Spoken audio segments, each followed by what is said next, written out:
get you, Barbara. When there's no more room in hell.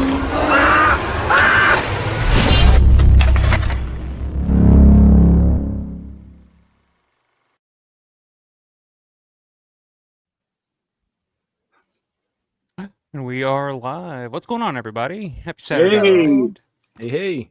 Got four here waiting on one more, but how's everybody doing? Of course, we got Matt Landrum over here. We got Paul Farvour with us. We got the whole crew here tonight. Missing Will. Will's a little under the weather tonight, but Synth will be here sometime shortly.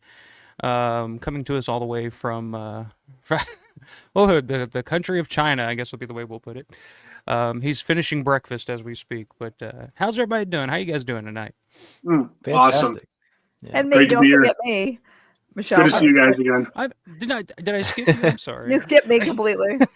You mentioned two people who weren't here, but then I was coming back around to you. I was coming back around to you. I'm sorry.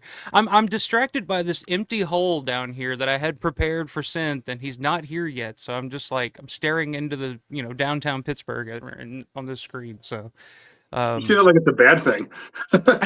No, I'm cool with it. I mean, but is it better than looking at Synth? I don't know. We'll see.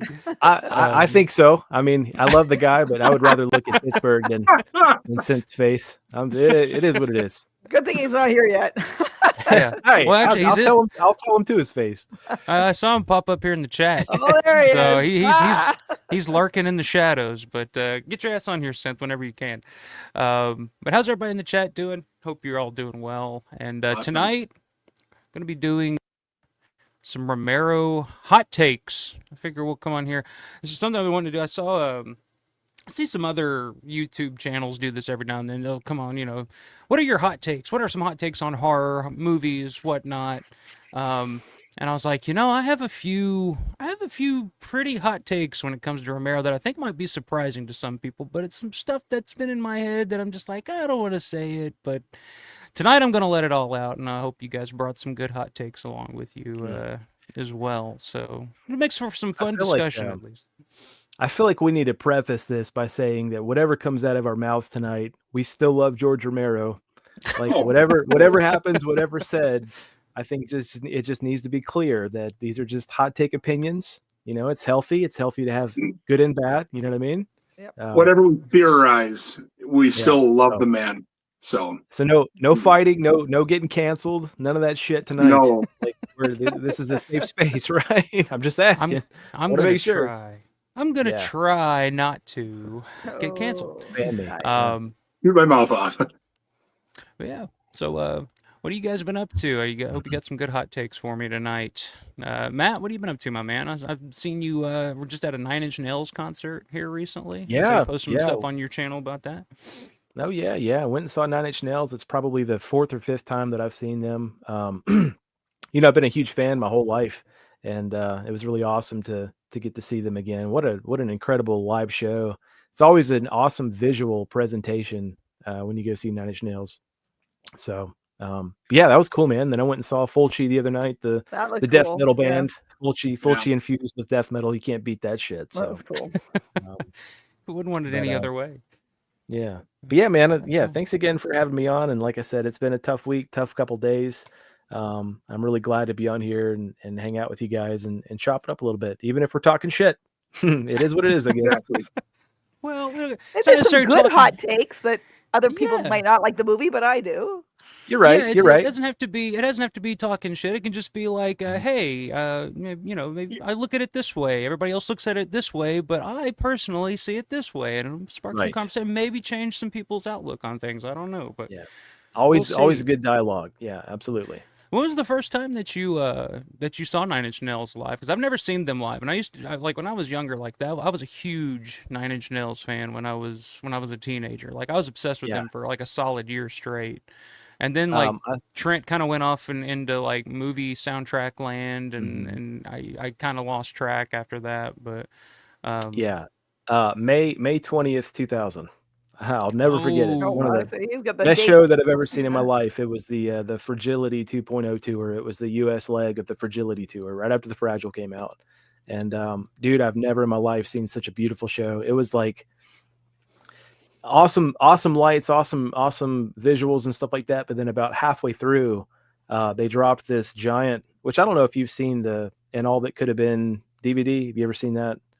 Oh yeah. Where they kind of documented the two. So you know what I'm talking about. They drop these like giant screens, and there's beautiful like imagery and stuff like that to kind of coincide with the songs.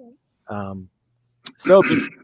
But that was back when Trent Reznor was still on cocaine. So it was, a lot more interesting, a lot more aggressive, like stage, antics. Yeah, and stuff like the that. good So, old days. I would have loved to have seen him like then, like '90s Nine Inch Nails, where the stage was just packed with just shit everywhere, and he's just falling all over the place, and smashing synthesizers and like beating people up and shit. Like one of my favorite videos when I go on YouTube, I'll look up Trent Reznor breaking stuff, and it's just like him smashing keyboards and I've got the Closure set too from the '90s.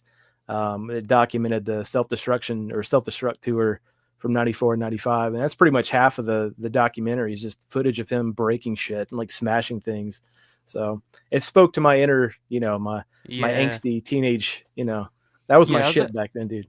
I was a huge Nirvana fan for a lot of the same reasons when I was younger, like Kurt destroying everything. And I used to do that when I used to play in bands and stuff. Like we'd get to we wouldn't do it all the time, but if it was like it felt right, like if the show was going a certain way and it felt right, we'd just trash everything and then walk off. And I once accidentally cracked my friend's like $1,000 Gibson SG in half. Oh my god, dude! Are you serious?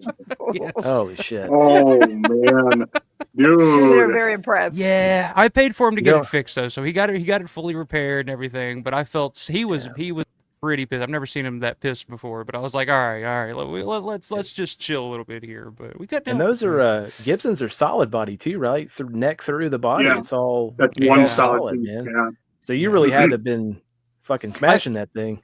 I jumped over / through my drum set onto his guitar, which he had already thrown onto the ground. So yeah, my man. Is there footage? No, unfortunately not. No, this was pre everybody having a cell phone that captured video all the time. So there's not a lot of footage out there. Like the footage that is out there of like us playing, it's like on the real shitty quality stuff. Like you can't hear the music, it just sounds like noise, and then it's just like this grainy people moving around type of thing. This was back when people saw in black and white, so it was a while back. But I gotcha. Paul, what have you been up to, man? Oh, I was just gonna ask Matt, did Gary Newman play with Nine Inch Nails for some live stuff? Yeah, he played with some live stuff, and then Nine Inch Nails covered "Metal" by Gary Newman. Okay. So that was on one of the, I think that was on the Fragile remix album, "Things Falling Apart." I think that's on there. But they played together a little bit. They clashed together really good. Like the live performance is fucking awesome. Yeah, I've seen that. Oh yeah. You're never gonna see a bad Nine Inch Nails show. You're just not. Because even if there are technical difficulties, like even now, you'll just see fucking Trent Reznor throw a guitar at a tech or something, just like launch it in the air at somebody's head. It's so awesome, dude. I saw him at the, nothing else. No kidding. I saw him in 2005 after With Teeth came out. It was at the Tabernacle in Atlanta, and it was like when Trent was like all fucking roided out and shit, like he was huge, and there was like 10 different malfunctions on stage. And he was fucking throwing keyboards and throwing guitars and shit, and like grab the microphone and like screaming in it instead of singing. And you could tell he was so pissed. He's such a perfectionist. So, what are your thoughts on his like his movie score stuff? They're pretty good. I've always thought that would be perfect really for like when I would do like my amateur high school movies and shit like that. Like I used a lot of Nine Inch Nails to put to score the movies and stuff, because I was like it's perfect, like it sounds like movie score stuff. But well if you go back and listen to like the Downward Spiral is very cinematic. I mean it's a concept album from front to start, and it has an arc just like a movie. And then even the Fragile, as incoherent as that could be at times and kind of all over the place, there were still moments that were very cinematic, and that's where like the instrumentals started popping up and stuff like that.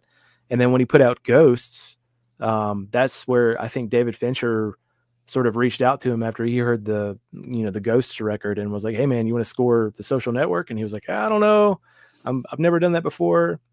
Like he was newly sober and didn't know if he was able to do it, if he was going to be able to do it or not. So he kind of backed away from it and then like came back a few months later and was like, "Hey, I just want you to know it wasn't you, it was me. Like I'm not in a good place right now. I'm trying to figure this shit out." And he's like, "Oh no, I'm still waiting for you to tell me you want to do it. I haven't picked anybody yet."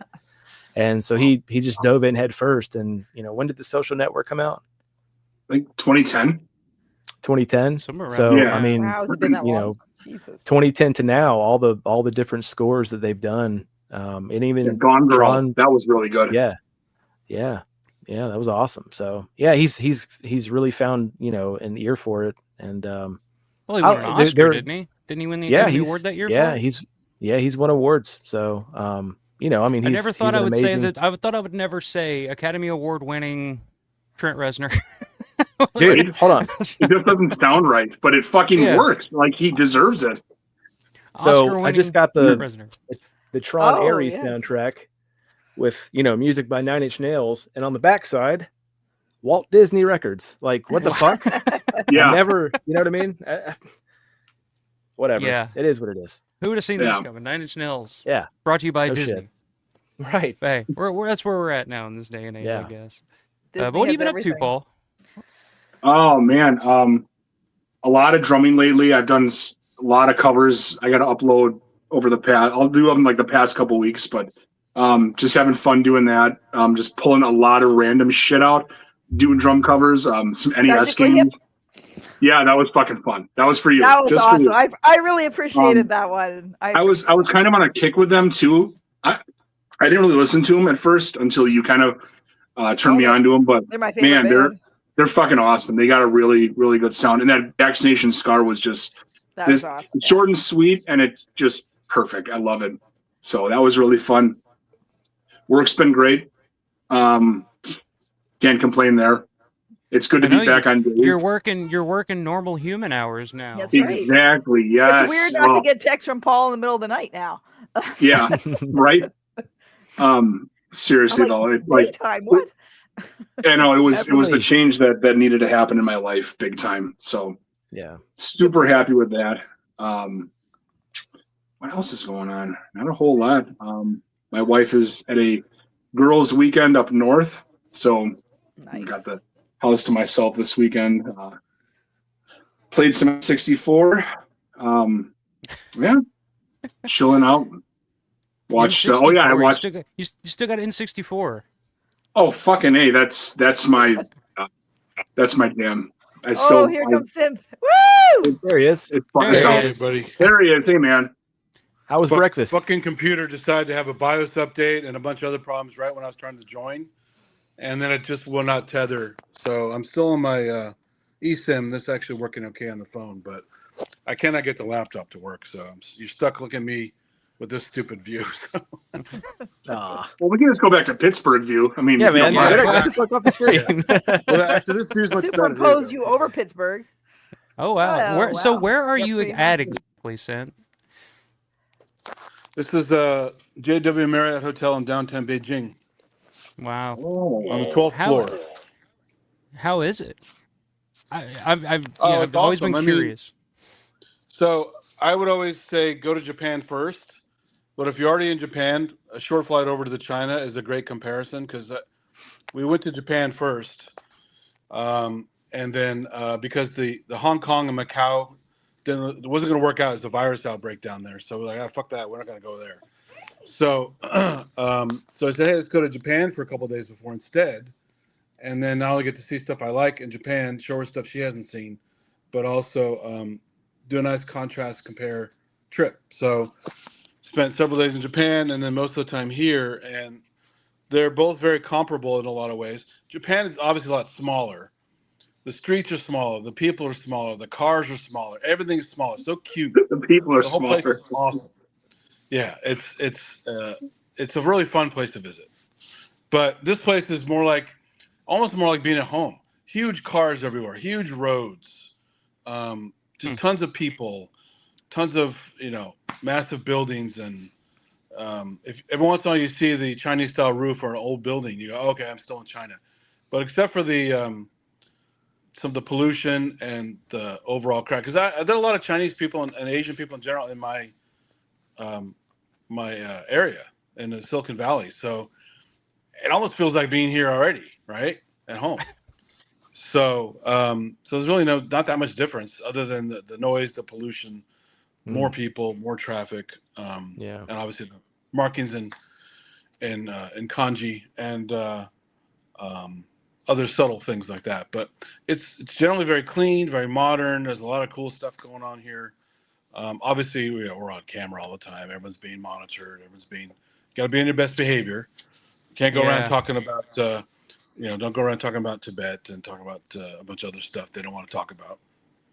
The Uyghurs and things like that, because the Uyghurs, the Muslim group in the western part of the country, that there's a whole conflict with that. So, in fact, I forgot I left my pocket knife in my check baggage, right? And Japan, no problem the whole time in Japan, no one even noticed. You had to do check baggage through the subway here, and immediately they freaked out. They saw a knife. They thought, oh my God, it's got a knife. Like I'm going to go do something with it, right? But they did have knifings in the subway here from Uyghurs attacking other Chinese people. So they're kind of paranoid about violence from that kind of point of view. Damn. So can't even carry a pocket knife around. So that's crazy. But it's generally very safe. I walked around a bunch of places by myself. Didn't feel weird, and people are, they get stared at a lot because who's this big white dude walking around by himself? Yeah. You're a big dude. Like I can only imagine. Yeah. So they take a picture of you. Surprisingly, there's some very tall Chinese people here, right? Because Yao Ming, the big basketball player, he's massive. Yeah, right? yeah. Oh yeah. He makes me look like a kid. But there are some other really tall people here. The average height has definitely gone up. But most people are like way below, and they're kind of looking at me all the time, staring at me, and I'm like, all right, guess stare away. What am I going to do about it? So, no, it's a blast. If you're ever on the fence, definitely don't worry, everything's fine. Check it out. I mean, obviously, you want to eat. I'm eating in the hotel just because I'm vegetarian. There's not a lot of proper vegetarian food around that's not cooked with some other weird stuff. Also, I'm worried about getting food poisoning because it ruins the whole trip. So we have basically free food in the hotel. I had a few snacks here and there out. We had some wood fire pizza the other day in a really expensive place. It was like a $40 pizza. But as a proper wood fire pizza, it's very, very good. So you can get safe, good food out and about, and not have to worry about hiding, where you eat and stuff. But yeah, don't be afraid, and definitely, if you're gonna do one, definitely do both. Go to Japan for a few days, go to China for a few days, and do a nice contrast compare. It's really really cool. Yeah, on Monday I'm going to some music stores to check out some stuff. I missed my window to check the one in Kyoto. We were there. That's a really cool synthesizer store in Kyoto that I was drooling over, and I just didn't have time to go. So yeah, I bet Japan has some pretty cool stuff. I've just always been curious about what China is like because you hear so much, from people you hear who've a lot never of been, bad stereotypes. Yeah. It's not filthy. It's not angry people everywhere. There's not like constant cops harassing you, and it's that's what I was thinking. That's what I was worried about. If you were like under constant surveillance, well, I guess you are under constant surveillance, but you are whether you like it or not. But so is the UK. My friends live in the UK. They're fucking cameras everywhere. Yeah, I mean that's kind of America now too. So it's not, it's not here too. Yeah, exactly. Yeah, so it's getting worse all over the place. But I mean, yeah, don't feel unsafe. Don't feel unsure. The yen is much weaker now than the dollar. So Japan was pretty cheap. The yuan is not quite as weak. It's actually pretty good. So things are not as cheap here as I think they are, but they're still fairly cheap.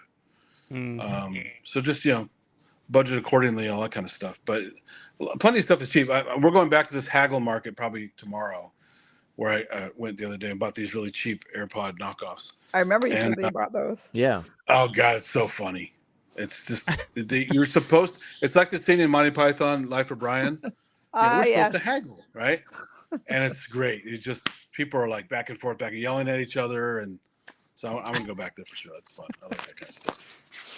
Well, be careful. I ran out of power, so yeah, be safe. Don't haggle too hard, and then piss somebody off, and then No. It's actually funny. You're constantly barraged by Andy has cars? disappeared. Fans?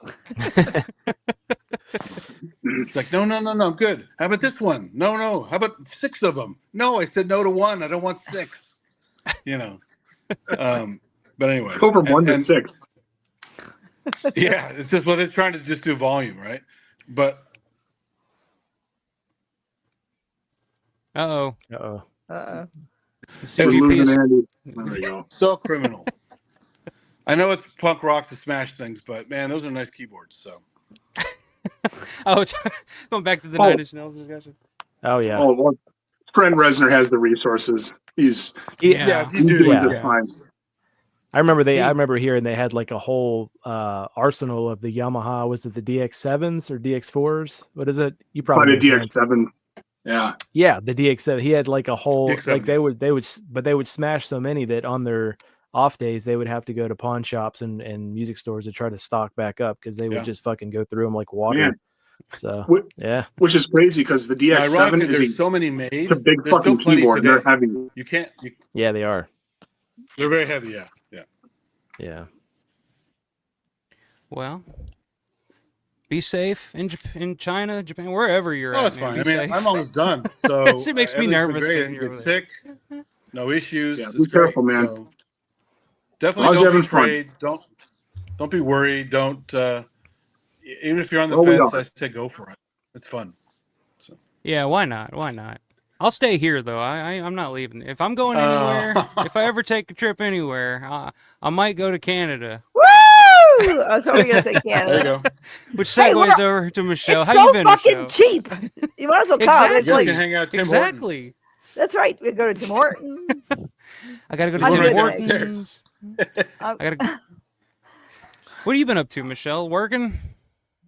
Isn't that all I do? I live at the hospital. I worked evenings all week, and then so I was on call until 8 this morning, and then I started another round of call at 8 this morning, and was at the hospital all day. So I was like, yeah, but that was a favor. So I was like, okay, but I'm not on call tonight. That's and I'm not on call tomorrow.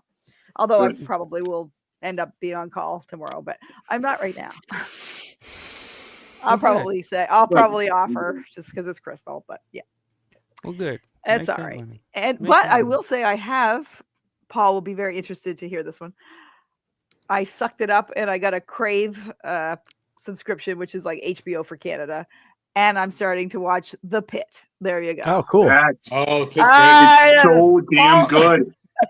I'm on like my episode God. 6 already. I just, I was watching it at work all week. Yeah. I managed to watch one episode a week in between X-rays and CTs. Oh. Wait till you get to the degloving episode. The woman's foot is degloved. Oh, I saw that one. Yeah. Yeah. I saw that one. I've seen that sort of thing in real life. So I was like, yeah, that's not that long ago. Actually, it was a motorcycle accident. Yeah, degloved his leg. Oh shit. Yeah. It's fucking motorcycle accidents, man. I know, Yeah, right? no Literally, shit. I had a motorcycle accident the other day. Not last night, the night before. I was like, these fucking people on their motorcycles. I don't know. Canadians shouldn't be riding motorcycles. Not around here anyway. This is true. Yeah. Actually, there's a fatal injury on our major highway yesterday. Shut down the highway. It's about 2 hours from here, but it was a motorcycle. F-150 took him right out. I was like, Oh, not God. good. So I've got couldn't I've catch got me good on a motorcycle. advice. I've got good advice for motorcycle riders. Don't fucking ride motorcycles. That's the Yeah. same advice I have. Yeah. Yep. Yeah. Just don't. What have you Yeah, been up don't to, Mike? I think I ever will. Man, not much. It's work. Like I said, I did 4.5 hours show last weekend talking about my top 10 favorite non-Romero horror movies, and I don't think I've ever done 4.5 hours of anything in my life. So that was pretty exciting, exhausting. So that's why I wanted to get you guys on here to kind of take some of the load off for me tonight. This is your show, though, man. Come on. Yeah, I know. But no, it went by so fast. It was like once I get started talking about these movies, I'm just kind of like I can just talk and talk and talk, and then it just kind of goes on and on. But it is what it is. I had a good time. But yeah, outside of that, just work. Like I said, I'm about a month now with no smoking, so I'm hanging in there. Congratulations, That's all you guys man. learned about That's awesome. Yay! Good job, man. That's awesome. Fuck yeah. It really, really. It's like that story that who tells that story about Norm Macdonald on the plane? Was it Dennis I love Miller or Norm. somebody there? They were on a plane with Norm Macdonald. Norm gets on and he's like, "Hey, man, it's great news. You know, I haven't smoked in like months." And he's like, "Oh wow, really? That's great." And he's like, "Yeah, man. You know, I don't even crave it. I don't even think about it anymore. It's weird. You know, you base your whole life around these things, and and you stop, and then all of a sudden it's just the past. You don't think." And he's just talking about not smoking the whole time on the plane. As soon as the plane lands, Norm goes straight to the convenience store in the airport and buys a pack of cigarettes. He's like, "Dude, I thought you quit." And he's like, "I know, but all this talking about it's made me really want one." God. That's all it takes. Yeah, but so yeah, I've been doing that. I watched Night 90 today for the first time with Oh. Everly. So she saw it for the Oh. first time today. She's a fan. She enjoyed it. As Is soon as she? it was over, she Awesome. was like, "Let's do it again. Let's watch it again." So I was like, "Yeah, I thought you might like this one." So yeah, we just been watching some. I just watched. I got the Severin release of Opera, Dario Oh. Argento's Oh, Opera. Awesome. I Perfect. Yeah. just Awesome. check that out. Love it. It's pretty great. Pretty awesome movie. The peephole scene with the gun is That's just dude.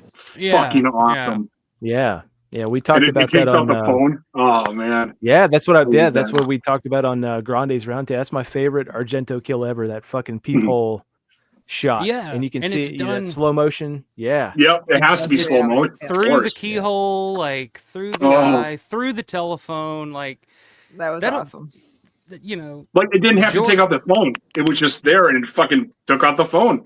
Like Yeah. why not? Really cool. Of course. Yeah. That's where the like shot ended. of all of Argento's stuff. Like that's the one movie that George always talked about when he would talk about Dario, and his favorite shot Dario ever did was the shot of the crane shot coming down through the opera of the bird. Oh, and I gotcha. Yeah. It's like coming down, it's just going in circles, and George was like, "How did he do that?" I've always wondered. Yeah. He tried to explain it to me one time, but I couldn't understand. He was trying to, he's like, "I guess there was a crane or something. I don't know." But Crane, the fuck are you? Yeah, of course. it's a crane. unsafe. Yeah, because in the shot there's people down there too below it, so but it was like, Yeah. hey, whatever, it's movies. So yeah, I just been watching some stuff, and just doing my thing, trying to work and get by day to day. Now, did you watch the Night 90, like the new Steelbook? Did you get that yet, or You want is to it hear like- something? You want to hear something? I haven't even ordered that yet. I don't know. What? I haven't. Are you Every serious? time What? I haven't. Every time Oh, it comes man. up, I'm like, yeah, I'll get around to it, and I go back to get it, and it's like sold out. And I'm like, Sold fuck. out. Yeah. And I was like, I saw it That the other makes day. two of Somebody us. posted. Thank you, Paul. I thought I was the only one in the world, but yeah, I saw Orbit had some in the other day, and I saw it, and I was like, oh, I'll come back after work, like later that night, and grab some. It sold out, gone. So like, Yeah. I'm gonna be lagging behind on that one, but I have seen some That's your pop up first on hot take. You eBay. didn't order the Night 90 disc. There you go. There's hot take number one. I have not got I have not ordered Night 90 yet, so. Wow. So yeah, so I'll be lying, but like I said, I have seen some pop up on eBay here lately, but they're like $75-$80. I'm like, yeah, they'll come back around somewhere. I mean, but that's the thing. Like you think like it's Sony, so it's like a big distributor. They should have plenty. It's not like a Vinegar Syndrome or something. But Well, Yeah. I think I saw online, wasn't Michelle Dino, is his name Chris McGibbon? Is that his name? Oh, Chris, yep. Yeah, I guess did he Yeah, work he worked on that? on it. Yeah, him Yeah, and so Mike he- Telscher. mhm. He looks like getting into Rickles, it with yeah. some guy. Yeah, he got into it with some guy because somebody was complaining about how I guess it's not widely available in Canada or something like that. I don't know. It's really not. But, Like I did yeah. order it.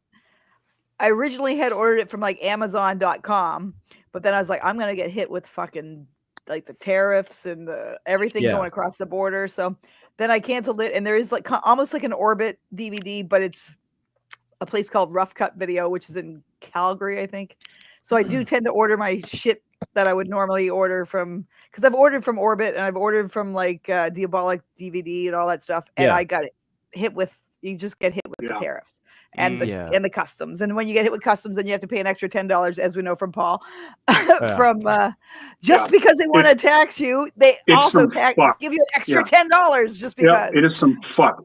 Yeah, God. and Yeah. so I ordered it from Calgary it was like an extra $10 or $12 more than it would have been. I think it was probably close to 80 or 90 Canadian. Like once you pay for Damn. because it's 40 US is like 40 US is at least 60 or 65 Canadian. Because what did I say? I said to you, Paul, I said it can't be more than 40 US the value because that's 60 Canadian. Yeah. And that's what we have to, that's the baseline to pay for like For taxes. tax. Yeah. Yeah. And then the shipping and then all that jazz. So it ended up being probably close to, I think $80 Canadian. So yeah, damn. I know. Well, he got it. He was getting into it with this guy about how, I guess whoever online was complaining about it, that it wasn't widely available in Canada, and I guess there'd been some issues in the US too, or with like what you're talking about, it's selling out all over the place. And I think Chris mentioned something about it. They just didn't anticipate the demand. So really, because everybody's been waiting for this, like especially the unrated version. That was like the white whale. I agree, but I guess it surpassed whatever expectations they had. And he said, he was basically saying that this first wave, I guess, when everybody gets their pre-orders, that the next wave is only like a week or two behind. So I mean, go ahead and whenever it pops up, just go ahead and order it. Or, if you can't pre-order it now, just wait till it comes out. It will be available. So. Well, I paid mine. They took the money, so they better be sending it. And I gotta say, this place has never let me down. Like I ordered, I don't even know what the last one I ordered from there, but usually I order Second Sight directly from Second Sight, but anything that's like Big Arrow or anything like that, I tend to order from this Rough Cut Video. So I just pre-ordered the Better Tomorrow and the like the Killer and stuff like that from there too, like the John Woo ones. Yeah. So they come out in November, I think. My copy's supposed to be here on Tuesday. Yeah. For the Night 90? Yeah, Night 90, yeah. Yeah, mine's, because it's got to go to Canada first and then come all the way from fucking the West. That takes at least a week to get here from the West. So that's, I think mine's not even supposed to ship till the 29th or something. Oh, wow. Yeah. Oh, well. It'll eventually get here. West. Oh, sorry, go ahead. No, go ahead, Paul. I just say I am so fucking stoked for that A Better Tomorrow trilogy from Shout Factory coming out. Did you get pre-order that, Michelle? Yeah. I pre-ordered it for my brother, but I'm thinking about pre-ordering another one for myself. But that's his Christmas gift. But that was like $100. I think I paid $120 for it or something like that. Like, mine was like 90 with tax, but. It's like the first U.S. release of those John Woo movies like ever with an English. I've only seen the first one, and it's been probably 30 years. But I really remember loving it. So I was like, man. But I ordered the Killer for myself and one for him for his birthday because his birthday is 2 weeks before Christmas. So I'm like, my favorite. There's $200 and some dollars worth of Christmas gifts and birthday. Yeah, Hard Boiled is still pretty hard to top. That is so damn good. Like the whole fucking hospital scene. There's nothing else like it. Like. It's like a video. The tea house with the bird and the guns and the bird stuff and all the slow-mo dance.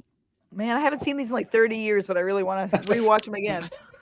So after I watched Diary of the Dead and Bruiser yesterday, I've been kind of on a Chow Yun Fat kick lately. I watched Full Contact and City on Fire. If you guys have ever seen those, they're like watered down John Woo movies, but I mean, I gotta say, those Chinese know how to make a good action flick. The American stuff.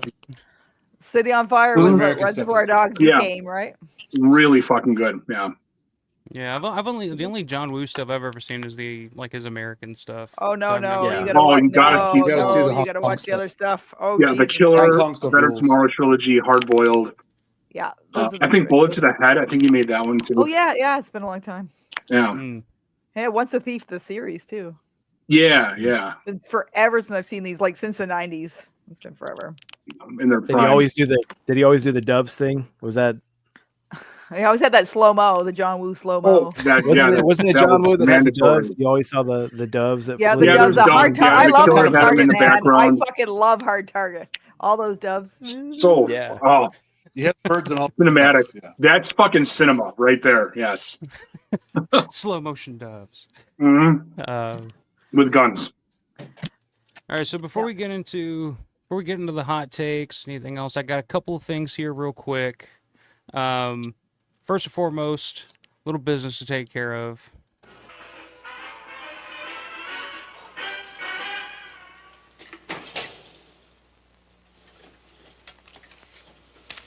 You never know. Money, money, money.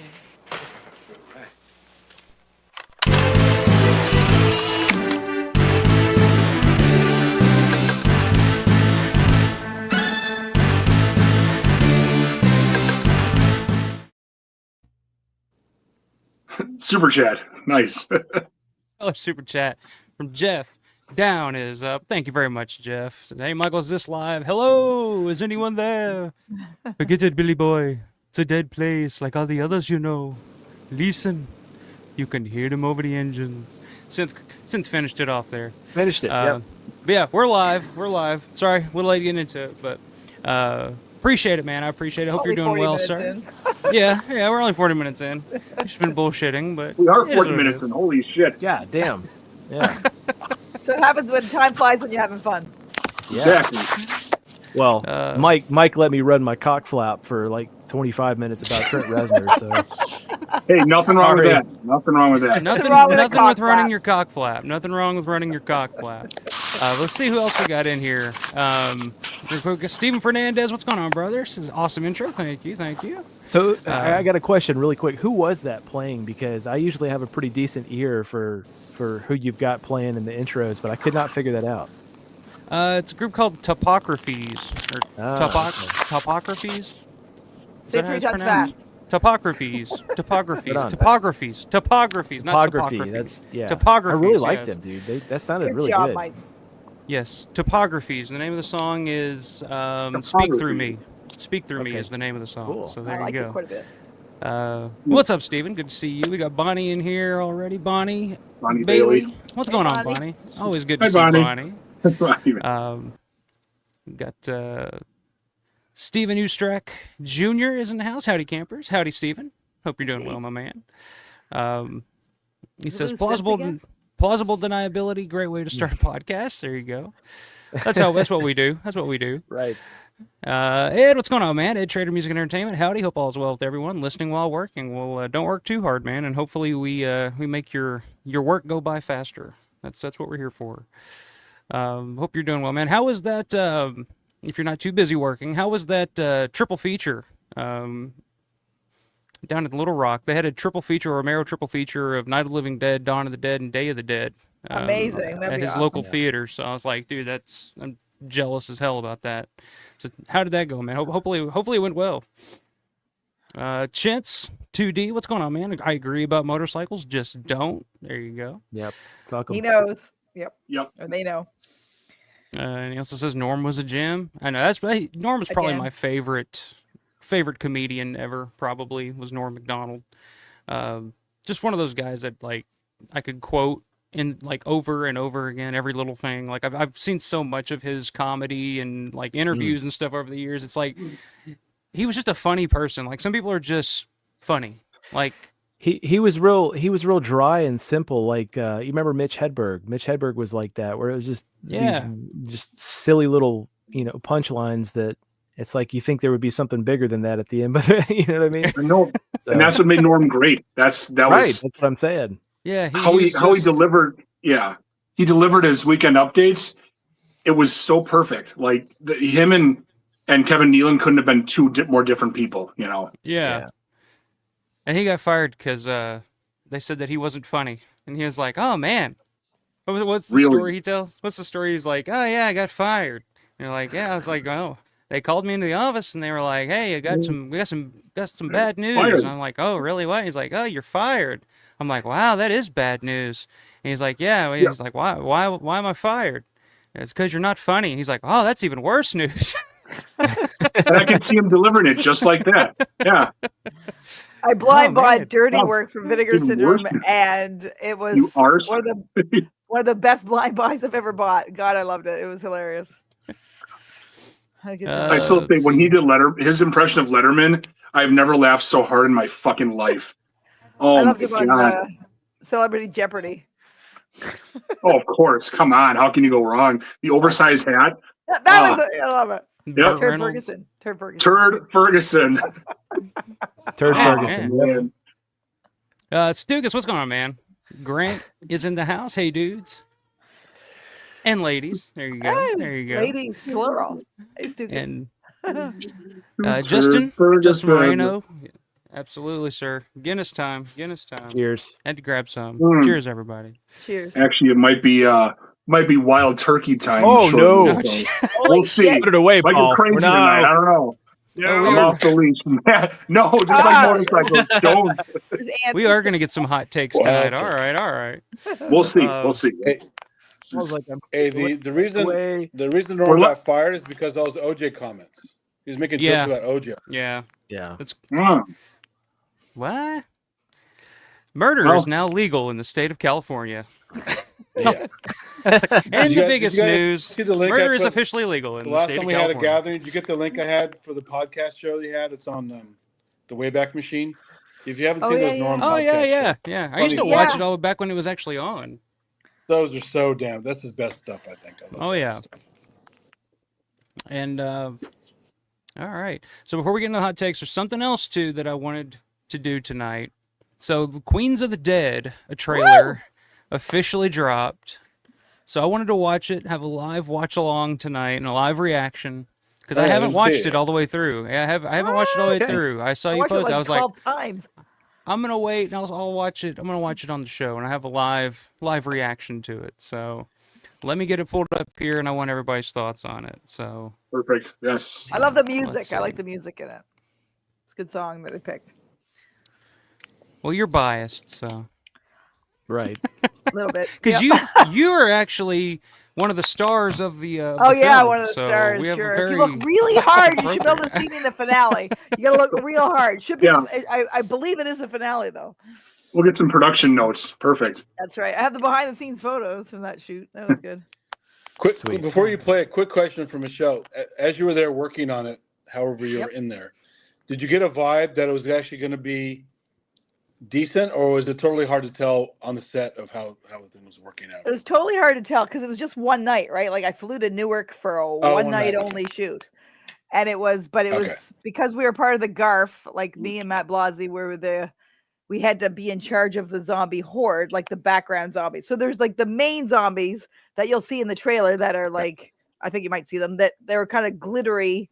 And then there was the background zombies, which were Oh us. no, glittery zombies. We didn't get any glitters. we We had to do our own Twilight? Oh, makeup. boy. So they wanted us kind of like It's like Night of the Twilight, Living it's Dead. They sparkles. gave us like Yeah. examples of what we could do for our makeup. They wanted almost like a Night of the Living Dead, like just like white and black eyes sort of thing. They didn't want anything elaborate, no blood, and just so we could be the background.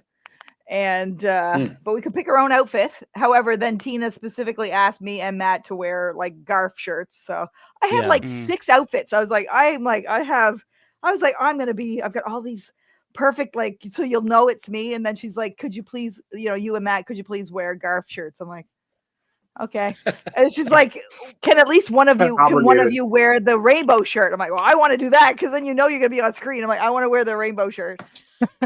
So if you look, if You're gonna you see get the preferred Garf treatment on rainbow, that one. that's right. If you see the Garf rainbow shirt, that one's me. So we had Cool. to be there early. We had to collect all I don't know, can't remember how many of the horde there were, like close to 40. We had to keep them all like together and take them for coffee when it was time for coffee. We had to get them, show them where to park their cars and keep them all entertained and give them make sure their makeup was done and get them snacks and stuff. Now, Matt and I were allowed to go into where the real cast were and have like real food from the caterer. Oh But wow! They had like more That's snacks, perfect. but we had access to the real food. You guys so, get the crap. Yeah. the extras And get so they souvenirs? would, Yeah. we were the liaison between the production team, like the producers that would come talk to us, and Tina would come talk to us, and then we would have to talk to the horde. So, but for some reason they always went for me instead of him, probably because if you yell Michelle, there's only one Michelle. If you yell Matt, there's probably like 6 or 7 Matts in that crowd or more. So it was always Michelle. And I'm like, I'm here. I'm coming. I'm like running. So I'm like, yeah, I'm here. So I'm like, why the fuck do they ever ask you to do anything? It's always me who has to freaking collect everybody and do everything. but it's okay. It was cool. It was a great experience. I didn't get paid or anything, but it was worth it just to go and be on the set of a Did you Romero guys get film. souvenirs like a hat or something? Oh, Or fucking No, A, you know, exactly. no, we didn't get any souvenirs, but we did pick up some tinsel off the street. There's a float. So there was I don't know what the scene is, but there's a float. You It's can like see a scene tinsel in on the Ferris float. Bueller. Is there a dance sequence in there? I kind of wonder. Anyway, so there was Saying the where Beatles, we yeah. shot our scene. There was some like tinsel left over on the street from. I assume it looked like it was from the float. So we both picked up some of that and kept it as a souvenir, as a little trinket cool. from the set. But it was really cool. We got to see some scenes being shot, like at the warehouse, because it does take place at a warehouse. And it was really awesome. So it was a cool experience just to be. I'd never been on a set of a location before or anything like that. So it was worth the trip down just to do that. And then, like I said, that they asked us to be part of, like, to be the zombie horde wranglers for the night. So it was really cool. Did they listen to you? They did, actually. They were really, everybody Cool. was really great. They were really nice. A friend of mine from New Jersey was there because it was in New Jersey. So somebody I had met at my first LDW Living Dead weekend had come up. So it was nice. And he brought me a John of the Dead beer. Henry, yeah. Yeah, Bill. Yeah, he's cool. Yeah, he's so awesome. I love Bill. And so he was awesome. He came. It was so nice to see him. And he brought me a John of the Dead beer and Was it any good? No, it was terrible. Actually, it was absolutely terrible. I was wondering, I've seen those before, and I'm like, are those Fucking terrible. what kind of beer are they? Are they like IPAs? I think. Oh, it was so bad, and I felt really bad because he's like, this is the only like sealed can I have, and I'm like, but I only have carry on, like I can't bring it on the plane. So I'm like, thanks. I hope he's not gonna watch this fucking episode. That's all I'm gonna say. But because I'm like, so then I had to open it. I'm like, thank you so much for giving me this sealed beer that I am going to have to drink now because I can't bring it on the plane full. Did you keep the can at least? I did. Or No, the were they can's not in the allowed in collection. can? Okay. No, Nice. I I've brought never- the can. Same as, remember, you gave me Oh yeah. yeah. Or I The kept Iron the City can. can. The Yeah. Iron City can that you're supposed to autograph next month. Okay. I got you. I have to- I got if you. I remember to bring it, you should remind me that I have to bring it with me because I If forget. not, I can give you another one. Yes, there you go. They're readily But, available. And he gave me a glass from Brown Derby. Oh wow, that's Oh, cool. nice. Yeah. Cool. I Yes. was like, oh my God, you showed up, you gave me a gift. I'm like, I have nothing. I'm so sorry. Same as Landrum. I really, really got to give you a gift, Matt. Oh, don't worry about You it. sent me It's too all many good. things. I'm like, oh, I know. That's what we do. That's what we Between do. Matt and That's Paul, I feel like I owe. yeah, you slack I'm ass. just gonna but send no. giant boxes of shit out. You know. Don't worry Just about give it to me dude. next month. Just give it to me next month. I'll see you in Monroeville. Just bring it there. Yeah, I'm really bad about mailing shit off. I'm just kind of. Yeah. You're I'm supposed to be waiting sending me for- a hat, right? It's right over here. Yeah. It's been sitting there for forever, and I keep seeing it. I'm like, I gotta send that to Matt. I gotta get that to Matt. I gotta send that to Matt. I'll He's get it to supposed you. I send swear. me I know that you will. It's all picture good. from like the first the roundtable discussion we did after Living Dead weekend. Remember? That's right. Yeah. Yeah. I remember that. But Oh, once I got you. once the tourists around here die down, I'm gonna go to the lighthouse here where they shot the lighthouse, and I'm gonna collect some rocks, and I'll send them to you guys. Oh, they shut the lighthouse nice. near you? Oh, like 10 Yeah, minutes that's from cool. here. Yeah, What the like fuck? Well, Robert listen, dude, I Pattinson love and that movie. Willem Dafoe. That's what I mean. I'm just waiting for Yeah. all the fucking tourists are there now, so I'm That's waiting tough. for them to calm down. But go over and I'll steal you some Yeah, rocks. that Don't was tell great. anybody. Oh, Wait, yeah. Cool. Michelle, part of Queens of the Dead was filmed in your town? No, not No, Queens no, of the no. Dead. The lighthouse, the Robert The Eggers one. lighthouse. Yeah. Oh, okay. Yeah. No. I wish Queens of the Dead was filmed here. No, I had to fly to Newark for that. It was filmed in Patterson, okay. New Jersey. Yeah, All that right. was in Patterson. All right. Well, let's So, look let's at this watch the trailer. trailer. Let's see, because I'm new excited. to me, and anybody watching along at home, let us know your thoughts as well. So this is Queens of the Dead. When is this coming out? It's October 24th, I believe. Yeah, it's the weekend that we're at Living Dead weekend. That's right. So I'm hoping that it's So- playing in Monroeville. If not, I'll hopefully go see it Monday or Oh, something. man. That would be so cool for you guys if that was playing there. I That'd be know, rad, like, dude. I'm already going to see Return Living Dead on Friday. And I think so is Mike. You are too, right? Yeah.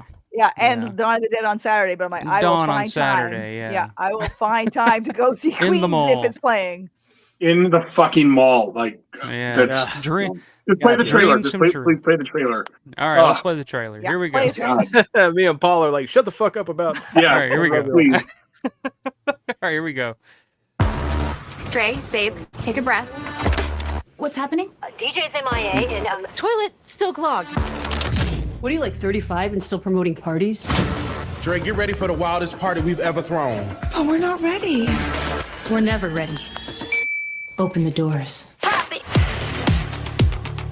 It looks like Bushwick's beautiful people are out tonight. Hi, beautiful people! Grown man with man parts coming through. I've never had stage fright. What do you say, you and me? We kill it. There's nothing to be afraid of. You all right? Drag is not life or death.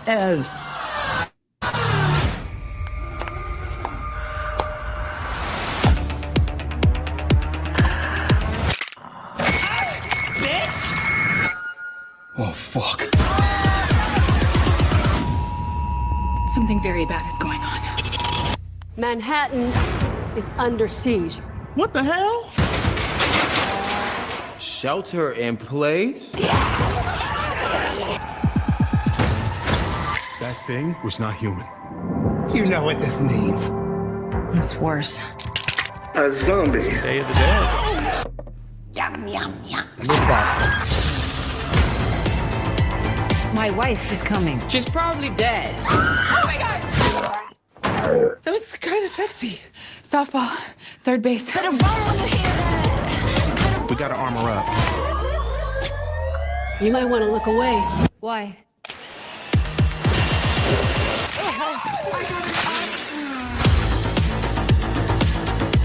We outside tonight.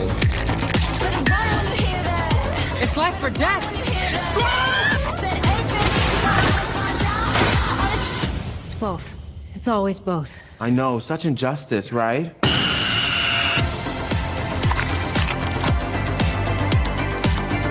Survive, survive.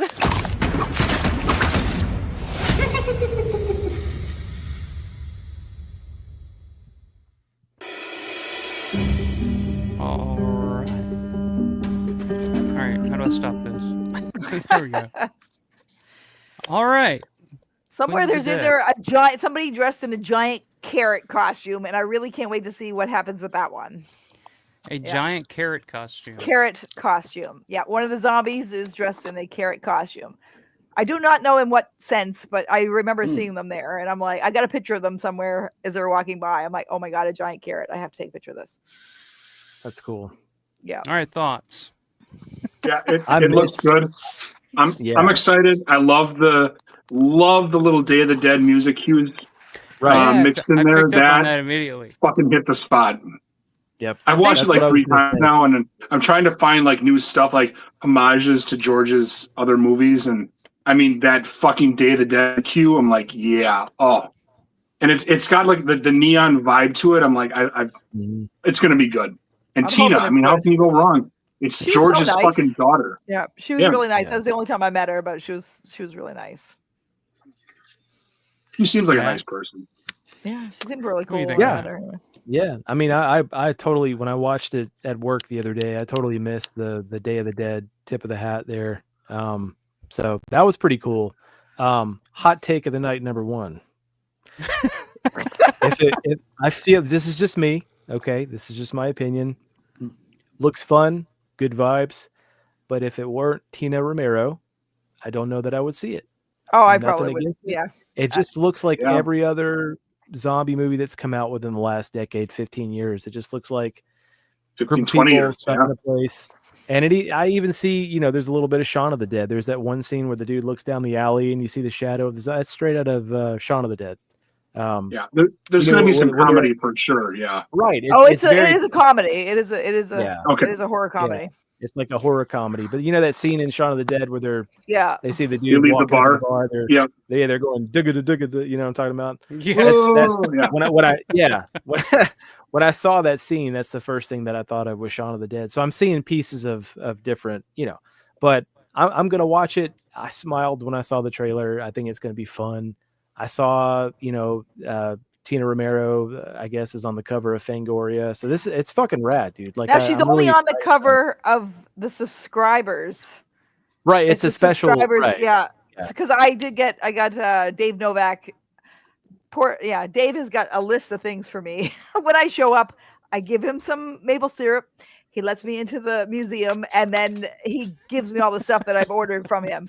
And one of the things is the new Fangoria, but unfortunately, it's not the. It won't have Tina on the cover, which is of course the throwback to George on the cover, Right. or to the Day of the Dead cover, right back in the '85. The day cover. Yeah. But, so I mean, I'm gonna watch it when it comes out. I'll probably buy it when it comes out. Yeah. So will I, obviously. Even if it's terrible, I'm gonna have to have it. Well, and you have to remember too, like trailers don't make the movie. I mean, how many trailers have you seen, and then the movie, the trailer looked like shit, and then the movie was awesome, and vice versa. You know what I mean? Yeah, True. yeah. I try not to even watch trailers because of that. Yeah, Right, I avoid exactly. trailers most of the time. Same, so- unless I'm at the movies, and I can't really avoid it. Yeah.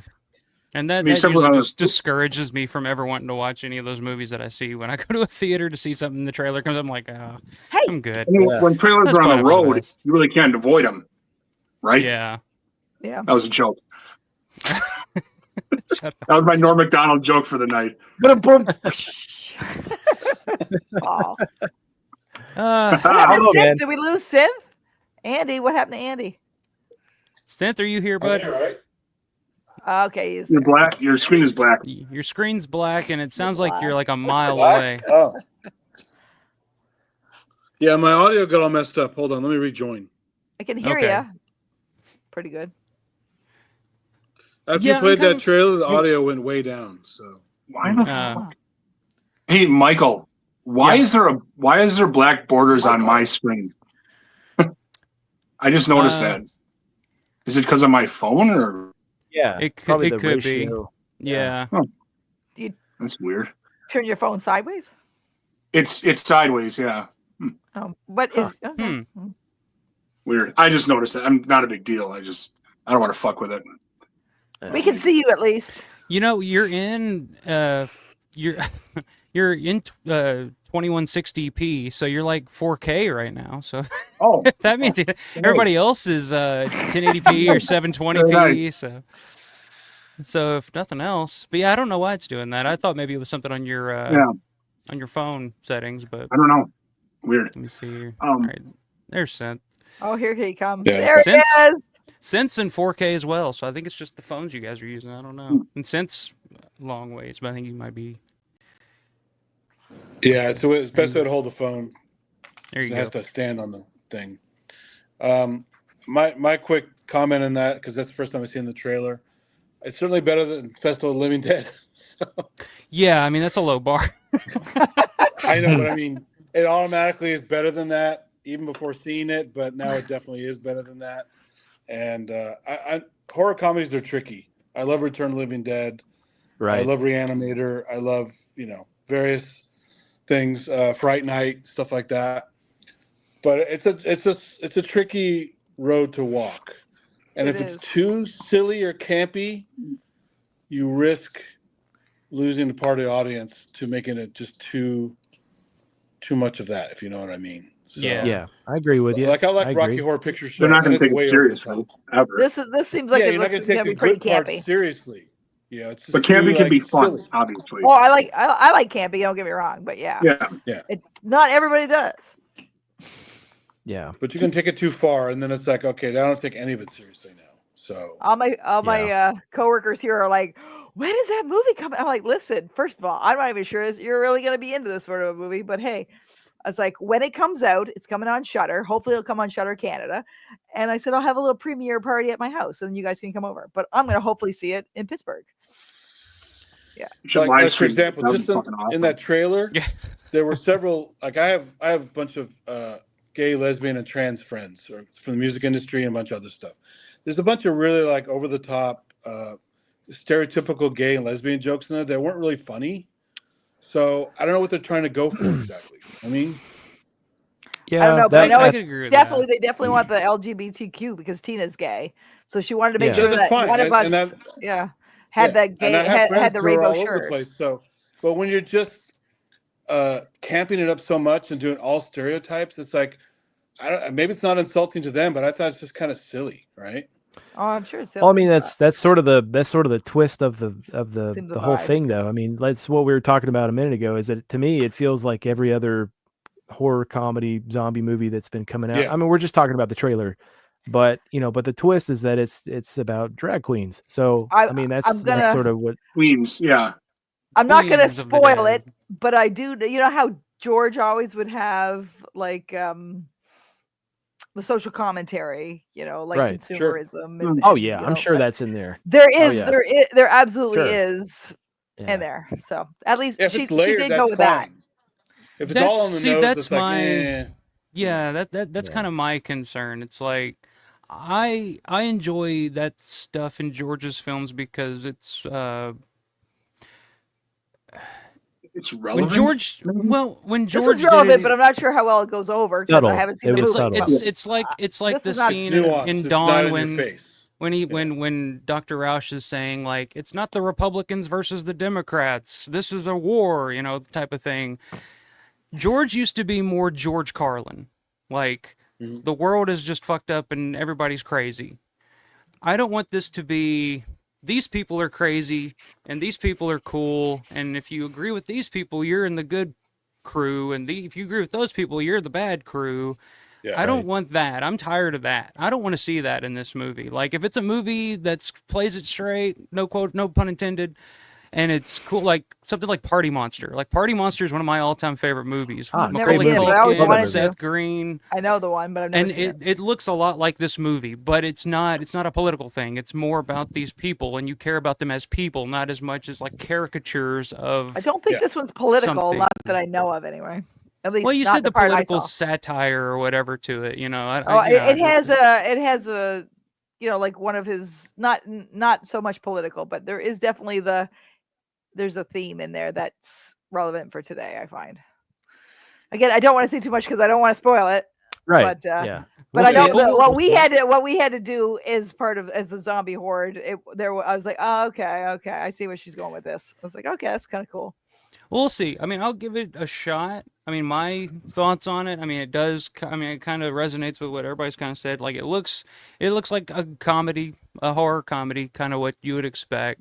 I'll watch it, and it's kind of a double-edged sword because it's Tina doing it, so it's a Romero thing. Right.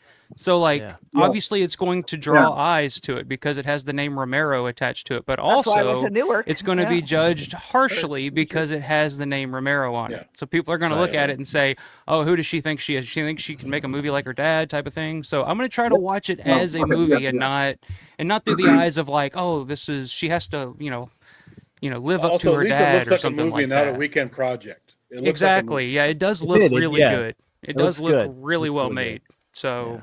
Well, they're all trying to make like there's Twilight of the Dead.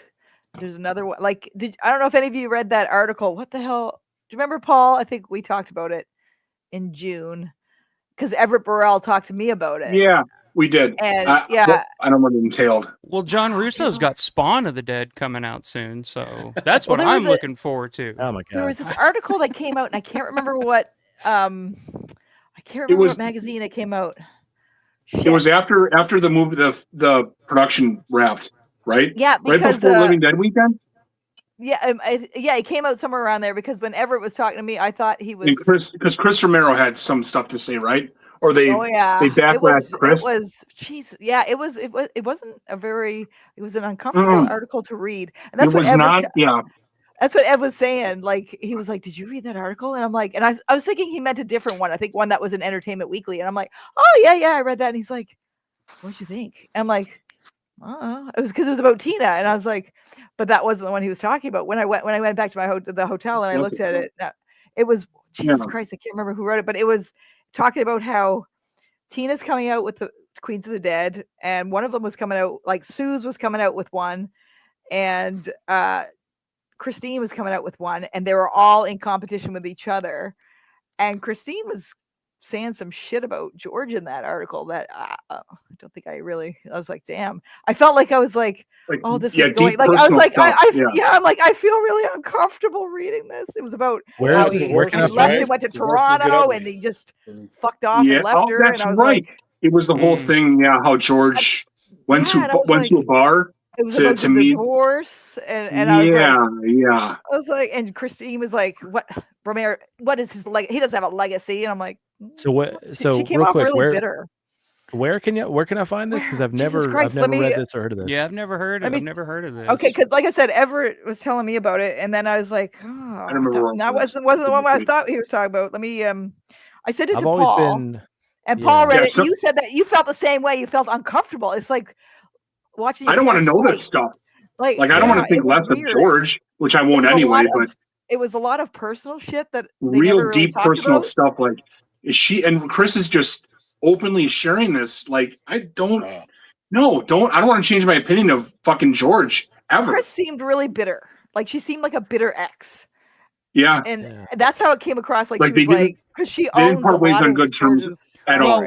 when I talked to Christine at Living Dead Weekend a couple of years ago, when I was talking to her, I kind of got that vibe too. But it wasn't as much a bitter ex. It was more of like she was still hurt by it. She was still bothered by the fact that her and George split up and George moved to Toronto and got remarried and all that. I definitely picked up on some of that.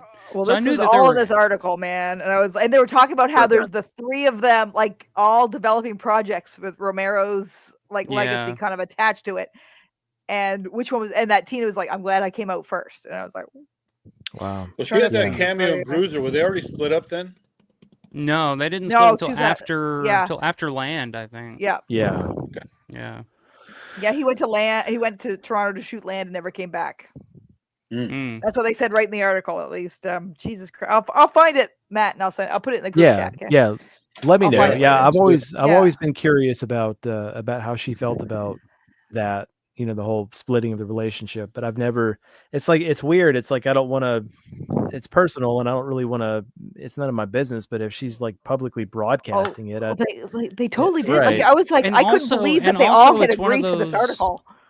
Yeah, and also it's one of those things where it's like George isn't here to speak his Right. side of things either. Yeah, You don't get know, his side. because Well, I you could say tell, whatever you like, want. if like Paul, you just watched Bruiser. If you watch Bruiser, you can tell that man's not in a happy marriage.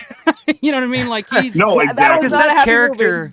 that character in But- and Bruiser you know what? is George, basically what George was He going put- for, and he was like, Again, he put a lot of himself into the movies that he made. Bruiser's no exception. At that Yeah. time, like 99, Bruiser. 2000. Holy shit! And Bruiser, again, I gotta say, it was not that bad.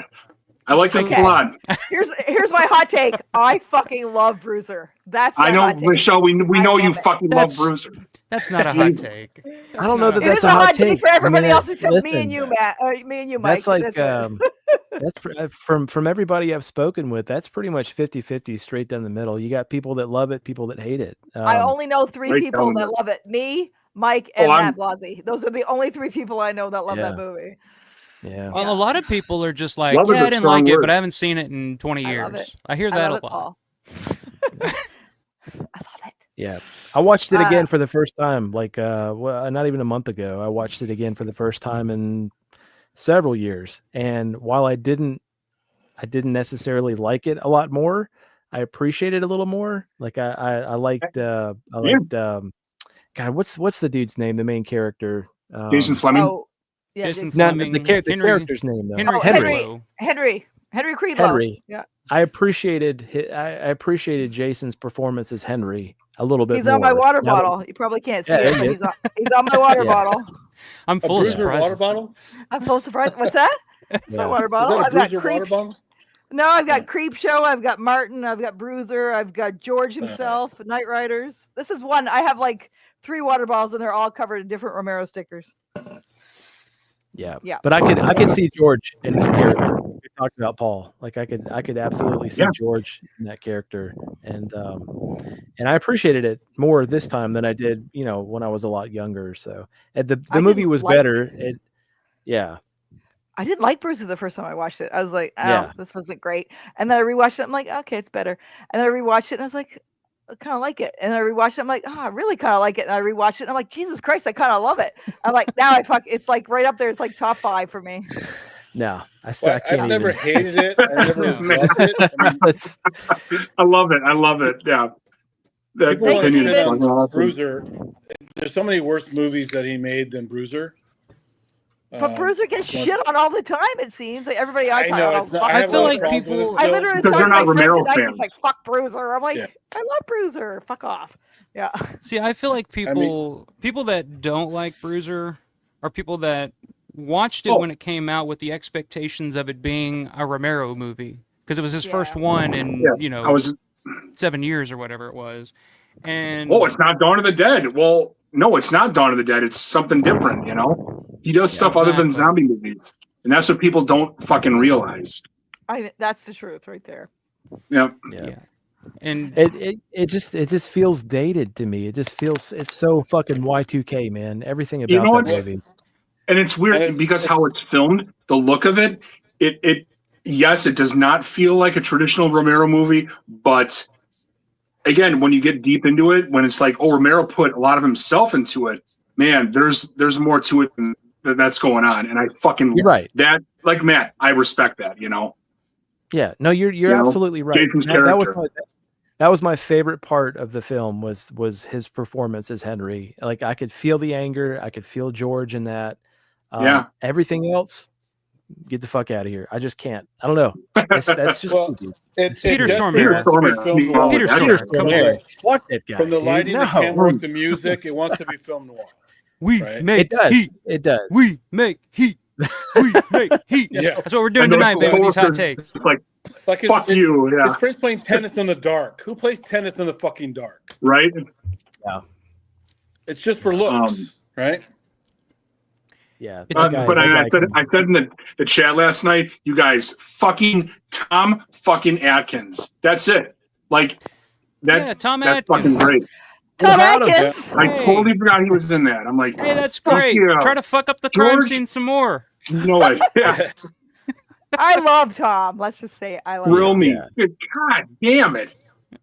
I mean, even then, he was probably in his movies. 70s. He was probably still getting laid. Like, there's no Yeah. fucking Oh, yeah. tomorrow. Dude, Okay, With the he was mustache. 88 when I met him last year. I would have absolutely had sex with him if he was available. Yeah, if he wanted to. I probably would have too. I would have Yeah. killed him, but Perfect. yeah. You I could think have it would've been offered. worth it. He wouldn't have heard you. He wouldn't know I what the was hell you're just talking joking. I'm about. like, No, fucking That's jelly true. beans. He's not. His hearing's going. Yeah. Jelly He's beans. dead. Yeah. Those fucking He's jelly like- beans. I was Yeah, like, yeah. he's like, do you want some jelly beans? I'm like, I'm not gonna say no to Tom Atkins jelly beans. I'm like, sure, thank you. And I'm What like, kind of Oh jelly my beans were they? God. what's that? What kind of jelly beans were they? Just regular jelly Pittsburgh beans. jelly He just beans. like I like old man literally jelly beans. gave him like my stuff to sign. He's like, oh, just 1 second, and he reached down and he brings out legit a Ziploc bag of jelly beans, and he's like, he's probably diabetic. I don't know. And he's like, do you want some? I'm like, oh, I hadn't eaten anything all day, and I was like, the last Yes, thing you I want some wanted is candy, fucking little girl? sugar. I'm like, Have I was some like, candy. sure. I'm not gonna say no to Tom Atkins jelly beans. I'm like, immediately choke. I'm like, I'm trying not to cough, and I'm like, I'm like, Yeah, oh my god, it looks like I'm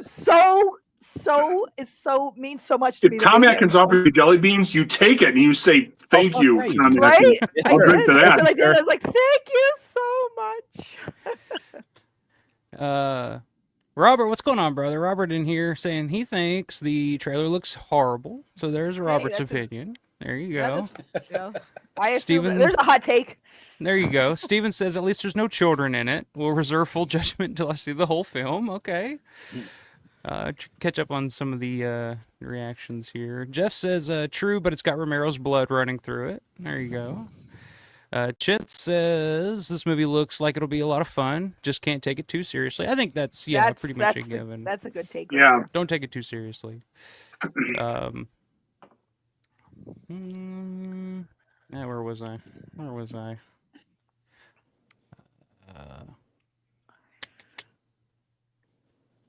No pressure. Yeah, play it straight. That's funnier than I thought. Yeah, no pun intended there. But Jeff is Spawn of the Living Dead. John Russo's Spawn of the Living Dead, man, coming soon. I can't wait for that one. That's gonna blow them all And out he's of the water. remaking Midnight too, right? No, there's gonna be a Midnight 3. Yeah, he And already apparently- remade Midnight. I've apparently- already Oh, seen my the goodness. remake of Yeah. Midnight. Apparently, they're There's trying already to been a 3 in the raise. morning at that point. Apparently, they're trying to crowdfund a $5,000 budget for it. So I think it's all my fault. should be pretty That's my good. head. Should be pretty good. I've seen the remake of Midnight that Gary Lee Vincent directed, and let's just say it makes the original look like a fucking masterpiece. Yeah, Larry was watching that the other day. He sent me a clip of it, and yeah, it looks. I had to watch it for the film one of the film festivals. It made me want to see it. I'll say that, but not in a way of like, wow, this looks great. It's in a way of like, hey, this is an homage to Bruno Mattei here. Type of thing. God, my computer's running so slow right now. That's why it's taking me forever to get good comments up here. So I apologize, y'all. The Newberg Wi-Fi, huh? Just never works the way you want it Forget to. about it. Woo! Robert likes Bruiser. There you go. Yay. Jeff digs Bruiser. I dig Bruiser. What's so wrong with Bruiser? Yeah, come on. Right? now. Why do people shit on Bruiser? I have a laundry list if you get into it later. I just We're watched lying, it. Seth. Fair enough. Fair enough. Yeah. Hey, Vulo. John Vulo, what's going Hey, on, man? John. Late, but I'm here. I was John! watching some wrestling with my bud. Very cool. Oh, yeah, right there. There was a lot of wrestling going on tonight, wasn't there? I didn't feel like spending the $30 to get the new ESPN app to check it out, but no, John, we haven't even gotten to all the hot takes yet, so we've just been bullshitting about everything else, but Only for an hour and 20 minutes is okay. yeah. Yeah. We can get This is what to happened. some. Yeah. We can get to You some. segue into one thing and there's another. It's Saturday night fun. That's all. Bruiser's not All bad. right. Hey, Who's Bruiser's awesome. who's Bruiser's got not the bad. next- It's take not number bad. one. That's all I'm gonna Bruiser say. is okay. Who's got the next hot take? Who wants to go next? Or I can go. I got a few here. Why don't you kick it off? Go ahead. All right. Yeah, I'll you kick us it off, Michael. Let me pull my notes up. Do you guys want a scorching hot take, or do you guys want like a lukewarm? Scorching. Scorching. All right. Scorching. All right. Hot take number one. It's from me. It's my opinion. It's not, represent everybody else on the channel here. Creep Show. I love Creep Show. I like Creep Show. But Creep Show had a negative effect on George's career going forward. Creep Show pigeonholed George as a horror director after he made it. He never made anything other than horror again. Nobody would let him. I think working with Stephen King on something like Creep Show, something so horror-centric, especially coming off of Night Riders, a non-horror film that didn't do well. Creep Show comes out, number one at the box office. Stephen King. I think after that, Hollywood, investors, everybody just looked at George after that as just a horror guy. And that's all you're going to be. And I think if he hadn't done Creep Show and had done, Shooby Dooby Moon or some of the other projects he was pondering at the time, I don't think that would have happened. Now, of course, he did Day of the Dead after that, but if you look before Creep Show, there was a wide range of types of movies that George made. Of course, you had Jack's Wife, and there's Vanilla, and Martin is a horror, but not really your typical horror film. Bruiser's not your typical horror either. Bruiser's more a psychological thriller. Even Yeah. Monkey Shines isn't your typical horror. Like, it's more a psychological thriller.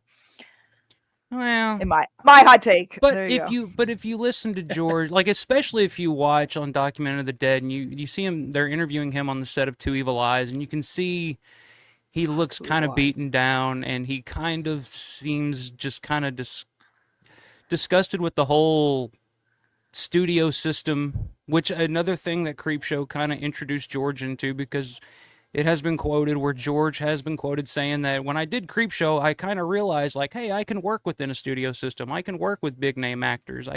And I think that kind of gave him the idea. That's why he wanted the big budget for Day. He said, I can work with a big budget now. And I think putting George in that mindset as opposed to trying to stay as independent as possible, as you could in the 80s, I guess. I just think the overall effect that Creep Show had on George's career kind of became a negative one, to the point where in the 90s he couldn't get work because who was hiring. It's like, oh, George Romero, that's the horror guy. We don't want to hire him for anything else. It's not like Brian De Palma where he could go off and do Mission Impossible or something. You know, it's like, oh, George Romero, that guy, he only makes horror movies. He can only do but De that. Palma was pigeonholed as a Hitchcock ripoff guy for a long time. Yeah, but he was able to He's also branch out mainstream. and do a bunch of different stuff. Whereas, like, you think Creepshow, it's like, oh, that's the only big #1 box office hit that George ever had. So he's the horror guy. He's the zombie guy.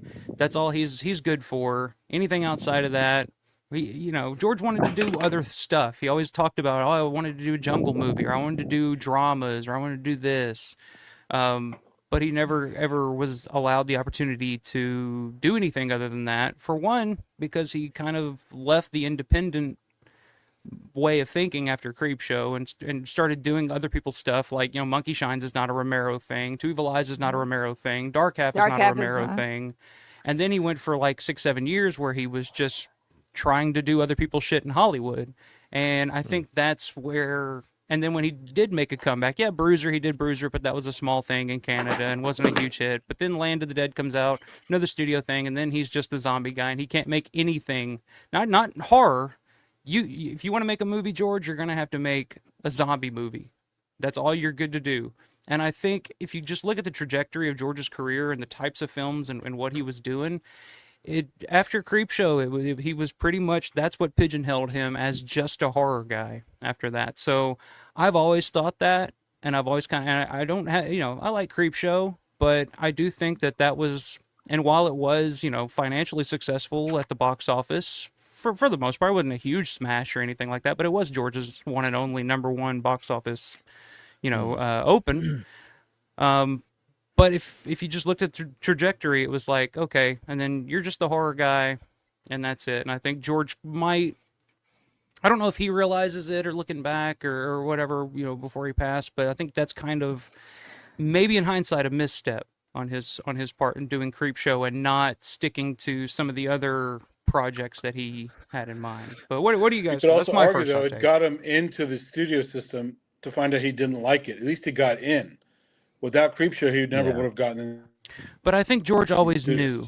He always knew that wasn't for him. When he was working on the set of Alfred Hitchcock's North by Northwest, and he saw the way that it ran when he was a young kid, and he immediately knew this is not what which is why he always wanted to stay in Pittsburgh, always wanted to stay independent.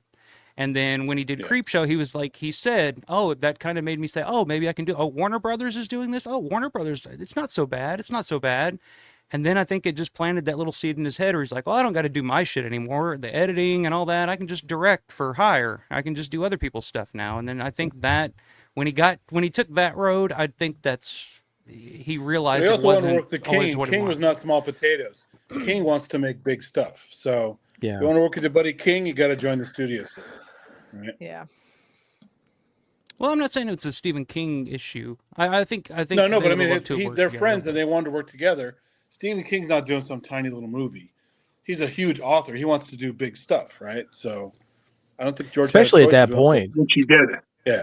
Yeah. At that point, Stephen King was pretty much had eclipsed any. He was huge. You know what I mean? At that massive. Yeah.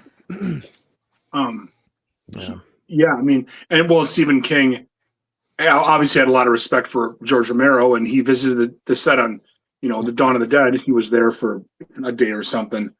But he knew he wanted to do a movie with George Romero, like at some point, and then they started collaborating. Well, genius ensues, with the Creepshow, obviously. So, I mean, everything you said, Michael, was spot on. Creepshow was the most successful movie he'd done. He, it made the most money, and unfortunately, yes, it pigeonholed him as a horror director. Oh yeah, he's the horror guy, and that's it. But don't you think that he was pigeonholed the moment that they made Night of the Living Dead, though? I mean, because that was such a.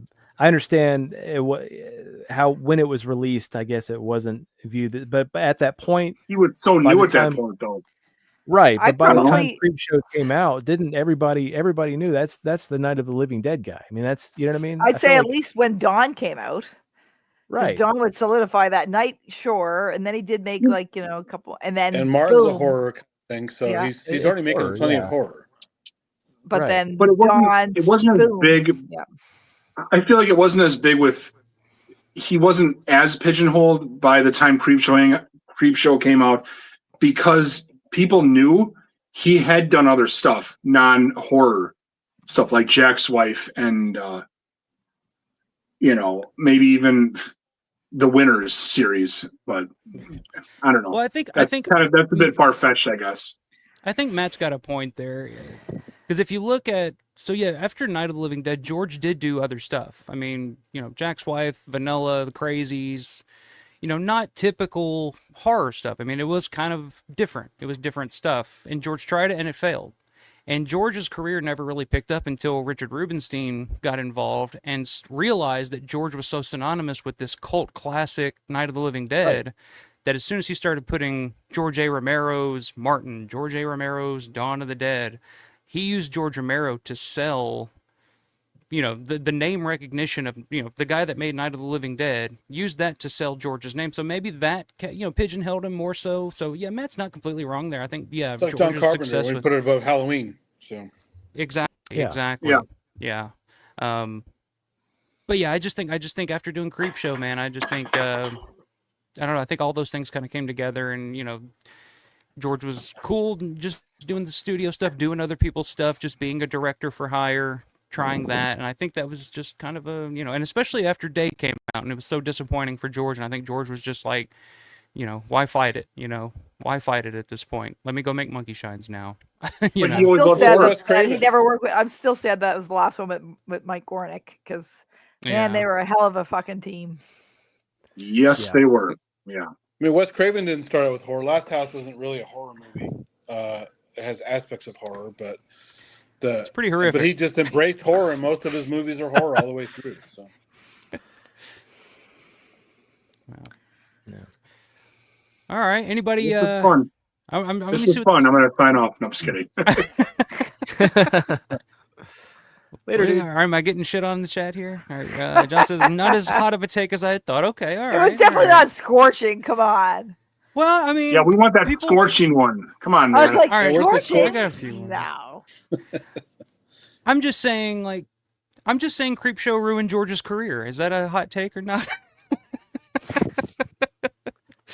Let me see. Steven says... If the goddamn thing will work. Jesus Christ. All right, here we go. Understand your point, Alpha, but I think you were I don't know what the hell that is, too late. 3 movies too late. That's right, I gotcha. Not only was he typecast by Dawn, but because Night Riders didn't do well, he was already fucked. Yeah, I mean, I can see that. I mean, especially when you come off Dawn and you try to do something really not horror, something completely different, and it fails, then you come back with something that's strictly horror. It's kind of like, all right, I guess this is the only shit that'll work, Well, and that was so the whole good. The whole exactly reason it was so fucking good.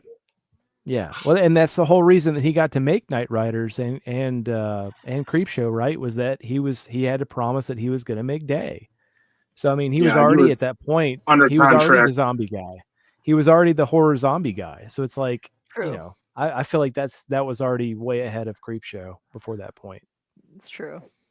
Robert's got a hot take here. Looking at his history of non-horror, if George wasn't pigeonholed into horror, he would have died in obscurity. I like his non-horror, but that's what I think. Interesting take. So you've heard the George Lucas comments about when he sold off the Star Wars franchise, right? He goes, I'm going to go make some personal movies, my own little personal movies, right? It's like, what the hell does that mean, right?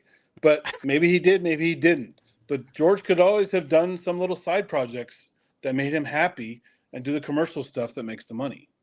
So he was never fully pigeonholed. He could do whatever he wants. It's just how much audience is going to see it. So right. Did any of you guys see when they showed the Jacaranda Joe?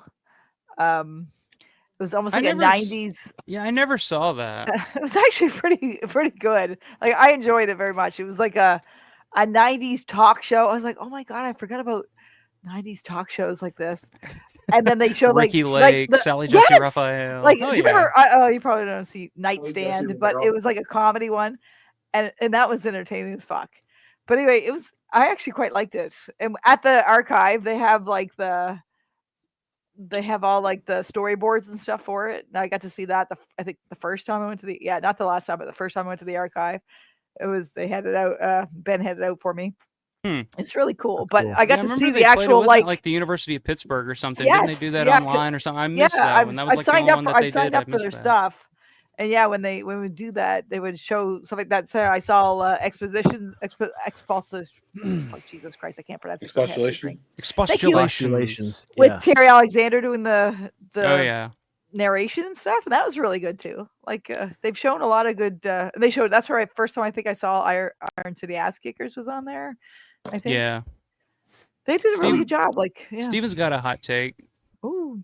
I don't know if it's really hot, but I never need to see another Night of the Living Dead remake unless it's ultra gory or possibly a TV series. I don't want to see any of that, honestly. Maybe pick up right after Ben is killed and lead into the world slipping into Dawn of the Dead. Nah, I'm good with it.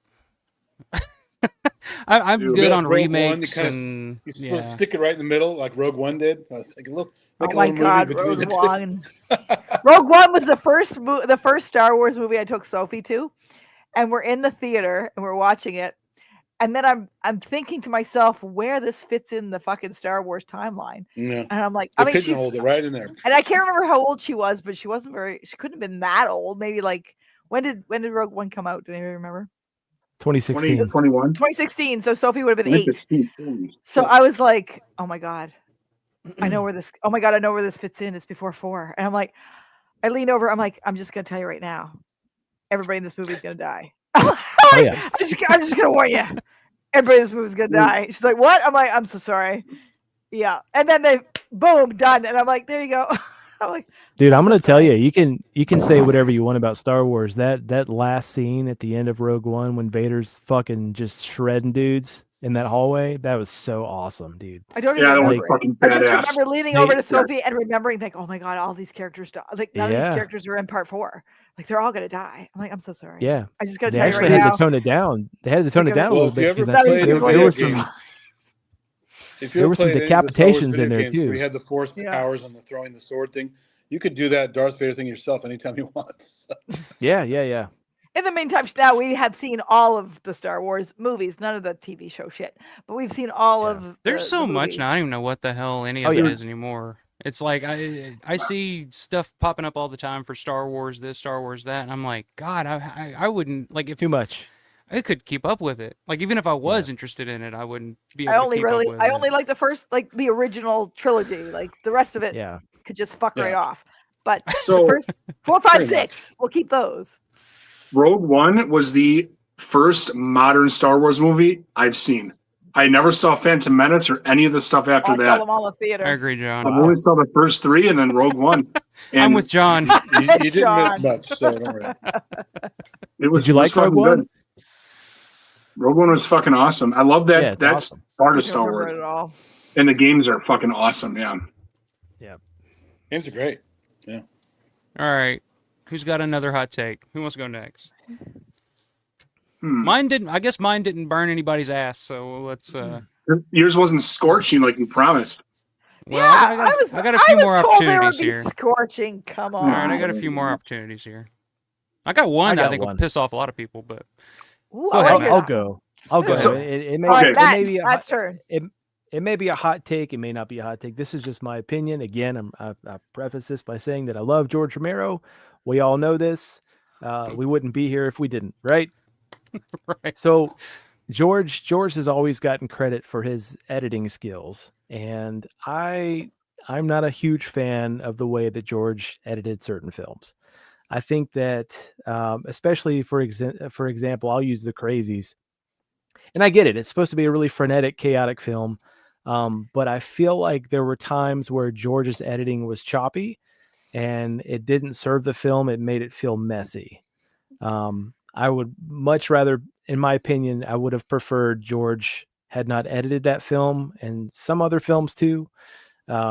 But that one in particular, The Crazies, has always kind of gotten under my skin. I like the movie. I like the story. I think it's a great film. You know, I'm not talking shit about the film. I'm just saying I didn't particularly like the editing, and I've never truly been able to see why people think that George was such a great editor. I've just never seen it. So that's my hot take. I love George. Rest in peace. R.I.P. baby. I love you so much. But I've never been a fan of the editing. Just never been a huge fan. Here's of what it. I think happened with the Crazies, because I think the Crazies, because it was so low budget and they were trying to figure it out as they went, I think that was a fix in the mix edit. He just had only so much footage.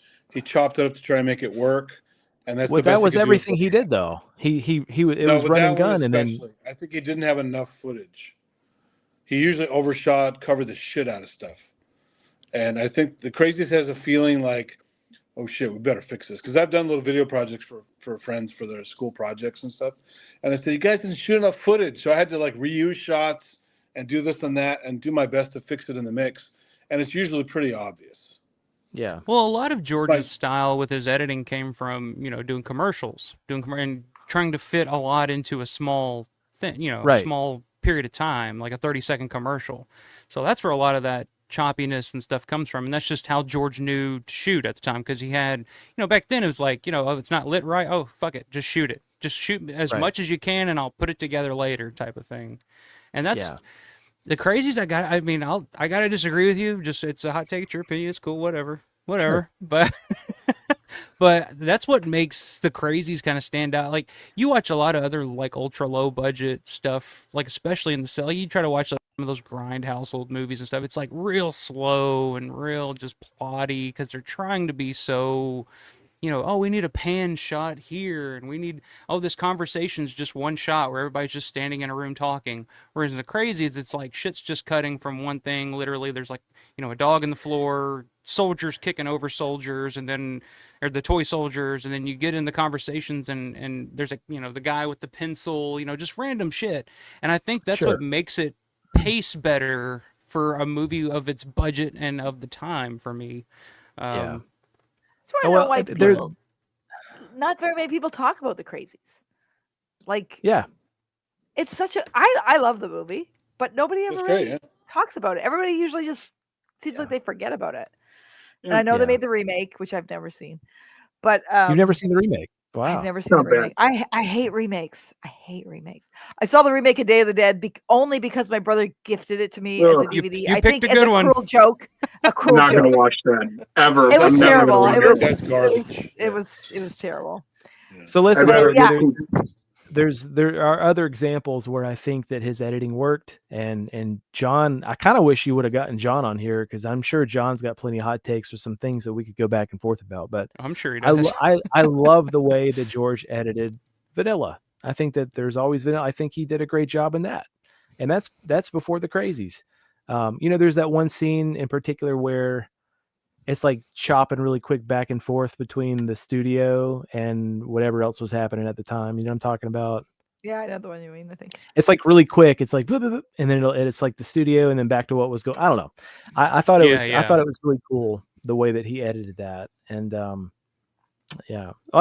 I'm a mark for that fucking movie anyway. So, but we know. Anyway. Yeah, I will take George on his worst editing day over modern stuff like Taken 3.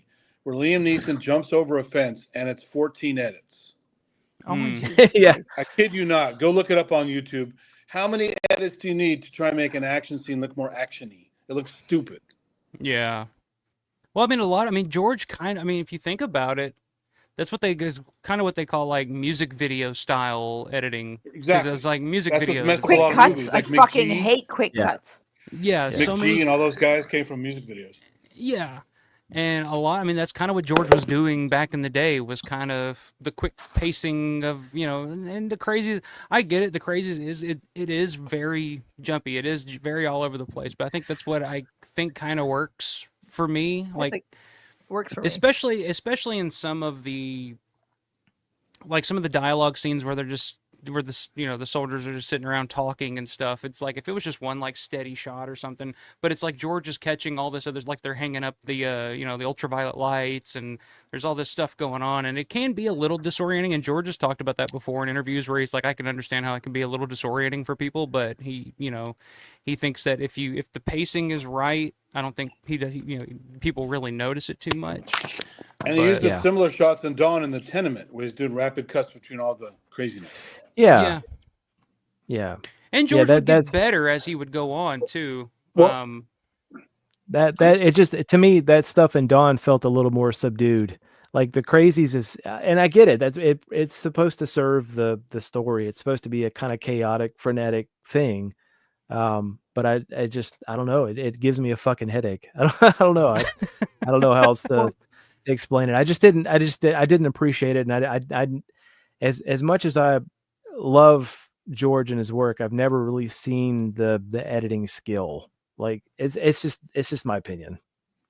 Well, with Dawn, I mean, it was like, he shot all this coverage, so much stuff that, with his editing, it was, he said that was his cover your ass style of editing. Yeah. And I fucking love that. You had so much to work with, and he had, a great time editing his own movies, and I think even with Dawn, he was probably still learning at that point to how to edit a movie, and he had a little bit more money at the time, thanks Dario and Billy Baxter and the other guy, and he was able to just do it his own way and make it. He knew he was sitting on a fucking masterpiece with Dawn, and even with his editing, it was just like, this is going to come out perfect. People are going to love this. But well, I think somebody in the chat even brought to your point, mentioned that he was still learning. I don't know who it was, but yeah, I agree with you. What about the editing in Martin, like the scene, like the chase scene through the house? I love that. I love that. I'm not. Again, there's good and bad. I thought they did a great job. And that helped that house was set up just right for that process. George knew, like, oh my God, I'm gonna have a blast, putting this one together when I'm all done, because the house was set up so bizarre, Yeah. Even when Martin's just walking around, the way that George edited that, where you see, and then I guess. It's just the way that he chopped all that together. You feel Martin's loneliness, and I just feel like he did a really good job with that. I love that's probably my favorite. Yeah, George editing is Martin. Yeah, I will say in talking about George's editing, The Crazies is a good example because it's supposed to be frenetic and action packed, and I can see how it could be a little jarring, especially in like some of the scenes like where the politicians are talking, and then all of a sudden it cuts to like the stock footage of the plane flying over and all that shit. And you're just like, it's just cutting back and forth. It's a little, you're like, oh, what are we doing here? Oh, okay, we're back here. Okay. I could see that. But okay. All right. Hey, it's an opinion. Don't kill me. We still love you. It's okay. He likes the remake of The Crazies better. I hear that from a lot of people. I don't agree with that, but I think that remake is. I want to watch it.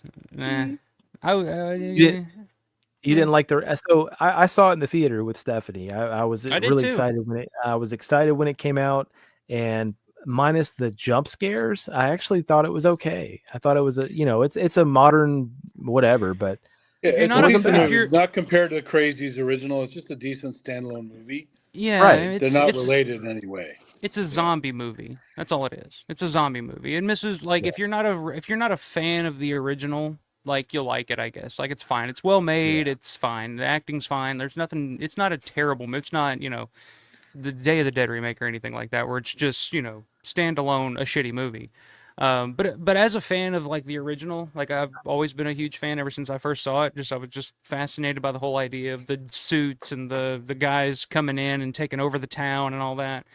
I just always felt like the remake just completely missed the point of what the original was trying to go for. Like, it just seemed like what George was trying to say with the original was just completely pushed to the side just for a campy, fun little movie that, is not trying to dig too deep about anything, which is fine, but it doesn't. I watched it again not too long ago when I was doing a stream with Grande. We were doing one on just all the Romero remakes. This was probably a couple years ago now, actually. I'm thinking about it. And just watching it again, I liked it a whole lot less than I remember liking it. Because when I first saw it, I was like, oh, it's fine. It's not, it's not the original, but it's fine. But watching it again, I just kind of got bored with it. I was like, it's just, there's not a lot of meat on this bone for me. But well, the original's so sad because the guy thinks he found the cure, and then he gets caught in the mob, and then like he drops the stuff, and like, everyone's fucked now. But the thing is, did he actually find the cure, or was he going crazy too? And that's You the never thing know. we'll That's never the know. thing. And Yeah, you that's never the know. thing But, I mean, about that there's all movie these that possibilities. separates it. Yeah. That's the You're interesting right. aspect of that. Yeah, nothing wrong with that. John says, I don't entirely disagree. I don't think it's bad, but I do agree there are a lot of things that go by very quickly that if you miss it, you can get lost, or the dialogue isn't that audible. Yeah, that's true too. A lot of the dialogue, because especially a lot of the shit that was added in after the fact, where you can hear like Gornick and George doing like the voices of the soldiers talking. It's like what the hell are they saying? Like I don't even understand what's going on here. And they have the stuff on their face too, which makes it harder to hear them. Yeah, so it's all like Bane. It's like Bane in Dark Knight. Exactly. Holy shit, the snake! It's supposed to be a bad day for you. Steven says, to be fair, he was still learning. If not for his editing, the Crazies wouldn't have gotten the great work on Dawn and Day. Yeah. Well, he didn't edit Day, so Dawn for sure. Yeah. And I think a lot of his editing, I think he got better editing from working on all the sports docs and stuff. I think that helped him kind of hone his craft on that as well. So yeah, it was definitely needed to be honed in a little bit there, but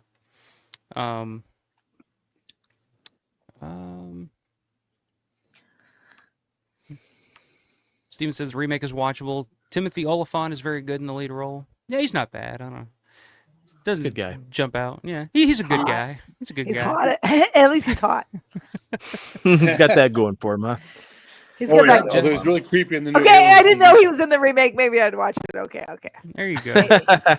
Jeff says the remake of the Crazies is better than the remake of the Crazies is better than the original. I guess he's trying to say, or the remake of Day of the Dead. Okay, but okay. Yeah, the remake of Day of the Dead. Yeah, I agree with that. The remake of Day. Jesus. Although the remake of Day is so bad that I kind of had fun with it. I don't know. If I had to choose one to go back and rewatch, I might pick the remake of Day just for the fucking. Oh, it's so bad. And then they have I've never watched it, and never fucking will. It was so bad. I only watched it because Derek gave it to me. I'm like, thanks, I guess. I'm like, no. It went right into the donation bin. I donated it. Yeah.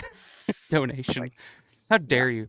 I know. It's funny because Ving Rhames is in two annoying remakes, right? The Day remake and the Dawn. Not a hot take. Yeah. Look, I'm not going to watch. I hate the Dawn. Robert likes the remake better. I didn't hate the Dawn remake, but I have to look at it completely as a completely separate movie that's got no absolutely. Relation. It just has a mall. That's it. Yeah, that's it. That's the only thing in common. And Mall really and zombies, stupid no characters. relation. Well, and the B&P truck, but we're not going to get into specific. Yeah.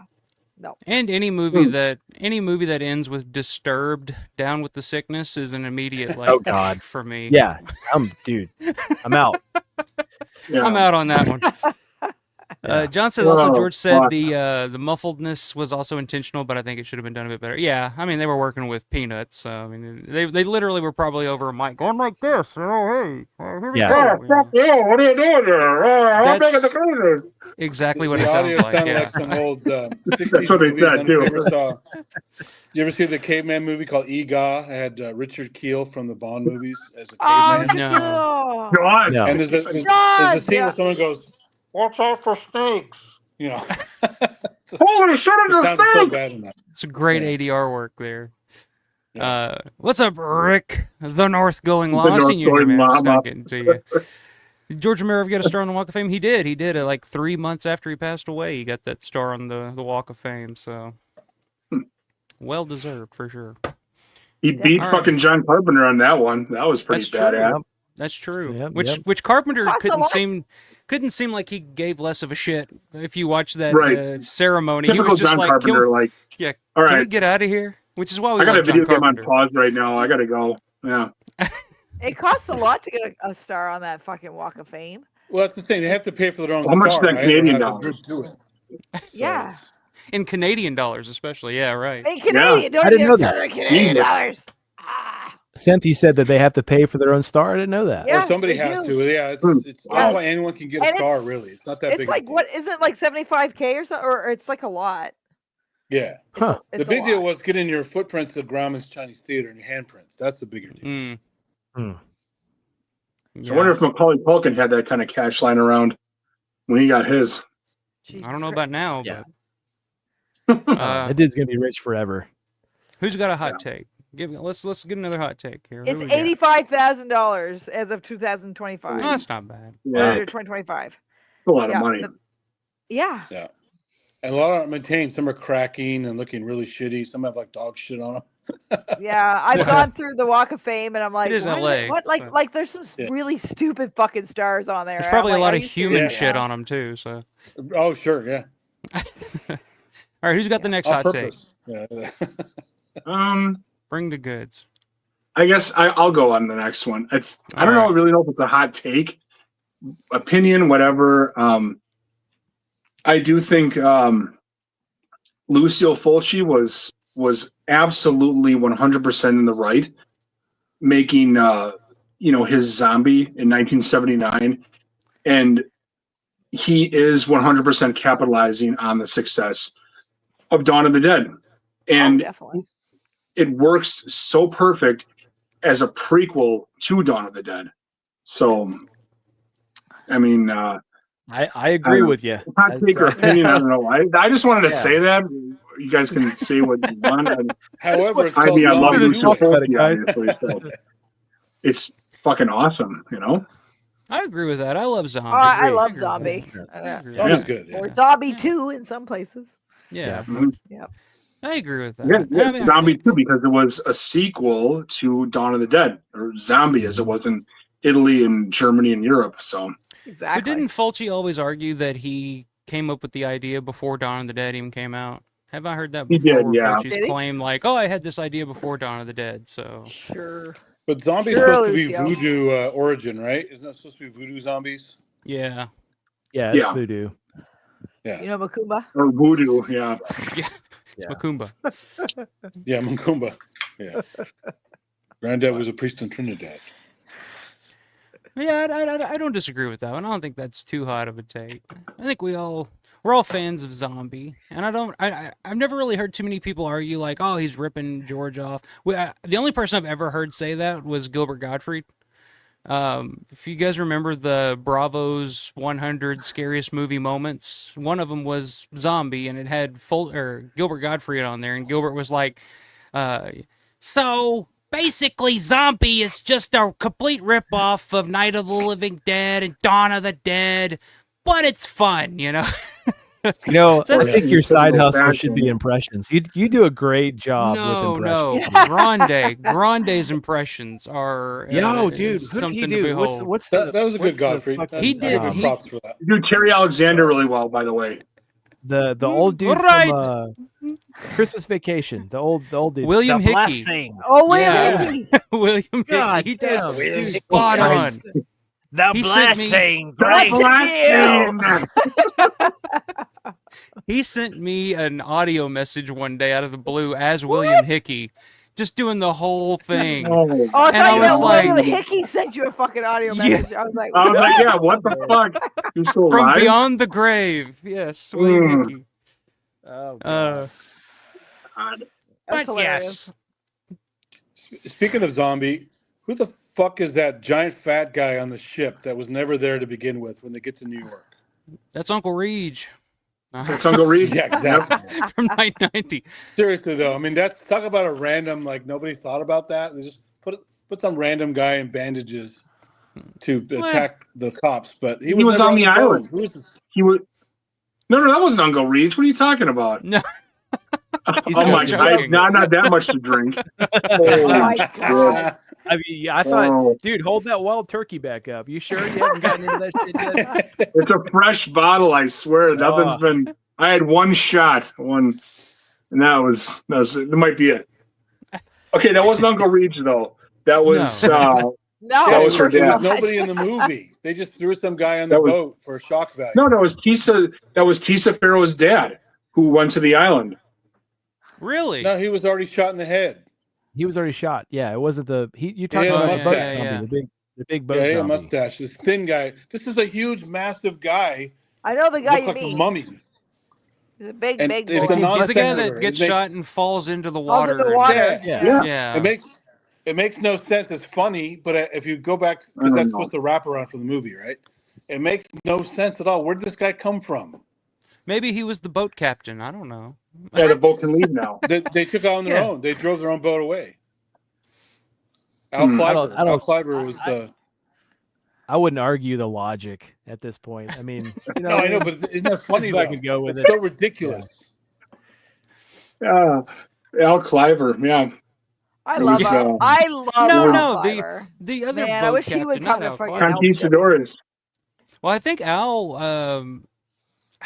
I want to say he's done doing conventions. He did one last convention, like maybe a month ago or something, over I knew in he did one the not that long UK. ago. Or he had cancer or something. I don't know Yeah, I if don't think he's doing conventions anymore. conventions Too anymore. bad.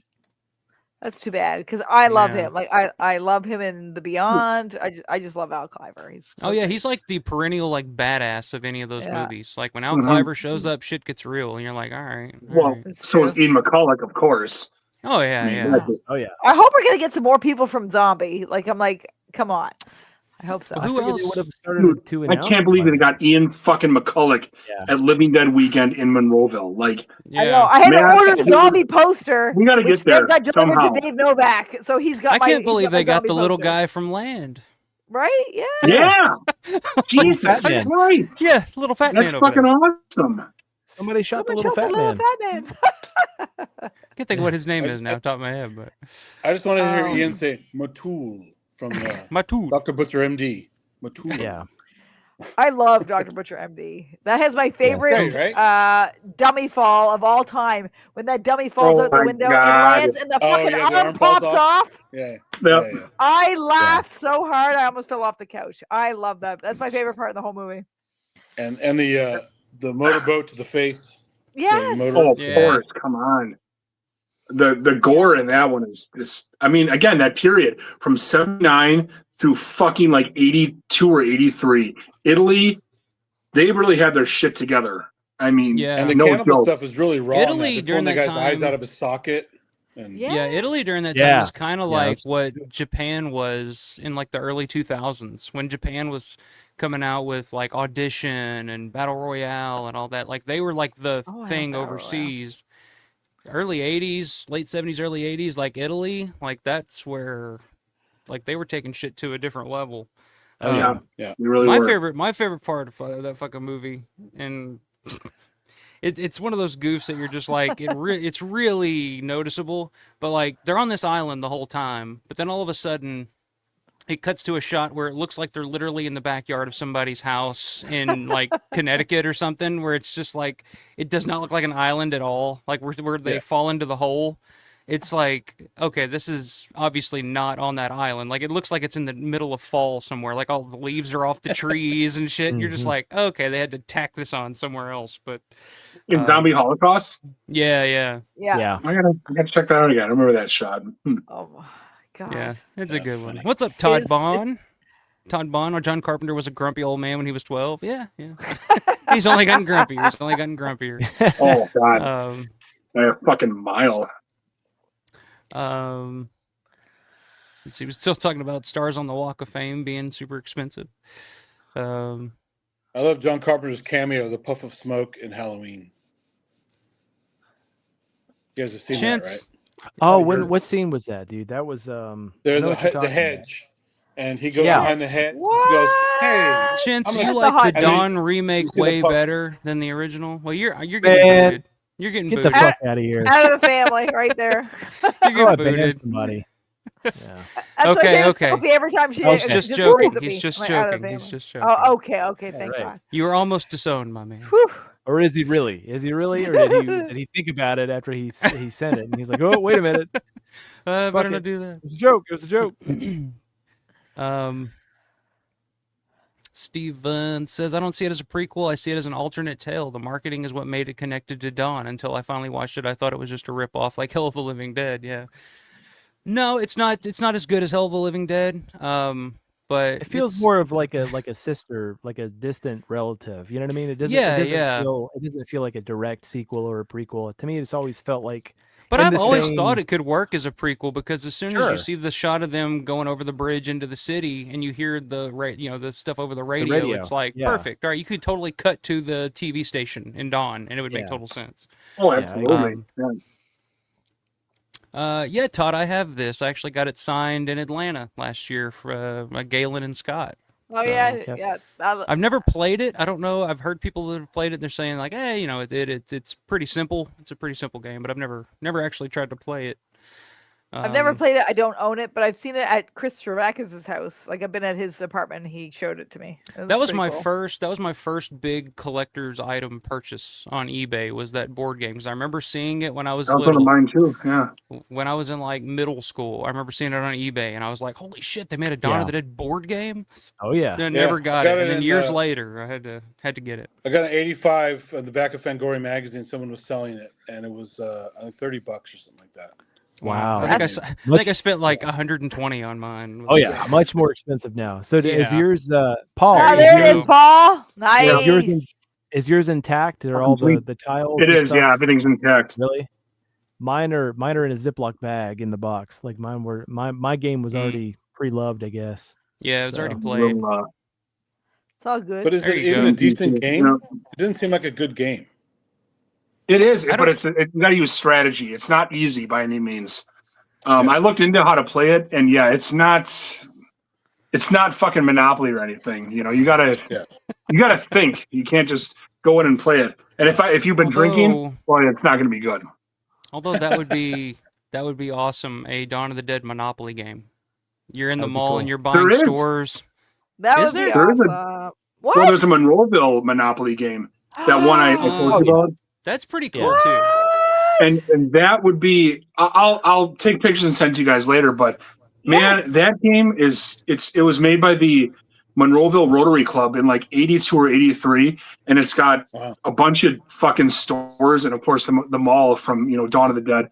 Man, that drinking would be like if you land in a spot from Dawn of the Dead, you have to take a shot, and if you land in the Monroeville Mall spot, which is like free parking, you got to slam your beer.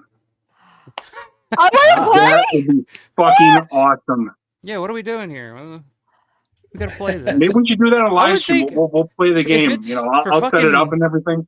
If it's fucking Monroeville, I would think the mall would have to be like Park Place or something, right? Yeah. Because what Well, else? it's on one of is the Paul, you corners. need, to bring, Monroeville, you need to bring that to like fucking Living Dead weekend next year. Oh, I've thought about it many times. Yeah, I just don't want it to get like fucked up or Yeah, stolen or that's something. the- Yeah. I can't I imagine get it. being stolen, but you don't want to get it fucked up on the travel. I actually had two of them, and I donated one to Bob O'Rourke a couple years ago. So Oh, I love Bob. He's nice. He's so great. Bobbo. All right, best who's got of another the hot take? Who's got a hot take? Who's next? I don't Who's have a hot? hot take, but it's a lukewarm take. I think a Heartstopper or Dark Craving is the best John Russo film. It's a Romero adjacent, and Okay. I know you love Midnight, and I really just don't. Midnight's hard to beat. I don't know, Oh, Midnight's hard man, to I beat. do not But I have love not seen Midnight. Heartstopper, so I can't. Midnight is I didn't fucking Heartstopper either. So Heartstopper has Tom Savini with long hair, like sullenly lifting weights. It's like amazing. Like you're like, oh my god, look at him go. He's just Well, like color me there. Sign me up. he's in he's like he's in mourning and he's like All right, lifting but how's weights. the And I'm movie? like, this is amazing. We know I mean- Tom's in it with long hair, but Like so Tom's in it and he did the special effects. But also like I mean look at all the like there's Tommy Lafitte is in it as like the coroner. Greg Besnick from like Midnight and Night Riders and Dawn is in it. You got Bingo O'Malley, my buddy. Bingo, I love my Bingo. That's you why know you I like love it so Bingo. much. I do. Michelle I loves do. the bingo. I do love the Bingo. Pat Logan. Speaking of, you were talking about Pat Logan Oh, earlier. yeah. Pat Logan's in it. Like Leah, Tom's daughter's in it. Greg Funk is in it, who did the makeup effects as well. Jerry Gergley did the makeup effects as well. John Rice is the cinematographer. Like Gurgly. it's like I You gotta fucking take a love look it. at There's like Gurgly. I was gonna say he's gonna give us the gurgly hot take tonight. the Gurgley, you know I love that. so You know I how's the love great Gurgley's feedback hair. then? That's all I gotta say. You Yeah. know I love the fucking Oh, Gurgley's man. hair. Like Reversed. it's Reverse Gurgly. I want that. That's the like number one movie that I want to be released, like by like What, a Severin. Reverse or Gurgly. Vinegar Syndrome. Reverse Gurgly. body dysmorphia? Is that what it was? Reverse body. Oh my Reverse dysmorphia. body dysmorphia. How, Yes! how does it? That How needs does he to not know happen. that fucking hair looks so fake? I don't understand. but I just don't understand. That makes me want to go in the bathroom and take a wig at Gurgley right now, or a Felcher. Every picture I have with him, he's got his hand in my hair like this, like he's touching my hair, thinking, "Does this feel real?" And I'm like, oh. Every photo I have, he's literally got his hand in my hair like this. He's coveting. Every photo. He's coveting. That's so shocking. I mean, he has talent, yet he doesn't know his own hair sucks. Yeah, right? Like, I'm like, the man is fairly talented. Like, I don't know if you guys seen what's the Bill Heinzen one? Yes, Flesh Eater. He was like, he did good. Man, that's a 4 for gore. Yeah. Like, yeah. And I watched the special features in that where he was saying how for one scene he just went to the craft service table and grabbed like a fucking food and like put it as like a busted head and stuff, and it looked really good. Yeah. But he can't make a fucking wig that looks good. Like, it's gotta be. What did you call it, Michelle, the other day? A merkin, a fucking merkin. A merkin. It looks like it's a merkin. Like, merkin on his head. It's got to be a form of like cognitive dissonance. I mean, I don't know how you can look in the mirror. I've seen better merkins than that. Oh my god! I've seen better merkins. Oh, the Gurgley.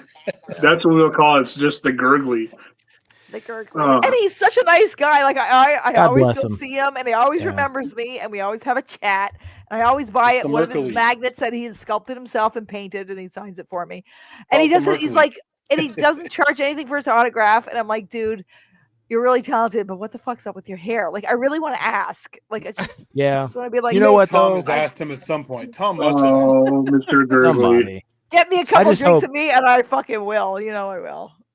I just hope that one day somebody doesn't talk shit about my fucking wig on the live stream. If that's the wig right now, Matt, your fucking wig is 1,000 times better. I'm just saying, like when I'm older and I'm wearing wigs and shit, and I'm looking like a fucking Look, there's a reason. There's a reason I keep a cap on most of the time. My hair is going really quick. Look at Burt Reynolds. Most of his career, he had what? He had a hairpiece. Burt Reynolds had a hairpiece most of his career. It was pretty obvious. Yeah. Well, a lot of people did back the mustache. It still looked better than Jerry Gurgley's. And that's what I mean. Well, he's got an image to uphold. That hair. He's got an image, man. He's got an image. You know, is Gurgley even his real name? Gurgley doesn't even sound like a real name. I gotta say it. I mean, if he was going to pick a different name, he would have picked something else. I've never been like 100% sure on how to say his name. I guess it is Gurgley, right? I always say Gurgeli or something like that. It sounds like Croatian or something. It's like Gurgeli or something like that. Yeah. I just call him Gurgley. I don't know what the fuck, but at least it's not Felcher. Do you remember that, Mike, when we were watching that live stream? Tor. So I don't know if you guys saw it on the Garden Network. That was the fucking funniest Tor thing I've Ramsey, seen in a long time. Director of Children of the Living Dead. Michael Felcher came up there and he's like, "Is that your real name?" And Michael's like, "Yeah, what? My Felcher?" He's like, "Yeah, Felcher. Is that your real name, Michael Felcher?" And he's like, "No, it's Felcher." And he's like, "Oh, I thought it was Felcher." I was like, "I thought they were. It was some kind of weird nickname." I was crying on the couch. Like, I was laughing so hard that I was like, I can't even control myself right now. And Mike's like, "Do you think I would choose this name if it wasn't my name?" And I was like, "No good. I was no fucking good." I was like, he thinks it's felching. He thinks it's about no felching. Fucking good. It was the funniest thing. Like, I was watching it, losing my shit, eating leftover movie popcorn that Sophie brought home from work, and I was choking on the popcorn because I was like, no good. Tor Ramsey, in that conversation, Tor Ramsey was actually really entertaining, and it was actually pretty. You could tell he had all this pent up shit that, from all the years of being the guy that made Children of the Living Dead. He had all this pent up for years and years and years, and finally he was letting it all out. He was like, "Yeah, this movie is a piece of shit, and here's why. Fuck this person, fuck this person." And I was like, "Wow." And you could argue that Felcher's nickname of Slippy and Felcher go together. So. Right? Yeah. Yeah. Exactly. Old Slippy. I missed the first part of that, but I did go back and rewatch it when when Tom was like ripping Russo. I did go back and rewatch. Yeah, that came out of nowhere, didn't it? Where it was just I never knew Tom really had anything to against John. But it was like they mentioned Russo, and Tom was just like, "Oh, any time we spend talking about Russo is a waste of time," or something like that. I'm just like, Jesus. Did you happen to read like I have the book, The Russo one that he wrote about Night 90. Do you have that one? The one Russo wrote about Night 90? No. Yeah. Jesus. No. And it's basically like he's talking about how he went in and saved the movie, and like Tom was fucking it up, and he came in and just Maybe that's why single-handedly Tom saved the does- movie. And I'm like, get to live Jesus Christ! I remember reading this and going, Jesus Christ! Like, God. Well, I mean, isn't that kind of Russo's thing about everything? It's like, oh yeah, well, I came up with the zombie idea, and I know. Yeah, he wants to be the credit guy. Yeah, Yeah. I love John Oh, anyway. I mean, I love John. Don't get me wrong. He made Heartstopper, so He made Heartstopper. But when I think of John, I think of us at Ramona and Colin's wedding, and everybody's like got the big group photo, and we're all like gonna put our legs out like we're can dancing, and John Russo almost fell over. And me and Clea are holding him up as he's literally fucking falling backward. I'm like, this man is like 86 years old. He's gonna fall over. He's gonna break a hip. And he's got his leg up. There's only a few, like he had his leg right up there, like the rest of us. I was like, look at him go.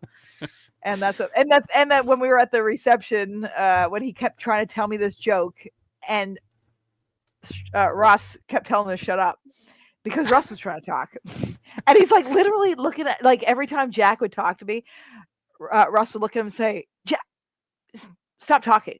And I'm like, oh my God, he literally just told him to stop talking. I love that those guys bicker like a married couple. Like, they were even when they That's were fucking awesome. like even at the Night of the Living Dead screening when they were Yeah. telling stories, they would still kind of bicker back and forth, or it'd be like, yeah. Yeah, I missed the night.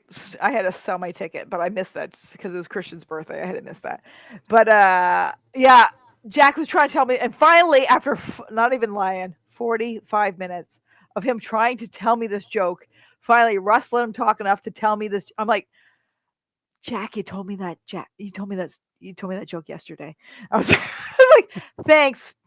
But you told me. I heard that. He was like, one oh, yesterday. well, did I ever tell you that I invented zombies? He's so he's so nice, but I was like, oh God. When you get stuck talking to him, like I've been stuck where I want to text people and say, please come fucking save me at his table. I just needed one signature, and now I'm stuck talking for 40 minutes. And I'm like, please come help me. Anybody?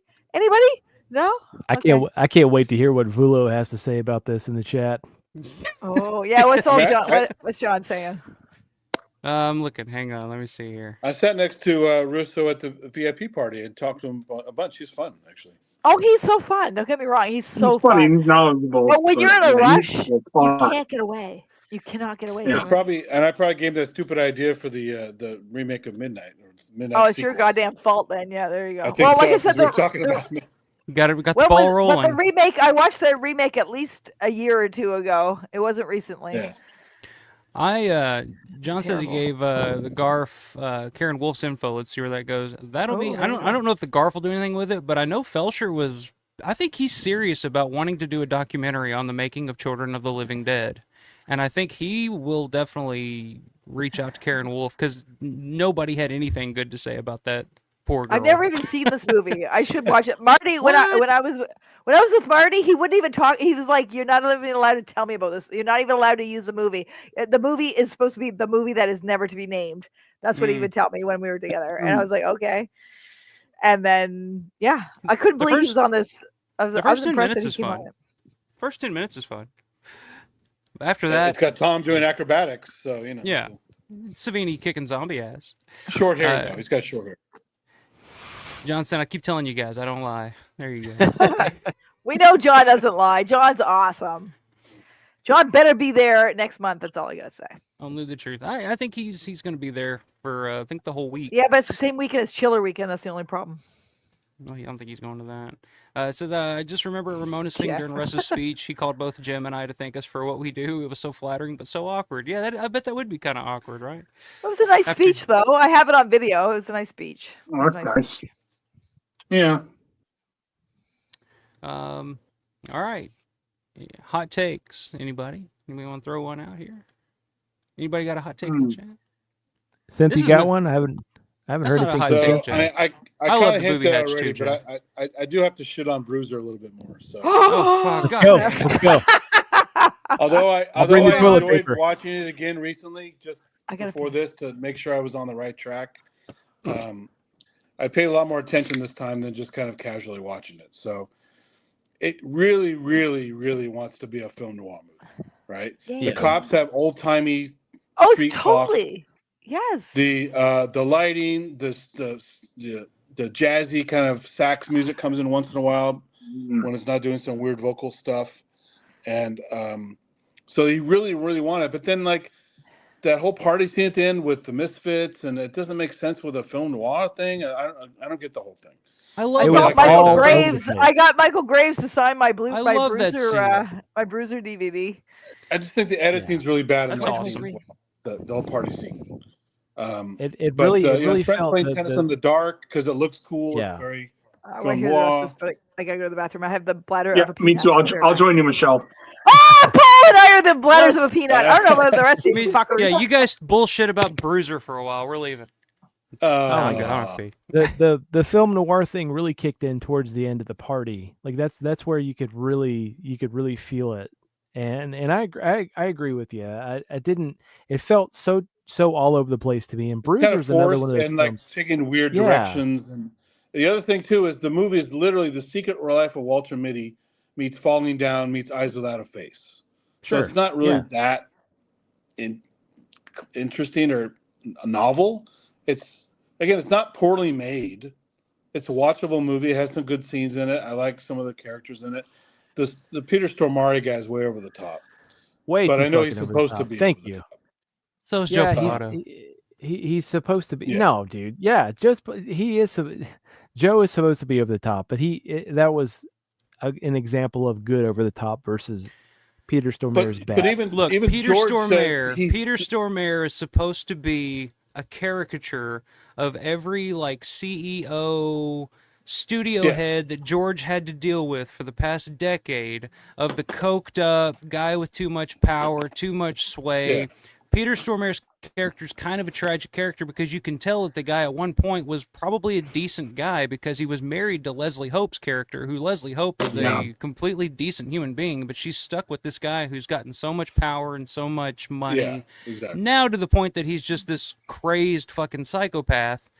And he's supposed to be over the top because he's a caricature of everything that George hated at the time. I just wish that his death would have been more spectacular than it was. I think his death was super weak. It's not a Pilato death. Yeah.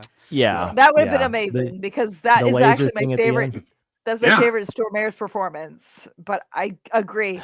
At least fucking shoot him in the nuts. Like anything with that. Like, come on. And you can't just get when you got that Gurgley in the driver's seat the whole fucking time. If Gurgley had been there, A+.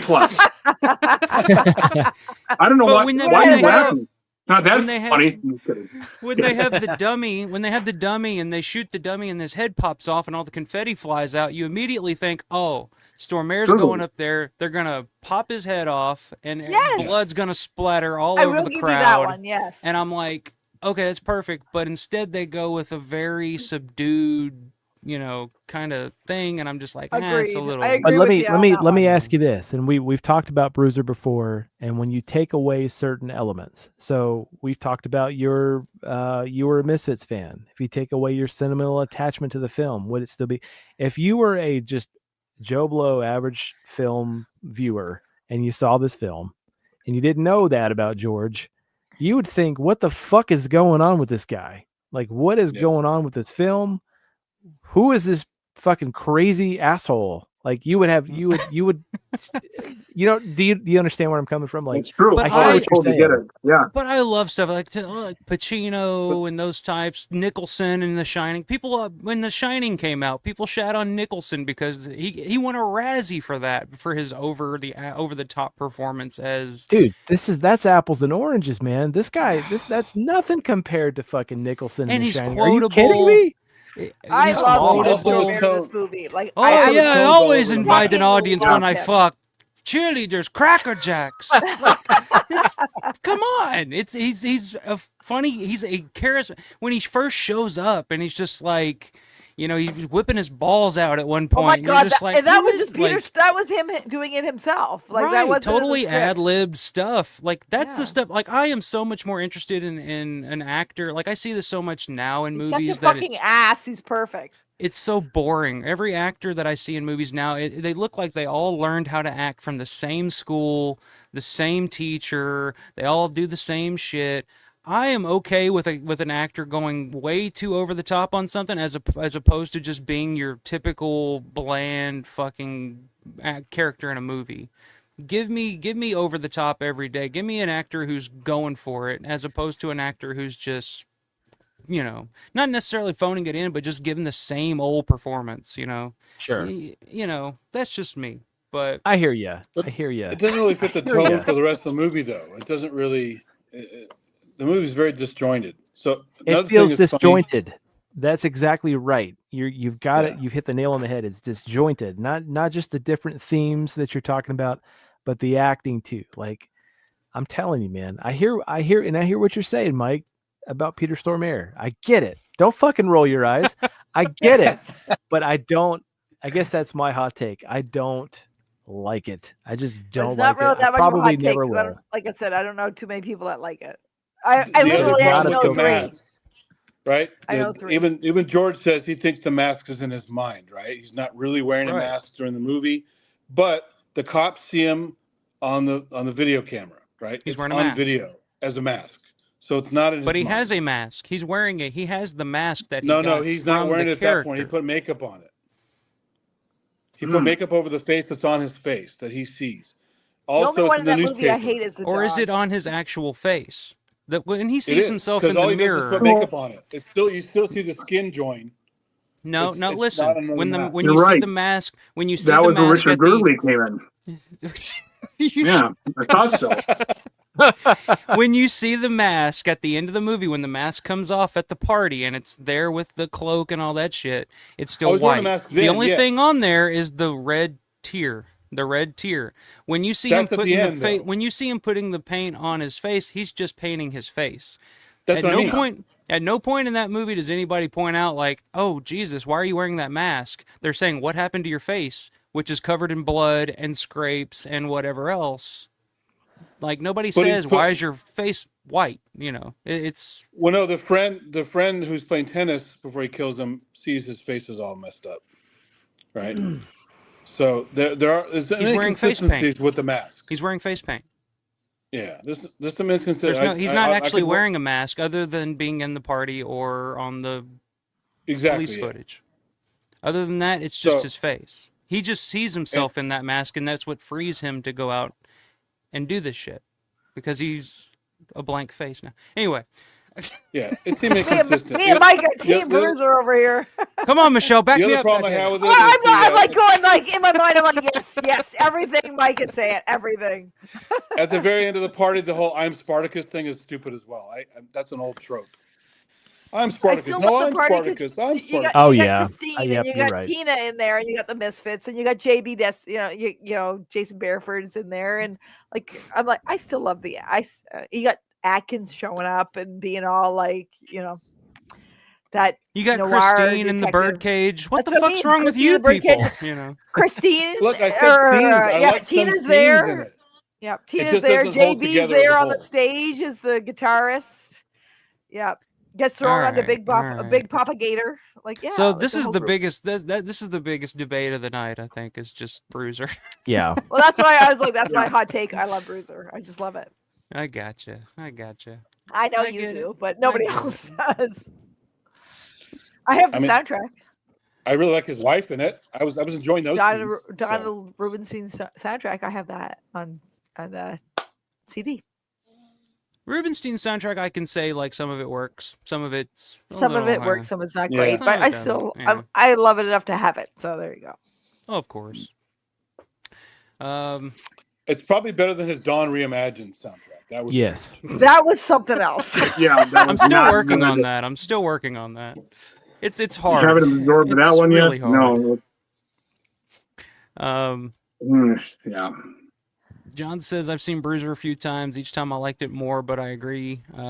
Peter Stormare's death is weak, and I really don't like the ending song. Yeah, that ending song is a little corny as fuck.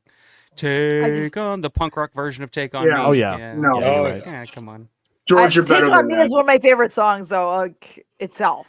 But Yeah. yeah, that one's Yeah. not sure it really fits there. But yeah, I agree about the death. Robert says, "Hot take: The Dark Half is Romero's slasher movie." Yeah, kind of. I could see that. I love the Dark Half. You know what? I could see that. I have read the book probably a dozen times or more, probably. Really? Yeah, I Damn. love I love the Castle Rock like Stephen King novels, like Stephen King books. I tend to read them all in a row and end with Needful Things, which was be the last Dark Half one, or the last Castle Rock one.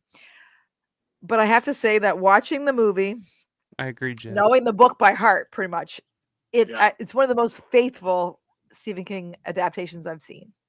There's only a few things like they changed a little bit about it that I didn't like, and I was like, there's no need to change some of the stuff that they changed. Kind of like even in the It remake, they changed like even like they picked the wrong arm that they took off of little Georgie, and I'm like, they picked that's the wrong arm. Even in the It remark, I'm like in remake, I'm like, there's no reason. Sorry, I've had like 4 drinks, but which is a lot. I know you've been dropping the cans all over the floor the whole fucking stream. You saw that, did you? It's God like, damn it! I could hear it. I mean, 2 of us. Yeah. Oh man, it's been Oh, so well, long. thank though, God nobody since else is watching. I haven't read. I think I read The Dark Half one time, and it's been probably a decade, maybe more. Oh, it's and such a good book. It's such a It's good great, dude. Everything's well up to a certain book. point. Everything until he became sober, and I hate to say that. So that's what I was gonna say. Coked out Stephen King is the best fucking Stephen King. He doesn't You can remember even reading. see it. He doesn't even remember That goes writing without Cujo, saying. but it was amazing. Isn't right, Paul? Like, isn't coked out anybody the best version? Coked out everybody. Yep. Absolutely. Just like Trent Reznor, we were The talking about earlier. It's 80s. like, oh. That's it. You got it. Stephen You King's got it. trailer from Maximum Overdrive, where he's totally coked out with the Halloween 3 music, is a classic. And he had an epic beard. scared That the was hell fucking out of me. awesome. Yeah. Oh man. Yeah, Stephen King he used to love cocaine and killing kids. That was like his thing. So. Yes. I loved the Stephen King books up until he became sober, and then I'm like, John, what's your I super I hot have to take? work. I have to write stuff. Oh, I this think you have a sucks. few. Yeah. Yeah, John, what's your Sure. super hot take? I'm sure As I'm John's dropping hot cans take, all over the place, apparently. it probably involves Russo at night. I'm sure.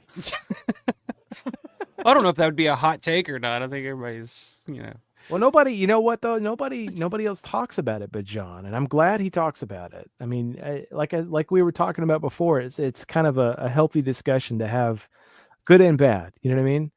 And I Agreed. kind of like hearing John's opinions about Russo and Knight and all that stuff. So Me too. Yeah. yeah, I think and it really. I think John needs to get into No the Dawn of the shit. Dead people and start discovering these new. I know he said that it's almost impossible, but goddamn, Yeah. I really want him to find some of these people.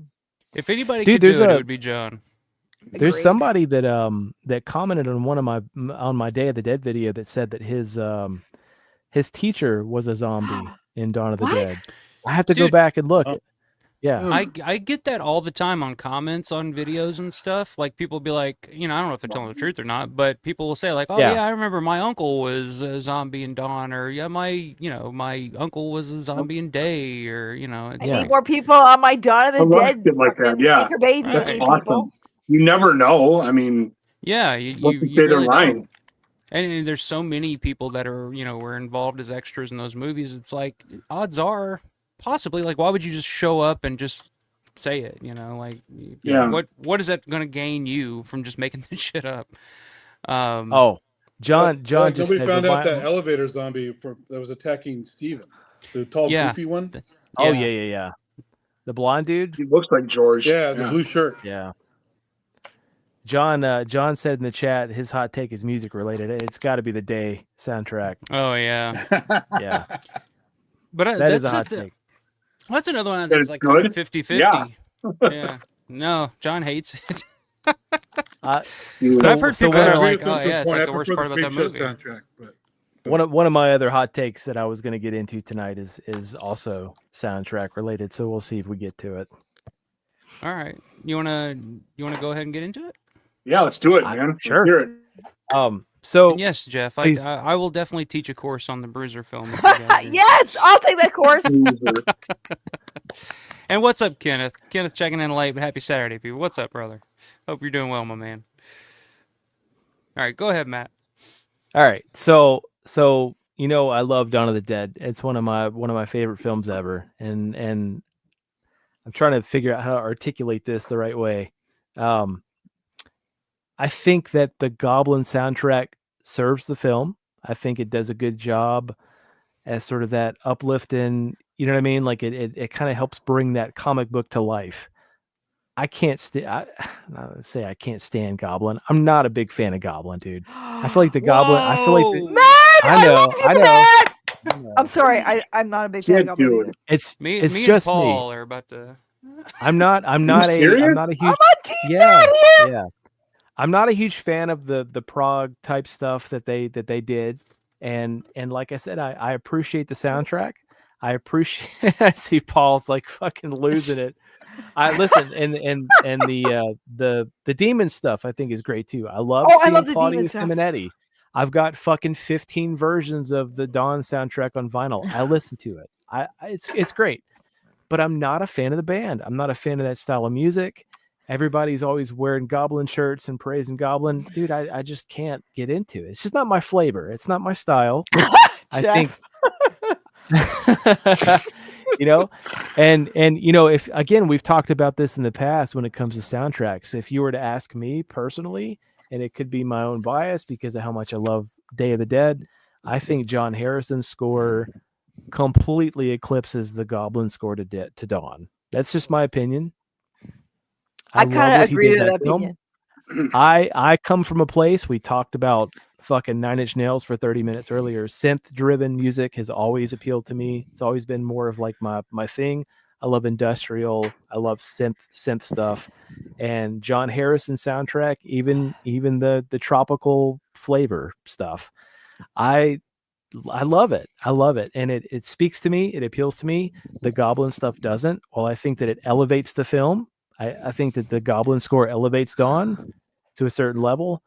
It doesn't speak to me the same way as John Harrison's score. And let's take away John Harrison's score out of it and go back to what we were originally talking about. I don't really like I don't really like Goblin that much. I just don't. I don't. I will, if Claudio Simonetti comes back, I'll go see it again. I love it. I love seeing him live. I love the soundtrack to that film. I think it elevates it, but I'm just not a fan of that style of music. That's just not me, dude. I'm kind of with Matt on this one. I got no problem with Goblin, but I don't like the Argento cut that much. It's my least favorite of the three. Yeah. And I don't like that they took out the comedy. This is my hot take. And I really don't like the music because I love the library music. I love it. I love it. Like, I fucking love it. And when I watch anything, even when I watch the extended cut, it's fine. It's fine. It's better than the Argento cut.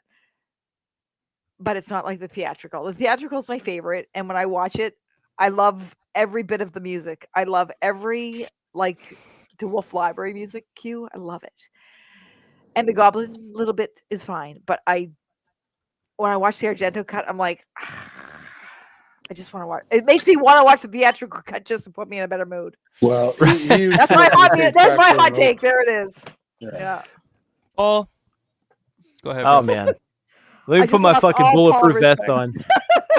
Me too. You know what? No, that's fine. You know what, you guys, you have your opinions. I totally respect that. With Dawn, I mean, George, in his editing, by contract, was obligated to use some of the Goblin music. You know, Argento funded Dawn of the Dead, you know, to be filmed in the U.S. Without Dario Argento's funding, it wouldn't have gotten fucking made. That's plain and simple. So somewhere in that contract, George had to use some Goblin music. Whether George clearly listened to the entire LP of, you know, Zombie, whatever Goblin had recorded in, like, let's say mid-'78. Goblin had just finished recording Dawn of the Dead, ready for the Italian release. Zombie, let's put this in Germany, France, probably England too at the time. Well, actually, no, they probably got the theatrical cut, but that's beside the point. So George is editing Dawn in mid 78, ready for a 79 release. He's got all the DeWolf library stuff picked out, and he has some Goblin stuff picked out too. I'm going to use these, let's say, 4 or 5 tracks in the theatrical cut and the extended cut. Songs that he at least liked and appreciated and would work well in these certain scenes. And that goes a long way with George's, love for just soundtracks in general. He wasn't a big Goblin fan too. He admitted it, and that's okay. He liked the cheesier, campy, not campy, but cheaper library stuff. And his library stuff, the DeWolf stuff, works fucking perfect. And even in the amusement park, he used the same stuff. And it's fucking awesome. Yeah. Nothing wrong with that. So he in that time, let's say 73 through 78, maybe even Martin at that time, but that was Rubinstein. He still had to save money somehow. So he didn't have a composer. He was using the library stuff. And it was kind of cool. I'm going to say, like, he had the DeWolf stuff to use, but he also had this little tiny plethora of Goblin music to use. And I love that he chose those Goblin songs in those scenes in Dawn of the Dead. Whether or not he liked them, he was just obligated to use them. Like, okay, this is going to work. I kind of like Lacasia in the truck scene and in the car scene driving through the mall. Let's fucking do it. And I'm sure Dario was probably like, oh, that works great in that scene. But, Dario didn't give a shit because he had full reign of Goblin music in the Italian cut. So, bottom line, it was, I'm very, very blessed that George chose the Goblin stuff for his cut to be in those certain scenes. Yeah. But if George had his way, he would never have used them. Right. He would have said, Dario, I appreciate your funding. This movie's going to get made. You can do what you want, but I'm not going to use any of this fucking band's music. But now, I don't have a problem with Goblin itself. Like I love the Suspiria. Like, I love Demons. I love all the stuff that they've done that was good. Like that stuff. But when I look at like you said, the Argento cut versus the theatrical, I love the theatrical. Perfect. Absolutely perfect. It's my favorite movie of all time. There's nothing I would change about the theatrical cut of Dawn of the Dead.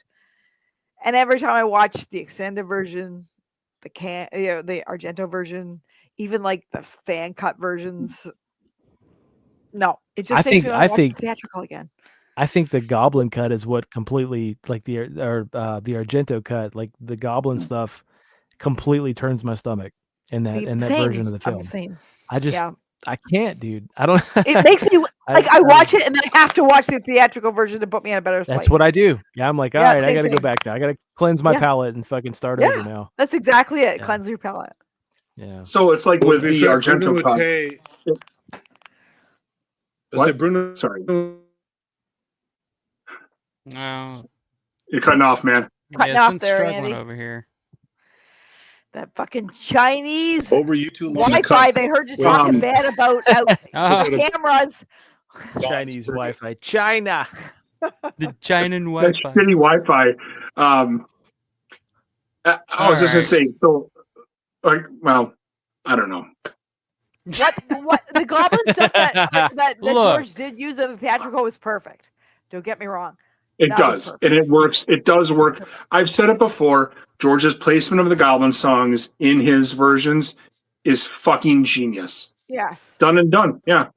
But and I like the extended version, but it's the theatrical. That's my favorite. Like, and it's probably not that much of a popular opinion because I know most people like the extended or more so they can see more Dawn. But when I watch Michael appreciate this. I mean, with Goblin's music in Martin, in Vampire, Do you guys have any takes on that? I've never seen that. I love to see it. I've only seen the Yes. Martin version, not the vampire. It's crazy. It's fucking it's a completely different wall. experience, and it doesn't suit the film as well as Rubenstein's. I really love Martin. I really love Martin. But I love that soundtrack.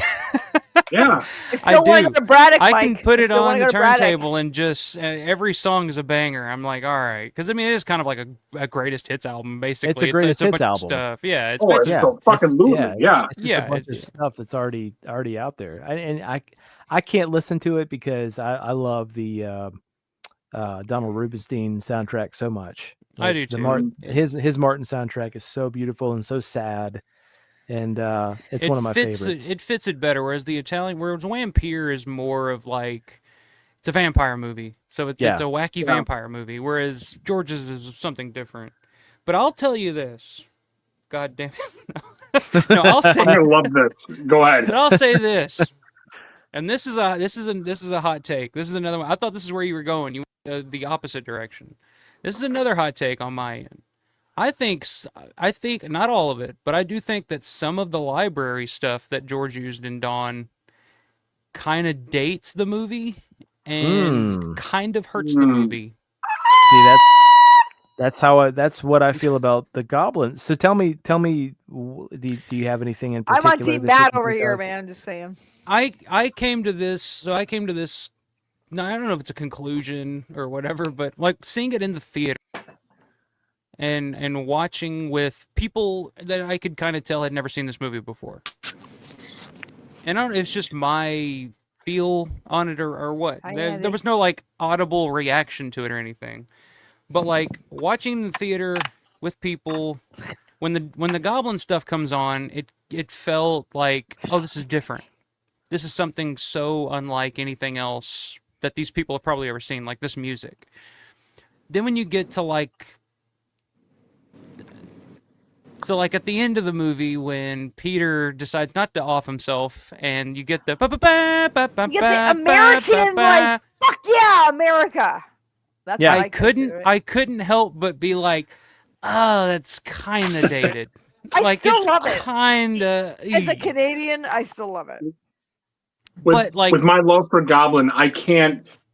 I love that scene so much that I just can't deny that George. It works fucking perfect. It's heroic. He's getting out.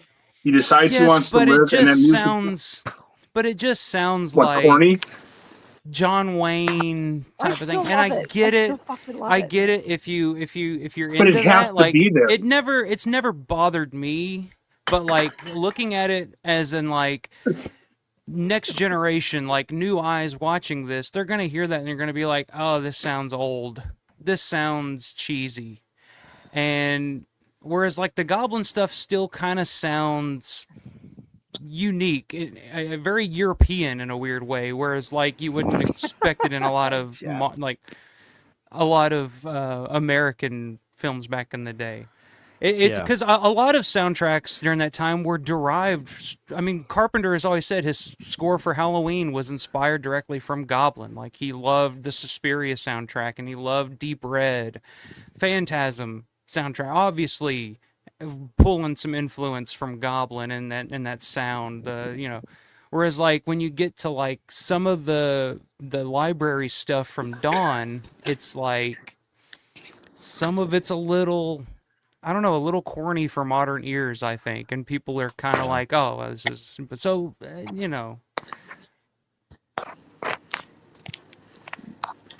Well, it's okay, dude. That's a hot take, all right. They're never gonna appreciate the movie. It's okay. It's all right. You're out of the family. That's it. No.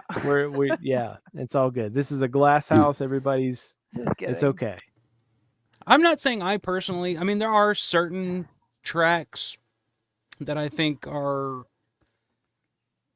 better than others, but for the most part, like it's never bothered me. But just like watching it with, with people that you can tell have never seen this movie before, like to me, it was just kind of like, oh, I hope they don't think less of this movie because of this soundtrack. You know what I mean? Like, where they think like, oh, well, this is an obvious corny ending here. Like, you know, like some of that stuff to me, like, I don't know. But like when I hear the goblin, like when they come down the hall and it's like doo doo doo doo doo. Yeah, I love that like, too. That stuff is like, oh, okay, like this kind of, I bet this is kind of perking people's ears up to be like, oh, this is kind of different. Yeah, this is kind of different. Right. And that's sort of what I was saying. It serves the film. You know what I mean? Like there are certain tracks on that that Goblin soundtrack that I can't get into. What's the fucking one that's got the, I can't even, like the crazy piano, you know what I'm talking about? That's Lacatia. Yeah. Yeah. You know what it is. The truck scene and the car scene. Yeah. There's literally like 3 tracks that I listen to on that soundtrack, and I just fucking skip through the rest of them. That's just the way it goes. So like the use of Zeratosome or whatever when the bikers are coming in. Yeah. You don't think that works? That was I so think awesome. that works. Again, I told you the soundtrack to a certain extent serves the movie, but outside of that, I'm not a big fan of the band. That's what I'm trying to explain. Well, the thing is too, it's prog rock, right? Not everyone likes prog right. rock. And it's 70s prog rock. It's 70s prog rock, and I'm the not right time, the right place. And they're all over different Italian movie soundtracks, not just Dario Argento. Right. So it fit the time and it fit the mood of these movies that they came out in. But yeah, if you don't like the music, you don't like the music. That's fine. But it's there for a reason because it's the time of that part of the musical world when prog rock was strong, and especially in Italian movies. And those guys were fucking amazing musicians as well. So there's no denying that. There's no denying that. But yeah, if you don't dig it, you don't dig it. It's all right. I mean, it's not. Yeah, that's fine. You're not going to get castrated for it or anything. So. I know. I know. Matt, I'm not looking at the comments, so I don't know. I might. Yeah. I have, Paul, and like I said, there's certain albums that I can sort of tolerate and stomach, but like you like Tenebrae, right? You like that Goblin? Yeah, like Tenebrae, yeah, and like the demon stuff. That's like how about like I said, there's Contamination? That's some of their best shit in Contamination. I don't even know if I've heard that, dude. To be honest with you, they use some of the tracks in Hell of the Living Dead. Yeah, I definitely wouldn't fucking like it.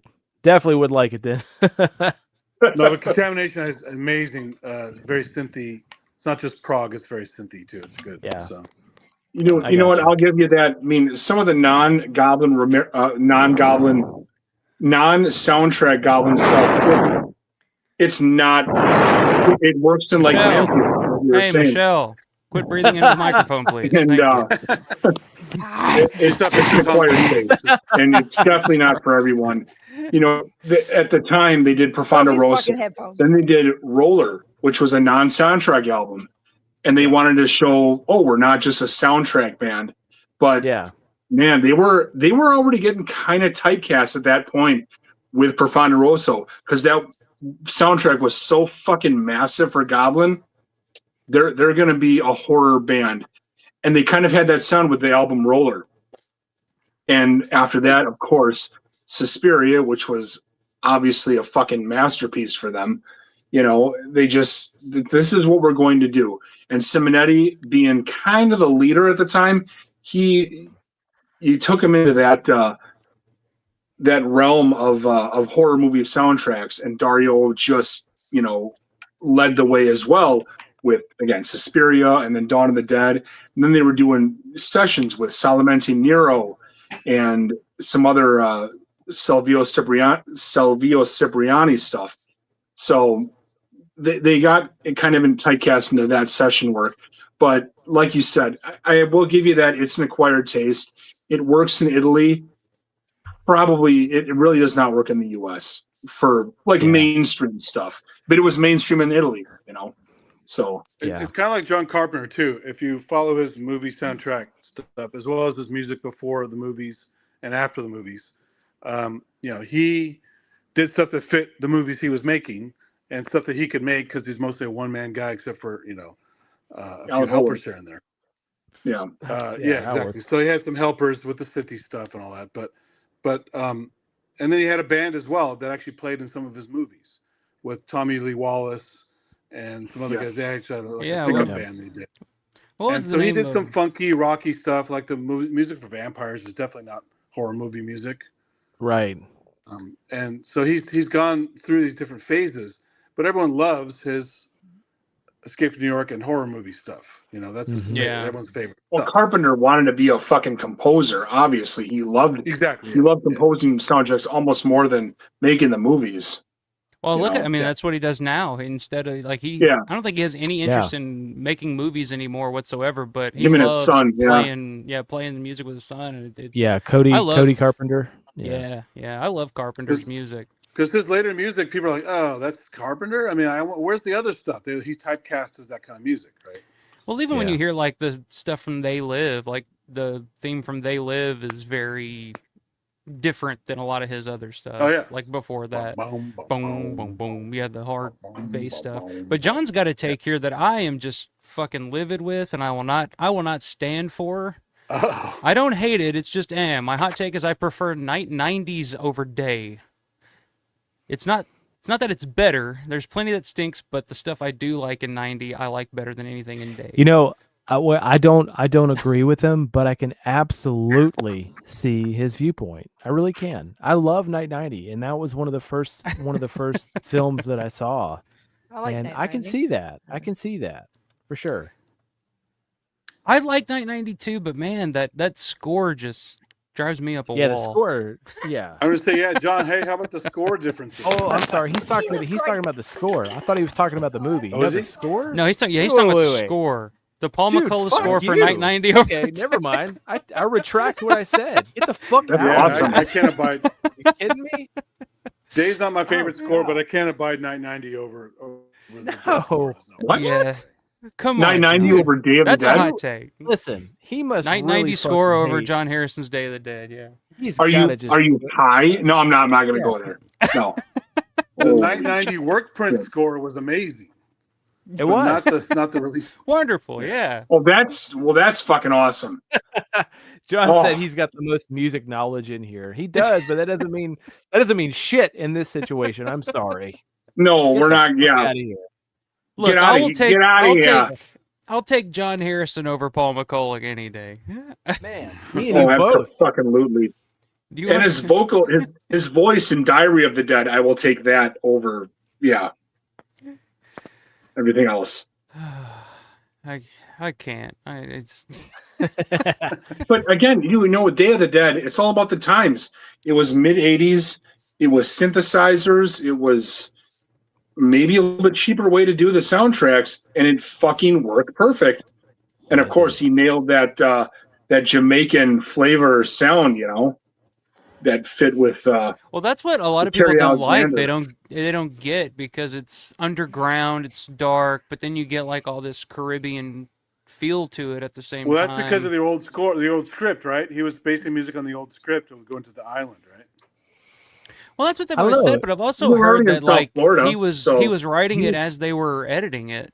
Yeah, they So- were pretty much they were like throwing the pieces of the film down to John Harrison in the basement, and he was coming up with the score like as they made the film. So Because Florida doesn't have that Jamaican vibe at all, but the one Jamaican South guy in Florida. it does, right? Yeah, Jerry Alexander. Yeah. it's more Jerry cute. Greeley. Yeah, I don't know. You know, it's subjective. Everybody has their own taste and their own preference. It is what it is. Oh, absolutely. You won't debate me. What are we Rob- debating? There's nothing to debate about. It's your Yeah. opinion. This is my opinion. I prefer. You know, John and I'm not Harrison. going to fault you. Robert's- You Robert's like what on you the like. side. There You you go. dislike what you dislike. I get it. You know. That's right. look, Goblin we all music have is- assholes. We all have opinions. So it's Yeah. That's what these roundtables are for. This is hot. This is what it's all about. I love this. You know. Yeah, this Thank you. is interesting. This is interesting. I'm finding out a Yeah. lot about you guys tonight. Oh, I don't like that tone, Alpha. Oh What is man. what is going on here? No more gift packages for you. Oh. God Damn. damn it! I didn't. What did I say? What did I say that's No, controversial? I was just saying creep show fucking ruined. It was that George Strait. tone. God damn it! I'm just kidding. Nah. Well, I have a hot take here that John probably wouldn't like. I don't know if I want to Is go this there. the scorcher you were telling us Is about? this the scorching one, or is The come on? Promise I hope it's scorcher? the last one. Uh-oh. Well, I got a couple here.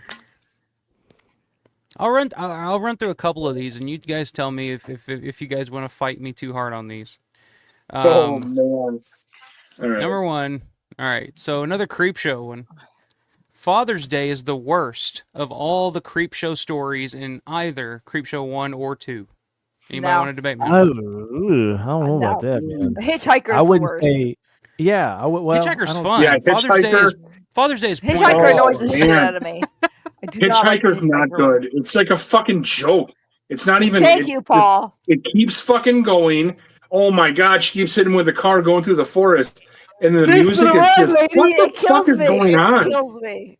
But it's No. funny and it's No, entertaining. It's really No, not. yeah, Father's well, Day it's is funny, literally it's funny the first couple of Carrie times, Nye. It's Carrie Nye talking, telling the story, and then Vivica Lynn-For's babbling in a cemetery. But it's got and fucking then she dies Ed Harris somehow. We don't know how. Carrie Nye versus Ed Harris dances in it. But Lois Chills.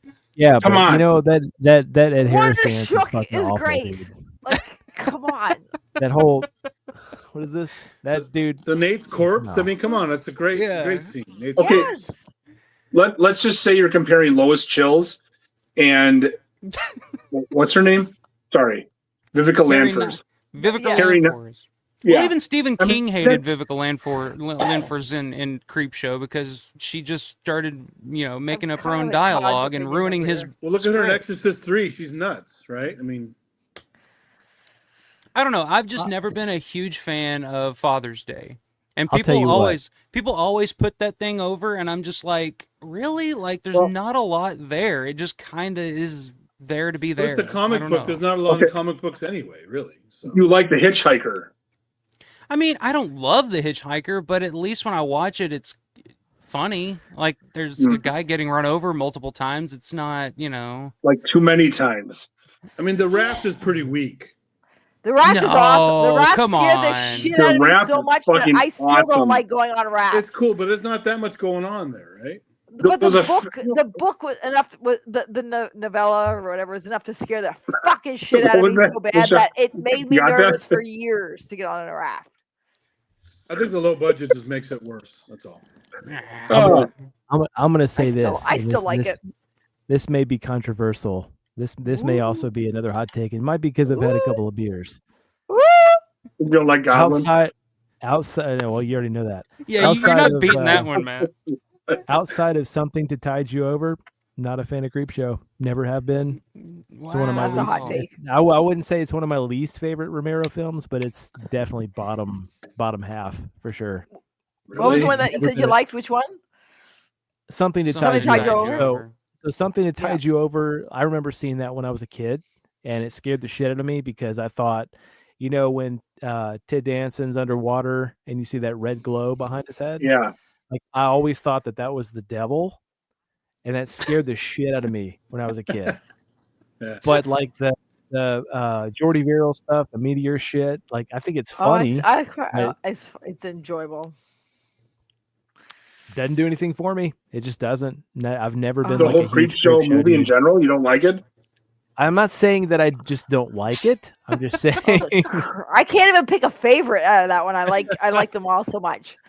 I'm just saying, Wow. like, it's Thank you for taking the heat off of me, Matt. Thank you. You're welcome. You're welcome. That's why I stepped in. I could see where this was headed. I figured I'd take the fucking.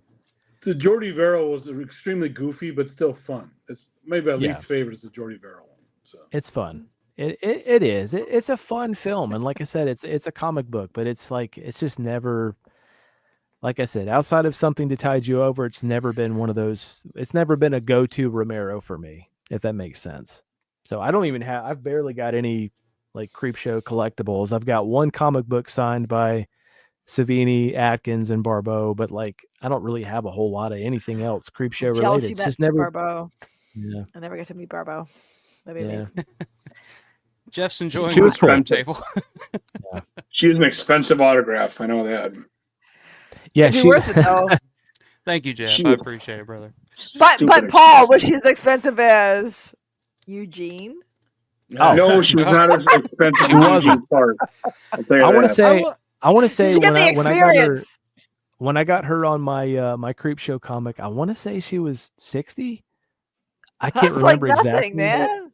Yeah, At or maybe Flashback Weekend in Chicago last year, she was 80. So yeah, maybe it was 80. Maybe it wasn't, but I would pay 80 for Adrian. I pay, which Fucking 80 to Stevie me Wayne, would be dude. like It's fucking Stevie Wayne. 140 probably. Yeah. I'd still Yeah, pay Stevie for it. Wayne. Yeah. Yeah, I'd But still pay for it. she's worth it. She's fucking iconic. So Exactly. I grew up watching on that Maude show. You guys ever see Maude? yeah, of course. Oh yeah, that's where. I know of it, but I've never seen it. And then there's Maud. Yeah. Yeah. Yeah, I don't know. I always wore a tight sweater. I've never like die hard loved Creepshow. Like when I first saw it, like my impression of George when I first saw Creepshow was, you know, low budget independent filmmaker, no name actors, and that's what I loved. I was like, I don't know who any of these people are, but then you get Creepshow and it's like a bunch of stars. Like I knew who Ed Harris was, I knew who Leslie Nielsen Bingo was, I Valley. knew who Bingo Valley, I knew who Bingo I knew who Valley. these people were. Del Parsons loves Bingo Valley. Yes. So it just felt like George's Amazing. first big studio, you know, thing, and it was like it was cool, it was fun, but it wasn't anything that I wanted to like become obsessed with, like I did when I saw Dawn or like when I saw Martin or something. You know, it was just like, oh, it's fun, it's cool, and it's probably George's most marketable thing he's ever done, maybe outside of Night, I guess. But like it's nonstop creep show now. It's just you're inundated with so much creep show stuff now, from TV show, and they just put out a new comic book the other day. Like there's so much creep show stuff now, and I don't know. I like Creepshow a lot, but yeah, I'm. It's not like one that I'm just obsessed with, or What's the nice thing about anthologies is there's something for everybody. So you're bound to have a story you like in there somewhere, right? Oh, absolutely, yeah. Like Tales from the Crypt and yeah, all those other things. Jeff, let's know. Do you like the Creepshow soundtrack, Matt? It's okay. I prefer Day of the Dead. I prefer Harrison's Day of the amazing. Dead over that. So I mean, it's good, but it's not my go-to. You know what I mean? I've said it before. I like the main theme for Creepshow 2 better than I do the original theme for Creepshow. I like the something about that song is just very, I don't know, nostalgic and eerie to me. I but overall, I think I like the original Creepshow soundtrack better. But I mean, the original Creepshow soundtrack, I think it works so perfect, and it was John Harrison really coming into his own as a composer. And then there's Creepshow 2, which you got. There's Rick Wakeman, the keyboardist from Yes, and I don't know who the other guy was. I can't remember. Andy, do you want to chime in on that? Lee, which one? Something for Creepshow 2? Oh, my Creepshow 2 knowledge is pretty weak. I've only seen it a couple times, so it's Lee something, I think. Lee Hessel? No, it wasn't Lee Hessel. No, not Lee Hessel. Lee Hessel branching out. Yeah. But yeah, I don't know. like, I just but Creepshow is like, technically, Creepshow is an amazing composition collection. He's playing his ass off on that. Day of the Dead, he could phone that in because that's easy for a good musician. Anybody could play Day of the Dead, right? Because it's simple music. It works for people. I know people like it a lot. It's very simple compared to the Creepshow stuff, which is like classical elements, theatrical but a lot elements. A lot of the Creepshow Bullow's stuff pointing is out library stuff. Harrison's performance in stuff Day Harrison isn't great. What Bulow is saying, there's a couple of points where he's a bit offbeat with his playing, so throwing a jab there. Yeah. What is he? Any specific part that he's referring to? I think I know what he's talking about. I know what he's talking about, but yeah, it's punk rock. Who cares? Man, I this has been a lot of fun. Like I feel like I'm getting some stuff off my chest here, man. Therapy session or something. Nothing wrong with that, man. Yeah, Nothing wrong great, with that. dude. It's good. It's good for the soul. It's good for the soul. Yeah. By the end of this, we're all gonna be like, you know what? Fuck George Romero. Screw that guy. I'm changing this channel to Alpha Russo. Damn it! It was a terrible Oh my direction. Jesus Christ! Alpha Bruiser. Alpha Bruiser. There we go. I'm gonna start teaching classes on Bruiser. I don't care. I take that. Anybody got any hot takes? I got one more. I got a couple here, but I got one more that I think might be a hot take to a lot of people. But anybody else got anything they want to bring up? I got one thing that I kind of wanted to touch on. It's not necessarily it's okay. Listen, it's not like I just wanted to say, Dawn of the Dead is a piece of shit. Man, I would just George. Like that would never happen. But compared to the script and the novelization, there are parts of Dawn that I wish they would have stuck with when it came to the film. So like for instance, I've never my whole fucking life, dude, ever since I've seen Dawn, I never understood why they put the zombies that they've killed in the cooler from one of the restaurants. Like in the novelization and in the script, there was a bank vault, and that just made more sense to me that they stuck them in a bank vault. And there's the thing with the dog, Adam the dog. Like I kind of feel like that would have been cool to see. I don't know why. I just feel like that would have been cool to see in the film. Maybe it would have worked, maybe it wouldn't have worked, but specifically that thing about the dead bodies in the cooler where you make your fucking food. Like I never understood that. And I wish they would have stuck. Go ahead. I think I have a good reason why. So initially it's cold. Eventually they'll lose power, because it's not going to last forever. Sure. So it'll stay refrigerated. They can't throw them outside because it looks like people cleaned out the place. So they had to keep them somewhere inside to sequester them, make sure nobody knows anyone's in there. Well, but a bank vault has ventilation. You would eventually smell it from the bank vault. Yeah. I didn't think about that. Are you sure that it's got ventilation? I don't know. It has to, because otherwise people would die. People get locked in the time lock sometimes. And you would suffocate in there if they didn't have ventilation. I didn't think about that. It just, yeah. I guess if we're arguing, when you see all the food in there and they put dead bodies, hey, take the food out first, cook it, and then put the dead bodies in there. That was crazy, right? Yeah, I don't know. I still think it would have made more sense. You don't use money. I mean, how are you? Well, I guess I don't know though. If you talk, and because the place is full of restaurants and stores, there's other refrigeration units. You never know. You never know. Yeah, you never know. I hear you. I don't know.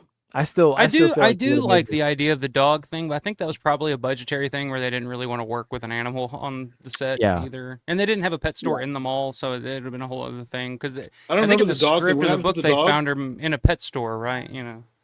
Yeah. But if I may quote Tom, that would have been interesting.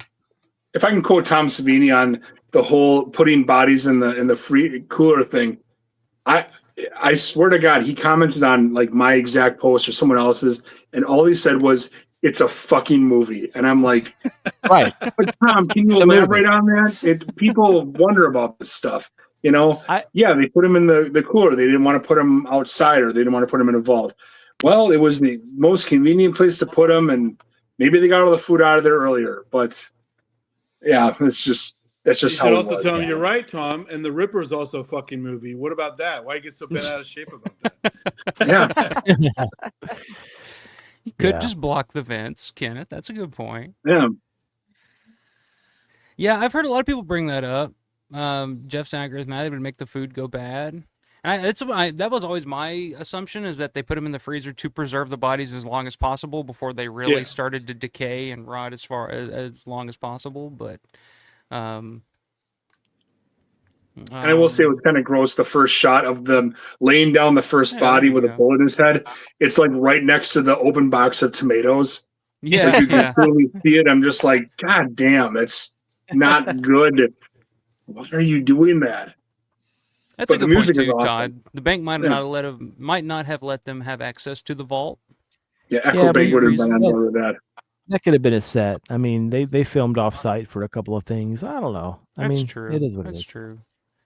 Steven, I actually agree with you on the fridge because I wouldn't want to mix them with my food, but in reality, they probably couldn't get permission to film in the bank vault. Yeah. Well, I've always heard people say, like, why didn't they take them up on the roof and toss them off the roof? And it's just like, that would be a long, painstaking fucking thing to do. Like, that wouldn't be... telegraph that you're there. They want to be hiding. Exactly. Right. Yeah, exactly.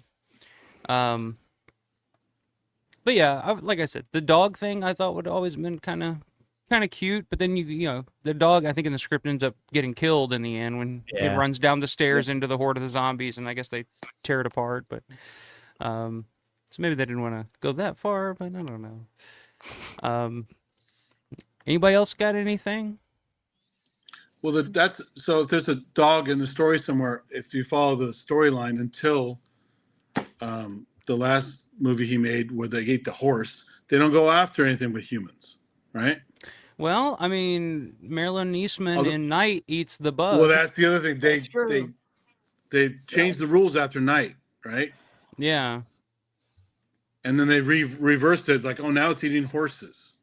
It's like, well, that was a long time for it to change species, right? Well, in survival, they were trying to train them to do that, to eat animals. Yeah, that was a good movie. Yeah. That was probably the only good thing in the Dawn remake is the little dog carrying stuff around, because they weren't interested in the dog. Right. Yeah. Yeah. And it was filmed in Canada. So there you go. Oh, there you go. Canada. All right, so my big, I'll give you guys one more hot take here. I want to see what you guys think, but I know a lot of people give Richard Rubenstein shit, rightfully so. Yeah. Some things, but I appreciate Richard Rubenstein. I am thankful for Richard Rubenstein. I'm glad that while, yeah, it kind of sucks that we haven't gotten anything since 2007 in the U.S. in terms of a Dawn release, I appreciate the fact that he hasn't pimped out Dawn of the Dead and Martin to the level of Halloween or Evil Dead or any other classics from that time that get a new release every year, that you go to Walmart and you see shit on the shelves, and it's like he's still... I would prefer it just to be my little secret still. I love that about Dawn of the Dead, that it's just still my little secret. And I'm afraid that when Richard does eventually end up keeling over, it's going to go to the family, and the family's probably going to sell it to Disney or whoever. It's going to be like the Nine Inch Nails thing. It's going to be like Dawn of the Dead, brought to you by Disney. And it's going to be like, what the fuck? Yeah. And then we're going to get, it's just going to be Dawn of the Dead 2, on Disney Plus. And it's just going to be... I don't know. That's what I'm afraid of. Like, I want more Dawn stuff, of course. I would love a U.S. release of Dawn. I would love more access to some of the... Because a lot of... Especially the Martin black and white thing, I would love if Richard would be like, fuck it. Like, show it to whoever. He won't do that. But I would... Go ahead. I'm sorry. No, go ahead. I'm just saying, I would love more, but I also appreciate the fact that Richard is as steadfast and just like... No, like he's not afraid to turn down money and not just throw it out there at any and every opportunity that comes along. Because if Dawn of the Dead got the same treatment that Day of the Dead has gotten, and we've gotten all the horrible sequels and horrible knockoffs and the TV series and all this other shit, like, it would just kind of, I don't know, it wouldn't ruin it for me, but it would just be kind of like, oh, really? Like, I don't ever want to see Dawn of the Dead on something and be like, I'm not interested in that. Whereas, like, I see Day of the Dead on plenty of shit that I'm just like, I'm not interested in that. I see Creepshow on plenty of shit that I'm not interested in that. Do you think he's just doing it out of respect, or that he's more of a control freak? Because the other things he's produced, he's much looser, faster with, so... Not really. I mean, dude, The Night Flyer was another one that he was the producer on that hasn't had a release since the late 90s. Part of the Dune stuff, the recent 90s. Dune projects. Yeah, that's true. But, yeah, I mean, I just feel like the stuff that, I don't know, certain things, I think maybe it's partially out of respect for George. But also an unwritten agreement with George, like, hey, I'm going to respect your stuff no matter what. Kind of, yeah. But it's also like he's probably also just a curmudgeon that says, hey, because, I mean, the perfect example, the Second Sight box set that came out. He did the agreement with Second Sight to do Dawn box set and the Martin box set because he wants to sell them both as, a collection. If you want Dawn, you got to buy Martin, too. If you're going to put out Dawn, you got to put out Martin. Which, is whatever. But even with the stuff that I've heard that he, in terms of, like, working with Second Sight, like, apparently he was a huge pain in the ass to work with Second Sight because they wanted to do other things and he vetoed it. Like they wanted to add certain things and he would say no. And apparently there was a back and forth between them, and that's how it's always been. I guess Synapse was supposed to do a Dawn 4K. Like they were this close to getting the rights to do a Dawn 4K in the U.S., and Richard just kept changing the terms to the point where Don May and Synapse just said, "Nah, fuck it." And I think a part of he still wants that control over that property so that it doesn't just get, so somebody else doesn't get control over it, I guess. I don't know, but Yeah, I appreciate that in a weird way. Yeah, I get that. But well, it depends, and that's the thing is I don't think we'll ever truly know what the intention is. You know what I mean? Yeah. And I'm with he you. doesn't talk. He doesn't do interviews. Right. And it could be that he's trying to protect a legacy, but the other part of me feels like he's just sitting on a fucking gold mine and he's not getting enough money. You know what I mean? Yeah. I mean, there's really no telling. I do wish that he would kind of loosen the vice grip a little bit, and we could get a little bit more. But I also agree with you. I don't want to fucking walk into a Walmart and see a Dawn of the Dead button-up shirt on the shelf. You know what I mean? Yeah. And it comes. I remember years and years and years ago. We'll use Metallica as an example. Like Kirk Hammett went on and did an interview where he was talking about how people were talking about how they sold out and how nobody could keep this little band in their back pocket anymore. And I can agree with that to a certain extent, but at the same time, I want to keep this little movie in my back pocket. You know what I mean? Yeah. Like I kind of want to. I don't want to be a gatekeeper, but I also appreciate the fact that there's limited material that's available for people, if that makes sense. Yeah. But it would be cool to get. Community. It is. You're right. It would be cool to get like a new 4K in the US. You know what I mean, or something. Something. But what would it come with? Like you said, Walmart. Shit like that. Well, Well, it also depends on the demographic and the clientele. Like, I mean, Halloween is marketable. Halloween's like Jason, Friday the 13th. Like, but it's people mainstream. love that. That's there's I a still big feel Dawn of the Dead is not. It's not mainstream. That's but what I'm is. getting at. That's what I'm getting but at. It's not because. But it's not because of Rubenstein. Right. See, Dawn could easily be Evil Dead. It's the same. It's independent. Like Evil Dead, when it was made for nothing. Independently made. If Evil Dead was in Richard Rubenstein's hands, we wouldn't have 1,000 Ash figures and 1,000 releases. Anchor Bay did the joke that Anchor Bay did a different release of Evil Dead every year type of thing. So Evil Dead over time has become mainstream because it was marketed to everybody all the time, and now it's at a point where it's like, I love Evil Dead, but I don't care about Evil Dead. Like, Evil Dead's got a new Ash figure that came out. I'm like, I don't care. Like, I would never buy that. Whereas, like, if Dawn, a new Dawn figure's coming out, I'll buy that. I'm interested in that because it's something, and you see. And when Richard does decide to do something with Dawn, he's smart about it. Whether you like the remake or not, the remake was a well-made, well-marketed, well-done thing that actually benefited the original, because when that remake came out, that's when we got a bunch of new stuff for the original. New toys, new T-shirts, new stuff. Yeah, you're right. And it all and it re-energized interest. And I guarantee you, a lot of people my age and younger probably first discovered the original Dawn because of the remake. The remake, So, I don't know. I don't. It's frustrating sometimes, but at the same time, I kind of respect and appreciate it, and I'm fearful of the day that he doesn't own it and his family inherits it and they, do whatever they do with it, and it falls into the hands of some major corporation that just says, "Oh, it's just a what's the word I'm looking for? It's a property now. It's just a property. We can do whatever we want with it." Oh, it's going to be a new TV show. It's going to be a new series on Netflix, Dawn of the Dead. Yeah, it's a TV I can series. See, you know what I mean? That. I see where you're going with that. My argument was going to be that the Walking Dead era has sort of passed a little bit, and that's when it would have been more beneficial, I think, is 10 years ago.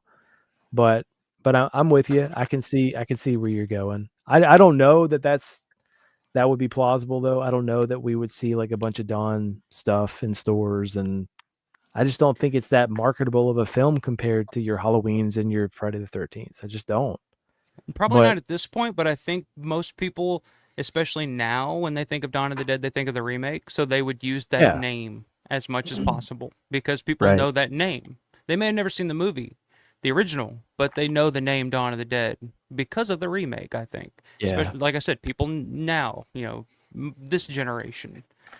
But yeah, so I just wanted to say, while he is frustrating and kind of a pain in the ass, I do appreciate what Rubenstein has done with the Dawn, the marketing of Dawn, or the Dawn property, as we'll call it. That could be a hot take. Yeah. That's a hot take, man. I mean, that's definitely a perspective that I didn't think of, for sure.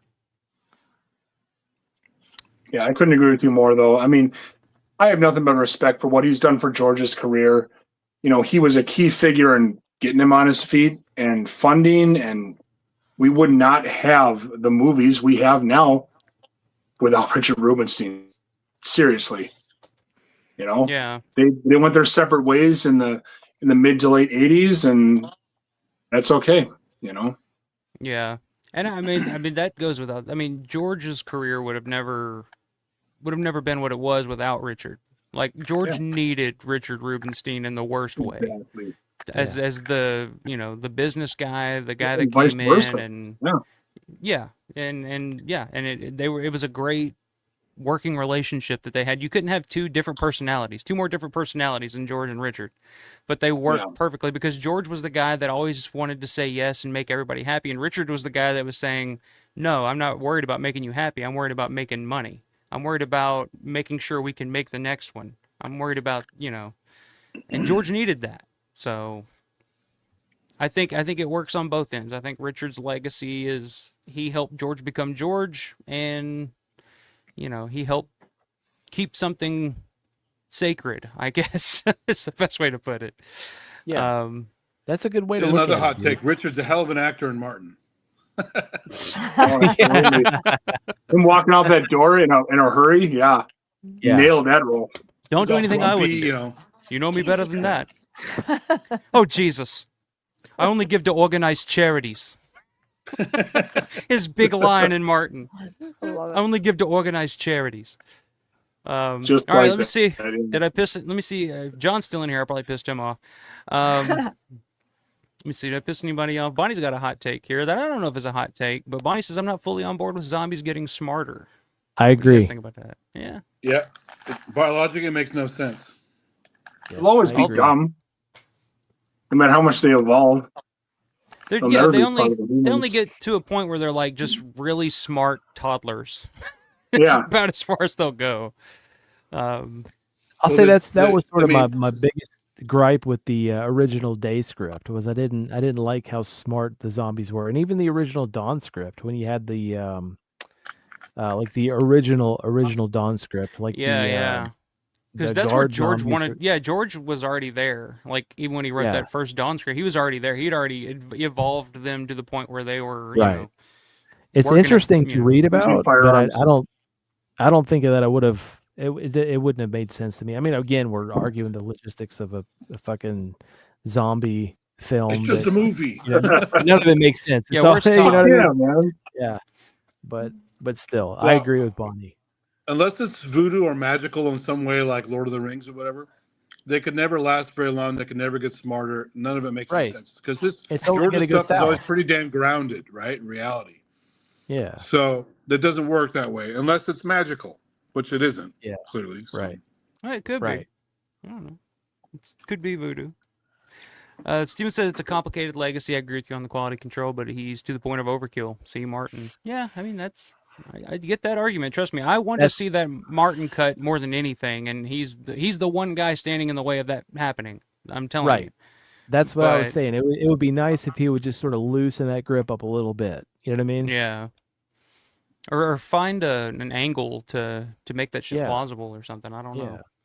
All right, here's the litmus test. What does John say? John says there's a happy medium, but it isn't here. It's a biological thing. Yeah. John says there's a happy Sounds medium, right. but it isn't here because right now those movies are just withering. Yeah. I don't know though. I feel like if there is a company that does come to an agreement with Richard in the U.S. for a release, those are going to sell like hotcakes. I mean, just look at Night 90, and Night 90 is not nearly as beloved as Dawn, or I mean, maybe Martin is a little more obscure, but definitely not as beloved as Dawn. And you just look at Night 90, they can't keep that shit in stock. Hell, I haven't been able to get a hold of one yet. So Yeah, but you're not going to see a Night 90 shirt on the shelf at Walmart. You know what I mean? yeah, well, you might now if Or Sony Martin has shirt. if Sony sees how much that's selling and they're like, oh shit, more people are interested in this than we thought. Like maybe we should have Yeah. done this years ago, type of thing. Now, Yeah, be honest though. Would you buy it if you saw it? Would you buy it? I would. yeah, I would. Yeah. Yeah, Me probably too. would, yeah. That's what I'm saying. It's like, Yeah. like, we're like, I we're those I guys would. that were like, yeah, fuck that. Yeah, no. Fuck and that. then Yeah, I'm gonna buy it. Yeah, Yep. shut up and take my money. But check out, at the same check it time, out. it's pretty cool. I'll get that. Todd says a Just few don't tell months back I anybody. saw Faces of Death in Walmart. Yeah, I saw that too, man. Couldn't believe my eyes. Yeah, exactly. That's where I actually bought my first copy of Dawn of the Dead on DVD was a Walmart. So it's not unheard of, but it's like you know what I mean. Like it's now you see like Halloween stuff and Friday 13th and Freddy stuff. It's like it's everywhere. It's just culture now. Yeah. Yeah. Yeah, I mean, yeah, a lot and that's kind of what's, the thing that makes it, I don't know, coveted to some people is that a lot of the Dawn and Martin stuff that's out there is really limited, especially in the US. Overseas, it's far more accessible because it's Argento's property over there and not Free reign to Richard's. do whatever he wants. Jeff says, how did they make that pillow thing with Roger's head on it? I mean, that's just a... Richard will license it out to certain companies that he trusts. That's what I've heard, is that he only works with certain companies that he trusts. And I think that was Trick or Treat Studios, if I believe, that Yeah, did the masks and stuff too. So that's one that he does work with. But yeah, for the most part, especially when it comes to releasing the film, he's, very, very particular. Now, is it because it's companies that he trusts, or is it because that they're paying the right dollar amount? Both. I would guess both. Yeah, Because I think even a company like Second Sight that paid to get Dawn and Mark, he still was reaching in and saying, no, you can't do this, you can't do that, you can't do this, even though they were paying, they bought both Martin and Dawn. So I'm guessing it's a 6-figure deal that they had. Robert says, I personally don't understand the problem with mainstreaming something that we love. Yeah, I mean, I'm just saying I don't want it to be just pimped out to death to where I'm sick of it, because that's that's just me personally. I don't want to just become sick of something that I love, which happens. You don't want a Dawn of the Dead toothbrush. Yeah. So. Well, I do. I do. Dude. Oh, I do, definitely. Fuck yeah. You do and you that don't. would be That's cool. the thing. But what? Let me ask you guys. What is it about that is so unappealing? Like, I know for me, like I loved The Walking Dead when it came out, but like living around Sonoy where it was filmed, when I would go downtown and see all these like tourists walking around with Walking Dead shirts, snapping pictures and shit, it turned my stomach. And it's like, I don't know why. Why is it? Why is it a gatekeeping thing? Is it like we talked about keeping something in our back pocket? It's because we're hipsters. That's all it is. Is that what it is? We're just hipsters. We're just Well, hipsters. No. It's a form of selling out. Kind of. You're like zombies before they were cool. Right. Yeah. Yeah. Yeah, No, it's like that's my thing. And now who are you? Like you're not, you know what I mean? Yeah. Well, I mean, Who again, don't it goes even know who back to George like Romero is. exactly. It goes back to that where you're just like, oh, you like zombies, huh? Well, have you seen Dawn of the Dead? What is Dawn of the Dead? I've never seen. Oh yeah, the one Right. with Ving Rhames. Ving Rhames is cool in that movie, and Yep. you're like, no. You're right. I'm fucking cringe. Like, no, And you you're just like, lose. "Ah." Look I at fucking hate Star that Wars had a shit. million figures, right? Star Wars super popular, all the toys, all that crazy stuff, just a marketing mania. And then something like Yeah. Transformers comes along, which is toys first, then cartoons, then movies. Yeah. It was all Yeah. about marketing, not about the content. Star Wars is a And- perfect example. I know so many people who loved Star Wars back in there when it was just like, the 3 movies, and then they did the 3 more, and even that after that they were still like, oh, Star Wars, that's my thing. Now those same people now are just like, I couldn't care less. They're just like, there's so much shit now, and it's just like, I My don't friend in the care. 80s had all the toys. He was a spoiled brat. He had everything. Yeah. That's me. I've literally got R2-D2 and fucking TIE Fighters and X-Wings tattooed on my arm. And now I couldn't tell you the latest fucking Disney Plus show. I just can't. I don't know. Yeah. I don't want to get to that point where I'm just like, I know. I don't care about the new Dawn of the Dead TV series or whatever. Like, I just You don't want a bub popsicle? I don't want that to ever happen in our lifetime. I don't want Dawn of the Dead ice cream. popsicle. But see, like, that sounds appealing now, but when you're bombarded with it for years and years and years, you would just, it's after funny, a while, but you're then just it's like, not that funny. Yeah, you're just like, I oh, just want God. popsicle, to be fair. They had creepy stuff too. They had the Jar Jar Binks tongue thing, where you push it and like the tongue thing. Jar It's Jar like, Binks all is the worst character in Star Wars history. Let's just exactly. Somebody threw that in the chat. the fucking worst. Jar Jar. Fucking Jar Jar. What are you talking about, Jar Jar Binks? What the fuck is going on? It's right? going off the I rails. did not bring up. I would never in my lifetime bring up Jar Jar Binks. But that's what I'm saying. How far the shit can go. The marketing, the stupid toys, the dumb ideas. Oh no, I get when it. it gets in other hands, that's what happens. Yeah. Yeah, I agree with this, Jeff. I've always said Richard was George's pit bull. That's right. I've always said that George was like the feather to Richard's spike. You got to have both when it comes to a cutthroat business like filmmaking. Because George, when he was done with the crazies, he was bankrupt. Like, literally, he filed for bankruptcy. Like, he owed so many people so much money. And he didn't file for bankruptcy. He refused to because he wanted to pay all those people back. But he was broke at the time. And then Richard comes along and kind of paves the way for George. Okay, let's go back to the well. Let's go, make some sports docs. Let's scale it down a little bit, build up a little money, and then we can go back to feature filmmaking in 3 or 4 years or whatever. So yeah, George definitely needed Richard, and Richard needed George. Richard needed an artist like George to build his empire. Richard, he's not hurting for money these days, I'll tell you that. It's the classic artist thing. Artists aren't good businessmen, so. Yeah, exactly. Any thoughts on the Resident Evil coming out? Is there a new Resident Evil coming out? That's another property that I used to love, but at this point, I can't keep up with the games or the. I only like the movies games. I didn't like the movies. Is it? I guess there's a new game coming out. I don't know. Yeah, I don't know. I haven't kept track. I have no idea. John says, That's listening random. to Richard on the Don commentary, he has a few ticks. He says, okay, a lot like Mr. Garrison from South Park. Yeah. Okay. Maggie. So when George came to me with this idea, okay. Man, I'm telling you, you got the fucking spot No, on. that's just a sign of me. I listen to this shit way too much. I've listened to Richard's voice on that commentary so many times at this point. I can do it, okay. It's a very New York accent. It has a bit of a lisp, right? Doesn't he have a lisp? A little bit, yeah, a little bit. Yeah. Yeah, I think so. Todd said, my thing about Day, how did Logan expect to go out in the wild and train millions of zombies? Well, I don't think that was the idea. The idea was maybe to train a handful and send them out into the wild to gather supplies and do all the stuff that the humans wouldn't have to do, so they wouldn't have to put their lives at risk. And maybe over time, I don't know. I don't think Logan really had a plan. I just think Logan had gone crazy at that point and was just kind of having his own experiments and having his own fun and just seeing like, well, what can I do with these things, type of thing. Yeah. He was a mild Dr. Mengele, basically. He was already off the rails too.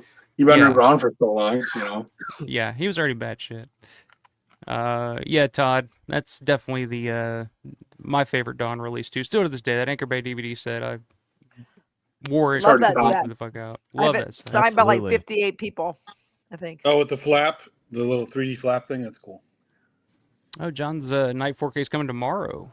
Pre-ordered it from Walmart. All right. Yeah, I'm gonna have to track that down. I'm such a fucking procrastinator every time. Like, I do that with eBay too, or I'll just see something like, I'll get that later, and it's like, oh, I fucking forget about it and it's gone. Except for that Knight Riders poster, Matt. Yeah.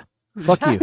Did you Which I have, by the way. I've got it in. I'm glad. I would have felt really. It's in my bad if you wouldn't. portfolio. I've got to find a frame for it, but I want to get anyway. one. Yeah, I want to get one of those poster. What do you call them? Like the Trapper Keeper things that we used to have for CDs back in the day. Yeah, I think you shared something about that. Yeah. Do you want to see it really quick? Sean Clark's got one of those. It's He fucking does. awesome. That's actually that's where I learned about him was from Sean Clark. He put this big ass fucking portfolio on the table, and I don't have nearly as many cool posters as he does, but I've got some pretty decent ones. Those videos of him just last hot take of the night. Last hot take of the night. Okay. I don't like Sean Clark. I know you don't. That's not a hot take. Peacocking around. Yeah, I don't know. I've just heard some stories about him that just kind of turned me off to him. I don't know. Yeah, I get it. It almost seems like you said, like he's never mind. I'm not going to go there. I saw him at a convention. in Atlanta. Group chat later, guys. I want to know. Yeah. We kind of nodded at each other, and that was the first thing I thought of. What you said about him. I was like, oh man, I don't know.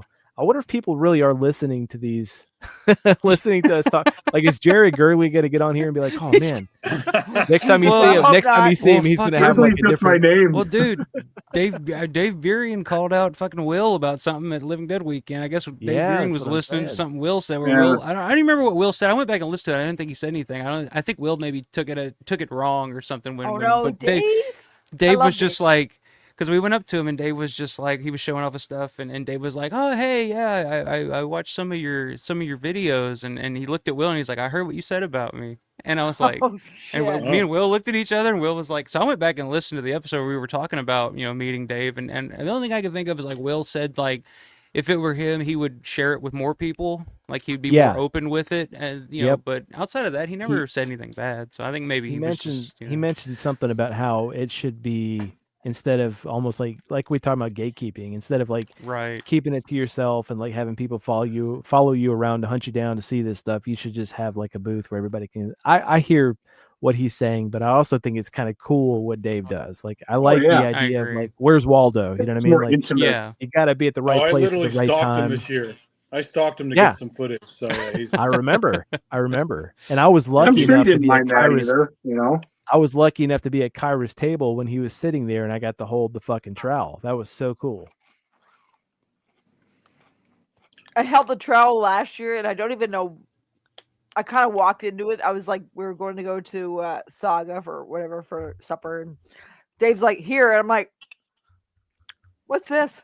And he's like, it's like the night living dead trowel. I'm like, oh my god, could you take my photo? You're like immediately like, why am I holding this? I'm like, I don't know what this is. Should I be holding this? But thank you. Yeah. I think it's cool. I think it's cool what he does. I like having to kind of hunt him down to find it. I think it's fucking neat. Yeah. I had missed Major Cooper's brain at Christian's birthday this year. I missed Major Cooper's brain, but so then I did stalk him afterwards and found him and went out. I said, Moose clit. Yeah. Yeah, moose clip's very fragile, so I can see why he wants to. Well, he has the Creep Show. He has the Creep Show comic book too that he won't let anybody hold or touch. Yeah. So. He let Jace hold it. Understandably so. Yeah, John. That's what I was gonna say. I put the Friday the 13th Part 4 machete against Paul's head. That was fun. I'm with you on that, John. John. None of you fuckers would be putting your grubby fucking hands on. You wouldn't fucking touch it. I'm kind of with you there. All right. Well, this was fun. Another almost 4-hour show. Oh yeah. I appreciate it. Anybody got anything to plug, Matt? I know you got a channel to plug. Synth, what do you got coming? Are you doing anything from? You got any videos that you took in China, Japan? Everything is shot locally because the live streaming didn't work as well. I can do this just barely, as you see. I keep dropping. Yeah. But I tried doing some lives around different temples and stuff, and it just starts out okay, and then it crashes hard. I said, "Fuck it, I'm just going to shoot all local videos and add it to the list of all the other local videos I haven't uploaded yet." How about the LDW videos? That's what I mean. Yeah. The LDW videos. And my drum, come on. But so I have my work cut out for me, clearly, with all this shit. But I little bit. did barely get a thing released for. There was a friend in our Harbor Jams group out of the UK, really nice lady named Lisa Bainan, and she died. I think she had liver failure or something. She was kind of an alcoholic, unfortunately, but she was a really nice lady, very talented musician. She died last year. So we've had several events in her honor, and this weekend is called Inky Fest. She's Inky the Cat on YouTube. And so Inky Fest on the Hardware Jams page on YouTube, Hardware Jams channel, and it's going on live 3 days. So they already had the one today, and I have one of the early set ones on my modular system from this morning. But there's one more set tomorrow, so it's 3 days in a row. That's going to be live tomorrow, and check it out if you like interesting takes on all kinds of. It's not all techno. It's not all dance music. It's not all esoteric stuff. It's all over the map, and it's really fun to check it out. But yeah, I have a thing in today's session. It was like the second or third one in the set today. But I did as best I could before I had to leave. I didn't have time to finish it really, but I said I got to submit something for Inky. She was a great person, and got to honor her memory. So yeah, I remember when that happened, man. Yeah, I rember. I think you guys did a memorial stream. I remember watching about that. I did a stream on my channel just to discuss her death because everyone's all just distraught because it was sudden. Yeah. We had another festival one weekend. She was online chatting for 2 of the days, and then that night she got an incident, and she wasn't around the next day. Everyone's like, "Where the hell is she?" She's there chatting up a storm, and I found out she had died that night. So, Shit. yeah. So it was a real bummer in so many ways. She's like, I wouldn't have joined the Harbor Jams group if she hadn't egged me on. Like, you got to join, play some shit, you know. And I said, you're right, I got to join. So she's a real inspiration for the community. And so now they're doing this another tribute for her, which is nice. So very cool. And that's at Inky Synth Fest. Addict. No, that's well, my video, I'll unlock it shortly, but if you should watch the festival on Harbor Jams, this a channel called Harbor Jams on YouTube. That's where all my videos get posted for the weekly challenges, and then they also stay on my channel as well. Okay. But you can see the lineup. It's a live presenter talking about stuff and engaging with the chat like this, and also playing all this music for several days. So it's a lot to get through. So you can like put it on the background. You don't have to watch it. You can just put it on as audio. But I recommend going to check it out because it's all different styles. It's really, really very variable group. And this year, the festival was 3 days. I think it's something like 200 submissions or something like that. It's a lot. Wow. So, yeah. Nice. Very cool. Matt, what you got? 10 minutes tracks. So.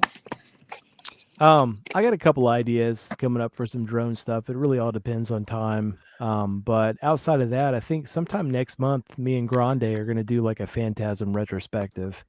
I think sometime before Living Dead weekend, we're going to get on there and chat it up about Phantasm and the sequels, and that'll be a lot of fun. I love that dude, man. Grande's so fucking cool. That's awesome. Like he's such a good dude. So looking forward to that. Yeah, I'll have Grande on next weekend. We're going to be doing ranking Romero VHS covers next next weekend with Grande. So I'm looking forward to that. Should be really fun. Paul, what about you, man? What you been up to? I did some more drum covers. I'm gonna upload those week by week. I got some on the docket. Andy, whenever you get the Love on a Real Train, if you want to, I got it downloaded, but my Premiere is not working on this laptop. So when I get home, I'll work on it for sure. Yeah. Awesome. Andy did a cover of Love on a Real Train from Risky Business by Tangerine Dream, and I did a drum video to that song. So we'll see what he comes up with. I'm very excited. So very cool. Otherwise, so for all you guys too, I do have another gift that I want to send all of you, including Will, obviously, and a bunch of other people, but I might save it for Living Dead weekend next year. It's something that's going to take a little while to get going on, sort of. So, I don't know. I want to tell you guys about it right now. And it's something that I've had in my collection for like 17 years. Spill it. And spill the beans. I want to share it with you guys. Unfortunately, spill the beans. Well, I'm going to spill the beans a little bit. Unfortunately, Matt it is something you might not like. So it's a, Wait a minute. Wait a minute. Wait a it's a minute. creep show. It's a creep show related item. No, Creep show, No, it's goblin, or Goblin? bruiser. Is it goblin related? it might be goblin related, but Just I'll send me take it, dude. mats. Listen, Just it's okay. send me mats. Just send I'll me take mats. It's fine. it's the I think you'll appreciate what it is. So we'll see. Like I said, I gotta get going on it. I'll keep you posted. So I just want not to much going on. clear What? the air really quick. I want to make sure you guys understand. I don't fucking hate Goblin. Oh, dude, it's totally cool. Yeah, I'm just not a huge fan of Goblin or Creep Yeah. Show. Nope. I George is get it, editing. man. Well, thank God Goblin didn't do the score for Creep Show or Matt. Oh my God, that would have been so fucking awesome. Yeah. Oh, What about you, Michelle? What do you got going on? Anything you want to plug? Nothing. We're gonna go to Living Dead weekend next month. That'll be great. We should do a watch along for my other Romero adjacent movie that I was going to say that I love tonight. Blood Sucking Pharaohs in Pittsburgh. Yes, we need to do that. You gotta watch that before I gotta go to see Pittsburgh. that. I watch it every time before I go, so we should watch it before because I it gotta is. see that. Yeah, it's awesome. Like I don't know why people don't talk about it much, but it's got everybody. It's got Tasso. It's got Deborah Gordon. It's got Savini doing the effects. It's worth it. It's stupid funny, but it's enjoyable. I love it. I only know about it because of Deborah Gordon. I was talking to her at her table. She had it on. I know she had the poster, and She had a I thing there. I said, "What is that?" almost And she brought my explained the whole DVD to thing. get signed. Yeah. Yeah, we talked about it when I was there. I was like, I almost brought it with me, and I was like, shit. But I was like, well, I thought this was gonna be the last Living Dead weekend, so I was like, I'm getting everything signed. Like, I'm getting the Dark Half signed. I'm getting like the crates. I'm getting everything done. And then it's not. So I'm like, well, shit. I'm glad. That I have nothing left to be signed. I'm glad But it's yeah, not the last one. speaking of watch-alongs, next month leading up to Living Dead weekend, I am planning on doing a Fulci zombie fan commentary. Ooh, that'd Anybody be good. out there interested in doing that? Oh yeah. And I'd also want to do a Love Return that of the one. Living Dead fan commentary Oh. as well, for anybody who wants to Awesome. do Good that. one too. So Yeah. get with me definitely. on that, and we'll make it happen. Like I said, next weekend I will have good buddy John Grande from Grande's Graveyard on. We're gonna be doing ranking Romero VHS covers, so that'll be fun because there's some interesting. Especially we could do a whole one on just Night of the Living Dead alone, but I'm gonna have to try to cherry pick some of the more interesting looking ones, I guess. But yeah, look forward to that next weekend. Appreciate everybody in the chat. I'm glad you guys stuck with us. We didn't piss too many people off, it doesn't seem. Thanks for having this us. was fun. This is cool. Some good hot It was takes. just fun to hang around with everybody. Yeah, Thank you, always. Bonnie. You know? Jeff, always good, my man. I appreciate you as always. Yeah, Robert, totally agree. Grande is a cool dude. One of my favorite dudes out there, and I'm in a fantasy football league with him. So the only time I'm ever rooting against Grande is if I'm playing against him in fantasy football. But other than that, In your fantasy football, I'm boy. sure you got the Packers over the Steelers, but anyway. well, you don't understand how fantasy football works, obviously. So I obviously don't. But I know how you're teasing me about the fucking the Packers. well, Packers the are going to Packers beat are. their asses, so that's all I'm going to say. Thank you, Paul. Thank you. They are Just Super saying. Bowl bound this year. We got Michael I Exactly. Parsons. roll my eyes until I fall off this chair. But yeah, okay. This is Wisconsin. It's football. It's country See you, music. John. It's all the shit that I don't like. So it's got to go with the Packers. Fuck yeah, Jeff. The chat there. Steven, thanks a lot, man. Good night, everyone. Have a good rest of your weekend. Absolutely, man. Good night, Steven. Everybody have a good rest of the weekend. Hi, Steven. I'm, hit the hay here. I really want a cigarette right now, but I'm not going to do it. Don't do it, Don't Mike. do it, man. Don't do it. I don't another have beer. any anyway. I'm not going to Call it a go down night. to the fucking 7-Eleven right now. Appreciate you guys as always. I'll talk to you guys soon. Thanks, everybody in the chat. I'll see you guys next weekend with me and Grande. But until then, everybody stay safe, stay prepared, but always stay scared. Good night. Okay.